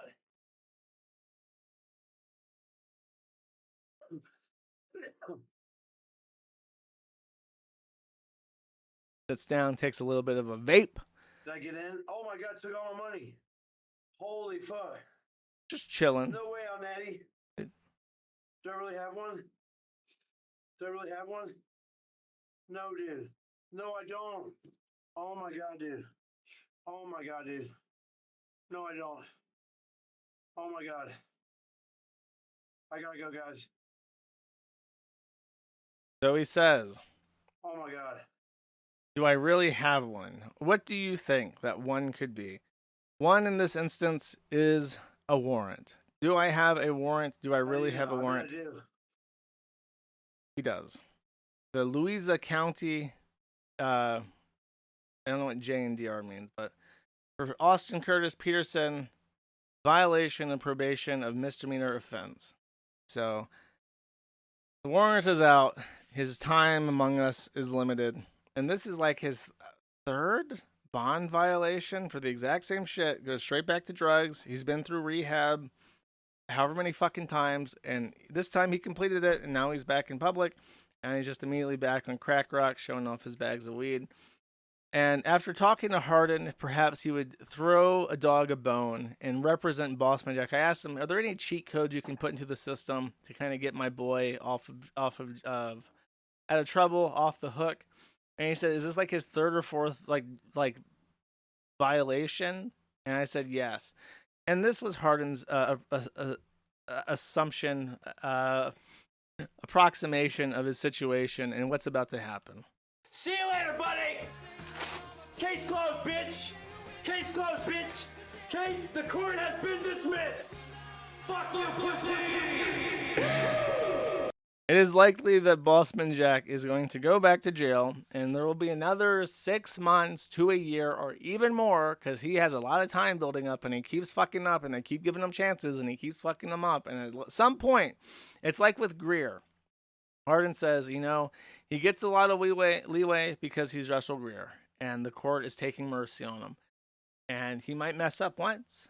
He might mess up twice. It might take 18 times, but one day he will mess up, and the court will run out of patience. And it's the same thing with BossmanJack.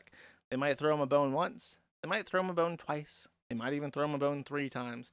But because it's BossmanJack, gonna keep messing up, and it doesn't matter how many chances they're gonna give him. Eventually, they will simply stop giving him seconds. So it is what it is. Chat. It will be arrested probably before next week. Now, I do not have a Reddit segment, but I do have a little something that I found, and I would like to share with you because it amuses me greatly. Someone discovered that in Old English, the word for a meal was a sneeding, and the word for a house, of course, is hus. So that would mean that in modern English, if we did not borrow the French word restaurant to discuss places where you have meals, you would instead be eating in a sneeding house. So I recommend to all that we stop referring to restaurants with the antiquated French loanword restaurant and instead refer to places where we have meals as sneeding houses. So that's my Reddit segment. Okay, that should be it. I have concluded the stream that was brutally massacred yesterday, and now here comes the really fun part, chat. I'm gonna have to figure out how I'm gonna read super chats because the super chats were destroyed. Now I think I have the videos from yesterday. I do have the videos from yesterday. So what I'll do is try to scan through them and read the super chat. So I'm gonna miss some. I apologize, but I'm doing my best here. Okay. RC, let me just shrink that. Can I shrink that? What can I do with RCBA69 for $100 says, Josh, it's Italian and late. I don't know what that means. I do know what that means actually. Is Italian and late. Okay. I was late. I was late by like 30 minutes. That's true. I was late. And then I was very late for this stream as well. I was late. I don't know how else to say it. The uncredited for 5 says, Josh loves hentai and lolicon. Gross. Kukuko for 10 says, thanks for the company and positive stream at PW Army. I heard that PW Army has fallen off, chat. That's the word on the street. Carnova for 10 says, enjoy pizza, stalker child. I will. Thank you. Banana Plugs for 5 says, happy bodygam foot. Oh, well, anyways, you're still my favorite non-Slav always. As I'm typing this, my airplane home is rolling to the runway. Spain is shit. We'll watch the VOD tomorrow. No, Soccer Child, you will not watch the VOD. Crunky K for 5 says, sticker brush symphony. Simpony. Your lateness and homosexuality is forgiven. I don't know what the fuck that means. Tetrabex for $100 says, would you rather be the ham or the cheese? The cheese, obviously. What fucking question's that? Hamburger for 2 says, what's up? Shut-in and stay-at-homes, junk food eater, Dota 2 warriors and gods, deckers and street samurai. I feel like that covers everybody that listens to my stream even. Red Eyes Black Dragon for 5 says, press N in chat in anticipation for the body cam footage of Nick Ricada talking to Ceiling Cat while his nose is frosted and dipped in Coke. I don't think we'll get anything that fun. I have a feeling the body cam footage is a little bit sad. Space Allen for $50 says, Ham Jam. Thank you, Space Allen. I appreciate it. Dizzy Until Death for 5 says, nothing. Thank you, Dizzy. Crunky K for 1 says, consoles have been doing this to years. Sony would brick your PSPs and PS3s if they detected pirated firmware, or they revert back to the official ones if you went online. Wow, that's crazy. That shit's so fucking disgusting, honestly. I don't know how we don't have laws against that. Wow, it's Daisy for 1 says, I made a needle felt news hamster. I sent it to you on Zitter. Okay, I know what this person's referring to. I will bring it up on this person did in fact felt me a hamster. which sounds wrong. It sounds like trying to make a joke or something. It's true. Here we go.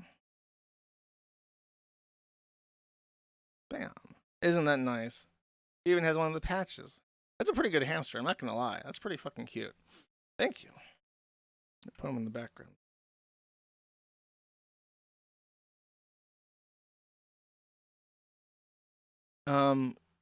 Hair 04 for 20 says Nick 55 is the only 10 fish enthusiast I found besides you. I would like to hear your thoughts on his recent unboxing video. There's no way I can open that link, but I have watched him. He's pretty good.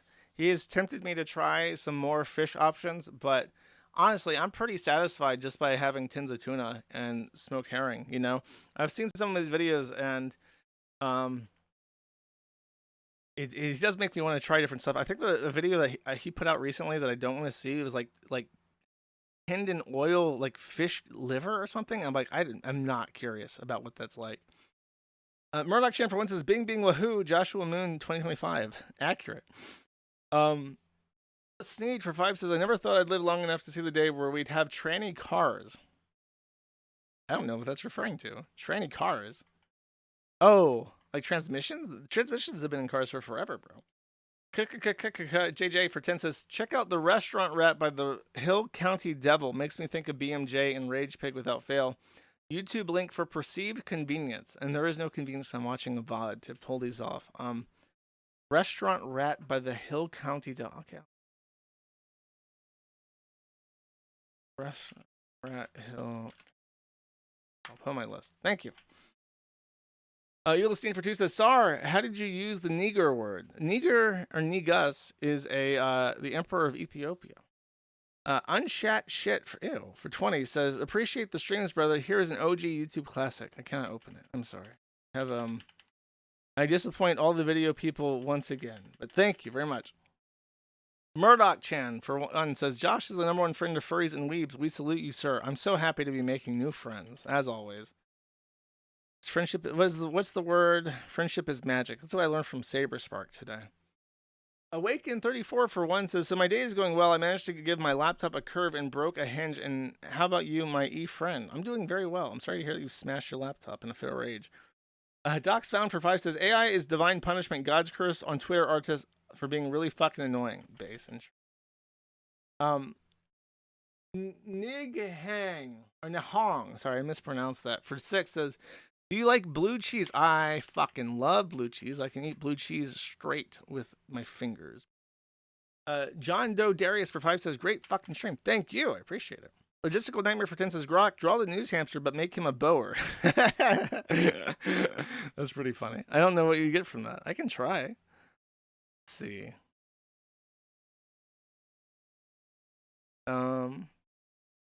Rock. Hatch.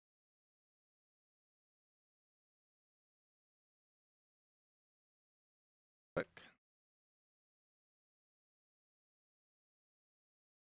Do I have like a full body news ham that I can use?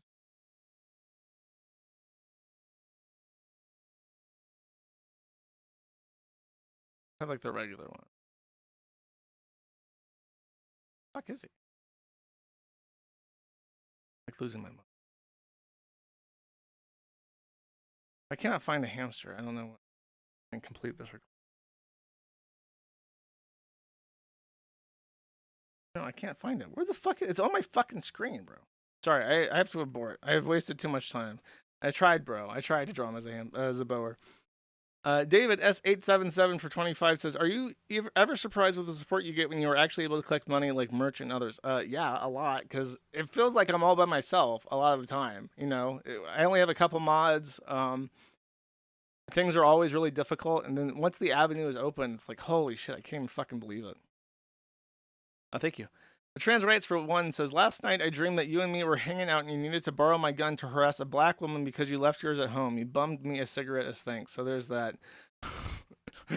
That's very bizarre. Don't implicate me in your hate crimes, sir. I'm a lover. Awaken 34 for 2 says, by the way, a game you might want to try if you ever find the time is Dominion 6 or Endless Space 2. Real fun and a breakaway from stuff like Stellaris. I think I've tried Endless Space and I didn't like it. I don't think I've tried Dominions though.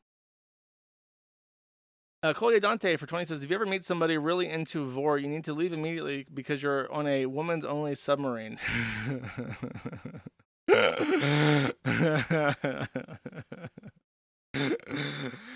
Point blank shot trannies with a, I don't know what that says. Oh, a shotgun, I think.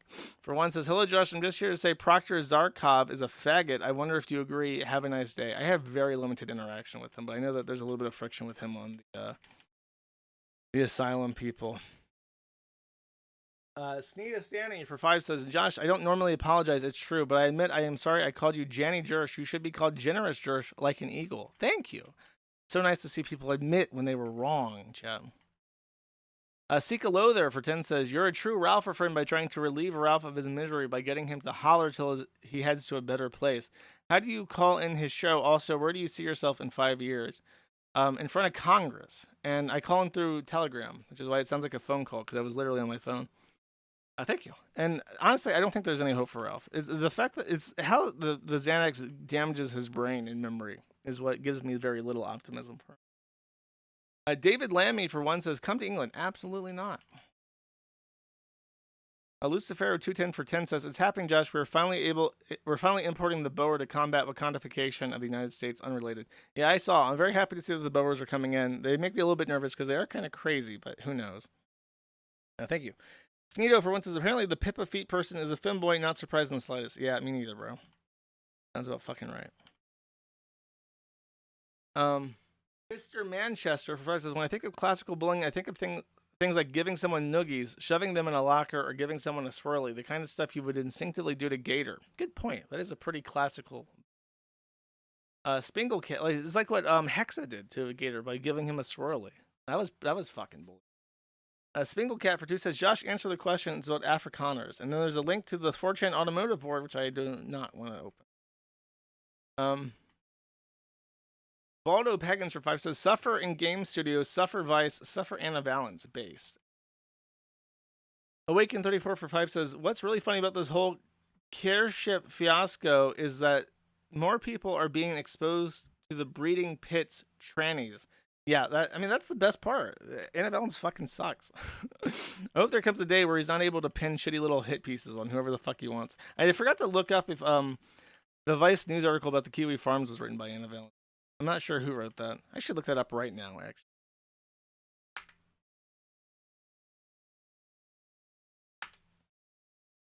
There's a Kiwi Farms tag. Oh my god. Holy shit. I have to show this. I'm glad I looked this up because this is fucking wild. Look at this. They tagged their article about J.K. Rowling arrested for allegedly doxing a trans activist as Kiwi Farms. David Gilbert. Is that the guy that wrote the other Ana Valens article? Look, they tagged this J.K. Rowling and Kiwi Farms. It's mentioned like 4 times. What the fuck? 7 times. Posting trans... Oh, most prolific allies. This is about, Carolyn Farrow. That's why I thought they were talking... See, they wrote this in such a way that it's like... It's confusing as fuck.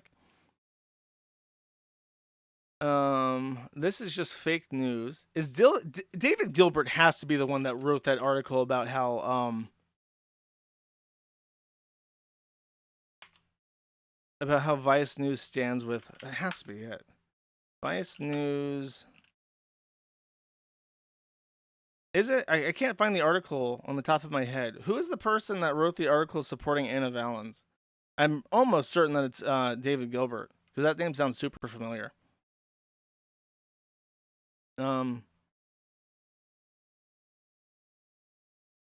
by Ana Valens. I'm pretty sure that the David Gilbert guy. This guy looks like...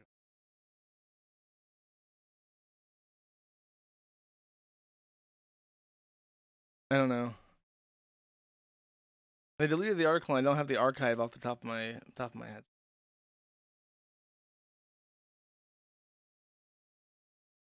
Next. Cino for 2 says X-Link, which I can't open. Internet Archiavelli for 10 says the crack slinger slasher. And I think that is going to be a Bossman. I apologize. Awaken34 for one says, when I heard the term shots, male lolly, I thought it meant shit Yoda. I don't know what the fuck that means. Awaken34 for one says, also, if I give the chance, much like you, I would shoot all the lolly enjoys without hesitation. Dark Western for one says, when will you bring back dono sounds? I'd love a chirp for every $1. Yeah.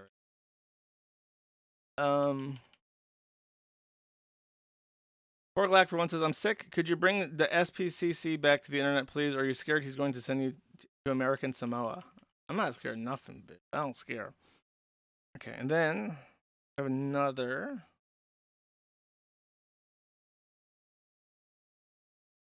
All right. IHC 1996 for 10 says, I kind of respected DSP for being in his own bubble, but after the Kino Casino event, I learned that he was actually just retarded. The detractors are proper retarded too. Thanks you, Josh. You smell. Thanks a lot, bro. The uncredited for 5 says, did Josh hit the end stream button because that was his hero, Keffels, was doing in the clip? No, I did not deliberately turn off my stream as soon as Keffels said I want to turn off the stream. That did not happen on purpose. TP Lux for 5 says, the stream crashes are a nice touch. Tricks the dumb listeners so they don't realize that the shows are pre-recorded. Sorry, Josh, some of us are too smart to fall for it. Nice try, stalker child. Listen, if the illusion was broken, then nobody would super chat. That's the whole point. Nihong again for 5 says, do you like sausage rolls? Hee hee hee. I think that was one person that got the joke that I was making. RCRA69 for $100 says, Jersey Moo, let's stream. Have you thought of saving for a back generator for your goon bunker so that you're not in the dark with your only source of light in your computer screen? Yes. Eventually, if I ever get a house, what I want to do is I want to get a battery. Like, I want to get one of those Tesla backup batteries that they put in your garage, but which can be used as an uninterruptible power supply. I'm pretty sure that's how it works. Like, if you have like solar, you put it on these batteries, and then that's used first before it taps into the main power grid. But I would also like to get an actual diesel generator and like the back too. That is like a backup. That's my dream. That's what I really want. Awaken34 for 1 says, as soon as you said that Sam is basically taking Hollywood types down a peg, I was sold. Happy to do some advertising for Sam, I guess. All right. Now these are from this stream. Racist softshell crab for $6.79 says, with kids getting out of school soon and it warming up across the country, expect a lot more power outages. Since you were last home, street racing has gotten really bad. Also, power grids are so mismanaged and overtaxed, a hot day can take down an entire grid. Oh, wonderful. Happy to hear that our first world country is in tip-top shape. Total Banker Death for 3 says, fuck banks, fuck journos, buy and use XMR at a pure spite. Neba, hail Hitler. Ghost of Apollo Legend for 172 says, congratulations, you made me, of all people, actually like Billy Mitchell. I imagine the green card wife didn't sign up to be a bankrupt albino and will be filing for divorce any day now. That remains to be seen. It's definitely possible. Neba Hail Hitler for 170 says, is he the greatest artist of this music generation? And there's an art drama link, which is apparently about how all the streaming services are removing his latest song, which I'm not surprised by. Kurt Eichenwald, Anime Masquerader for 10 says, his previous anime Samurai Champloo. Yeah, wait, this is in reverse. Glorious Kiwi Emperor, I can't believe that you didn't listen to my review of Lazarus. I need everyone to know, I need the world to know. Shinichiro Wanatabe, creator of Cowboy Bebop, put out dirty tranny in his anime.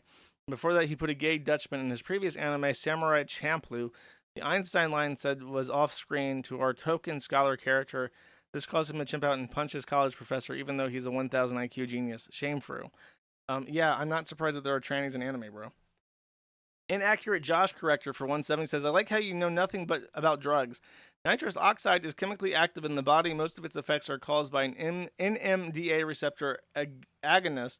Also, it does not kill brain cells. Next time you ask on the drugs thread on the forum first. Okay, sorry. I confused nitrous oxide with duster, I think, because it's kind of similar in how you take it.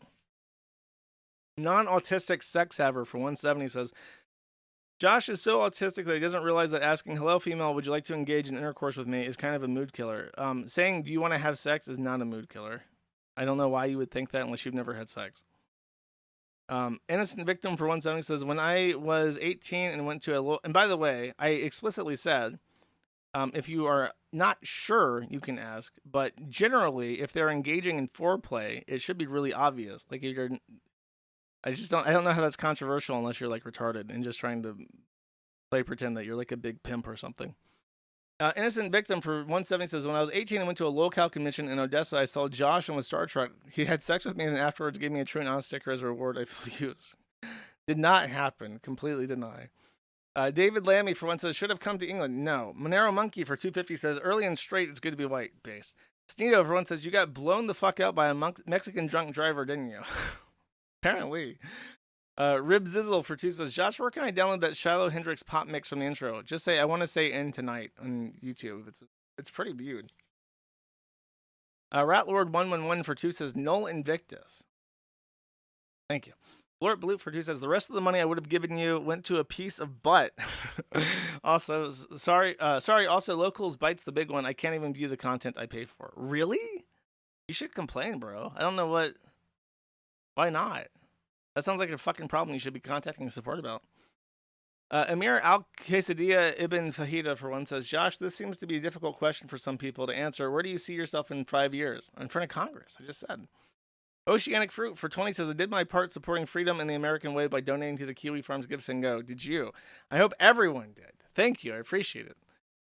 Blort Blue for 2 says, are you aware that you are also an anti-hero figure, right? I'm very nice. I don't know how anyone could have an issue with me. Oceanic Fruit for 2 says, P.S. Give a comparison of the campaign from beginning of the stream up until now. Let's see what's up.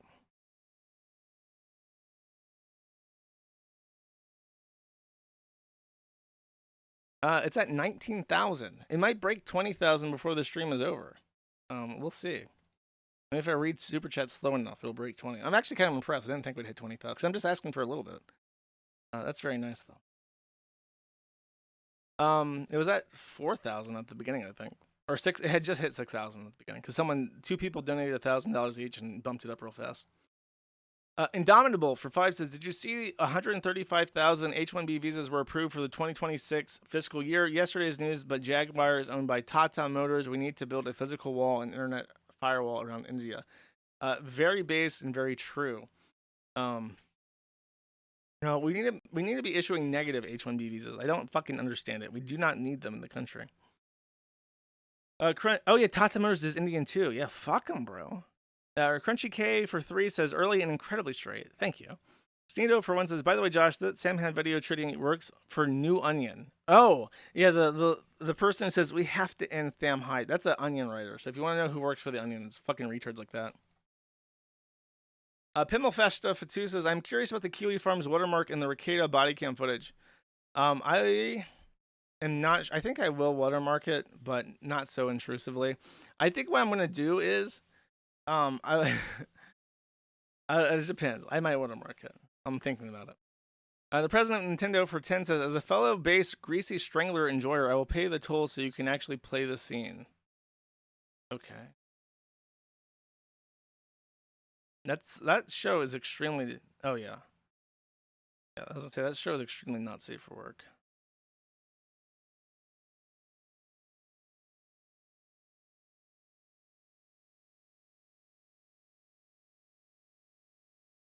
Oh, you can't hear.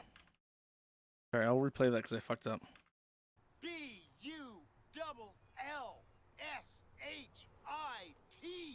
New word. A-R-T-I-S-T. Spells bullshit artist. I say again, bullshit artist. That's a good scene. That's a good movie, but I can't ever recommend it. Oh my god. My browser for streams is infested. Sneedo for 1 says, Winnemucca has a population of 8,261. It's a small ass town with multiple casinos. If you want more places to gamble, go to Reno. There you go. Bingo Cat for 10 says, this guy looks like a fat version of Gunt getting knocked out. Okay.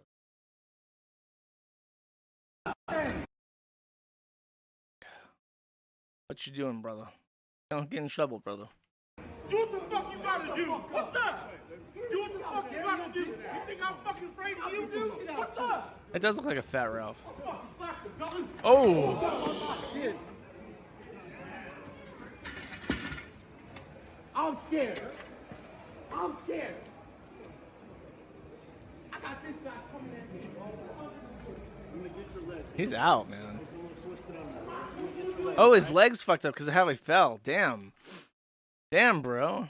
Yeah, don't like, he does this thing, by the way. I'm not like a fighter, but watch. He's like challenging this guy by ooking at him, and then watch what he does. Right before he gets hit, he like leans forward. He's like leaning forward to ook at him more, and it's like, bro, you're like presenting your fat fucking face to get punched in, and that's exactly what happened. Like, why are you? He's like, it's like the least defensive stance in the world to take.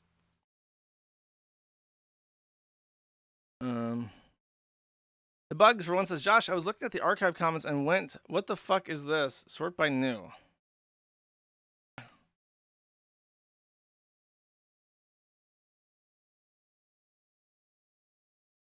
Oh, dude, that guy is like desperate for attention. I'm not going to give it to him. Asian Tech Support for 10 says, I'm eating Deans right now. Good. Good. That's healthy. You get the vitamin Deans. Thank you. The Horse Beater for one says, never kill yourself. The Horse Beater for one says, my Oshi, enjoy your lifetime. Benjamin Fankino. Insensitive Zero produces, I like women with male sex organs, but I would never have sex with them in real life because they're not sexy in real life. Okay, buddy, Lamau. Seems to be a popular opinion there. Humble Guardsman for one says, nothing. Thank you. Dan Donojo for one says, Synth called you a pedo in a Shudcast right after sending you that email. Seems to be having some psychological issues. Tetravax for $50 says, drink the big mercury to become immune to little tuna mercury. I'm trying. I'm slowly building up my resistances, I think. Thank you. Arian Kui Generator for 5 says, Flaming Gator are pedos. Glad Gator could bring this woman to Christ by being such a fat, disgusting pedo freak. This is a $1 donation to start a fire between you and Gator. Dude, the Gator already hates me. You don't need to encourage him. When he thinks he can get away with taking little shitty shots at me, he will. TV Deluxe for 5 says, we demand Old Bay Drunken Mess stream soon, possibly during Ricada Body Cam for solidarity with Nick's alcoholism. Oh man, I was gonna do it for July 4th, but if I stream the body cam footage, I'll break it out early, I suppose. Just a taste. Sneed and Feedin' for one says, Josh out for blood and twisted the knife on a destitute hobo like Patrick Bateman. What's that referring to? Gator, maybe? Octavia's sales rep for 10 says, enjoy Super Chat, Streamer Child. I will, thank you. Sneed for Life for one says, do you forgive Ethan Ralph for doing white genocide with Nora? By the way, Pakistanis are Indians who follow Islam. Look, bro, with Ethan Ralph, it's whatever he can get. I don't blame him. Porglack for one says, Josh, have you grown a Fu Manchu to do a better impression of Liz Fong Jones's father? I have not, unfortunately. Kurt Eichenwald, Anime Masturbator for 5 says, Glorious Kiwi Emperor, your autistic cadence and hyena cackle, it just clicks. Thank you, thank you. Lucifer 210 for one says, you've smoked Gouda on my charcuterie board, bish. Euclid Need for 5 says, I love watching Bossman gamba his life away. Damn, that crack nice. No, he needs to stop doing crack so he stops going to jail. Sneedo for 5 says, got my degree, time for the big bucks. And then there is a video. Let's see.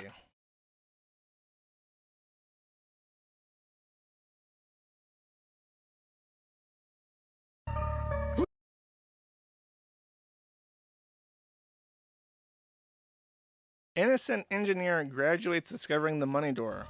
Who are you people? What do you want from me?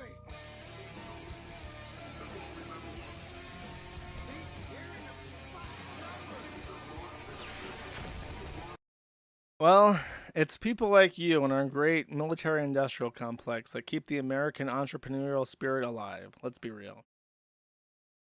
Genocider CO for 10 says, Happy Pizza Day. Thank you. Appreciate it. Fintard for 2 says, you have intruded on my sauna times again, you faggot. I didn't mean to, bro. Sorry. Monero Monkey for $20 says, no, Steiner Child, you are not alone. Enjoy being stalked. I always feel like somebody's watching me. Kissy face emoji for 2 says, test. Spingle Cat for 1 says, I'm surprised you didn't cover the seething over at the Afrikaner refugees. I didn't want to do a news segment. I'm saving that for next week. Or for Friday, rather. Brianna Wu, Hyper Bimbo for 10 says, I can't believe you didn't cover the bout of IBS drama that came before you versus Ralph. Oh, bro. I did forget about that. I'll have to cover that. I even teased at that, but I didn't cover that. I'll have to talk about that next stream because I meant to do that after I had like I cut myself off because I was talking about Gator, and I never circled around to it because I have a memory span of a goldfish. No Xanax needed. That's just how I am. I'll remind me to do that for next stream because that was very funny. All right. Thank you for watching on this unusual time slot. I will be back on Friday as per usual. Take it easy. Have a nice day. Thank you for supporting the Give and Go if you did. And I'll see you later. Bye-bye. Man, these people took my kids from me, then they paused my bank account. I have so much anger in me, got no way to take it out. Think I'm stuck in the matrix, where the fuck's my nitrous? Yes, I am a cucker, like when people fuck on my bitch. Shit that I'm posting on Twitter, they're telling me, hey, don't say that. How niggas can't see me in public, I'm driving an off-road Maybach. With all the money and fame, I still can't get my kids back. With all the money and fame, I still don't get to see my children. Niggas see my Twitter, but they don't see how I've been feeling. So I became a Nazi, yeah, bitch, I'm the nigga Highlander. Nigga Highlander. They don't understand the things I say on Twitter. Nigga Highlander. They don't understand the things I say on Twitter. All my niggas Nazis, nigga Highlander. Nigga Highlander. Nigga Highlander. All my niggas Nazis, nigga Highlander.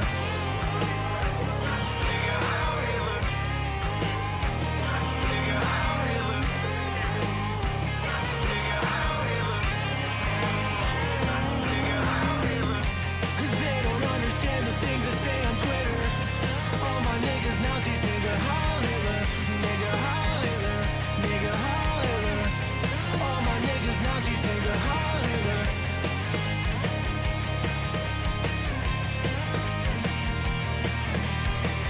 Nigga Highlander. Nigga Highlander. All my niggas Nazis, nigga Highlander. And I didn't. This is a cover by a small artist. His name is Baldy with 2 E's at the end. So Balde. He's want to hear his other covers. He's just taking the piss. So I don't know if he's like a super chud or whatever, but he's just taking the piss. All right, thank you. Bye bye.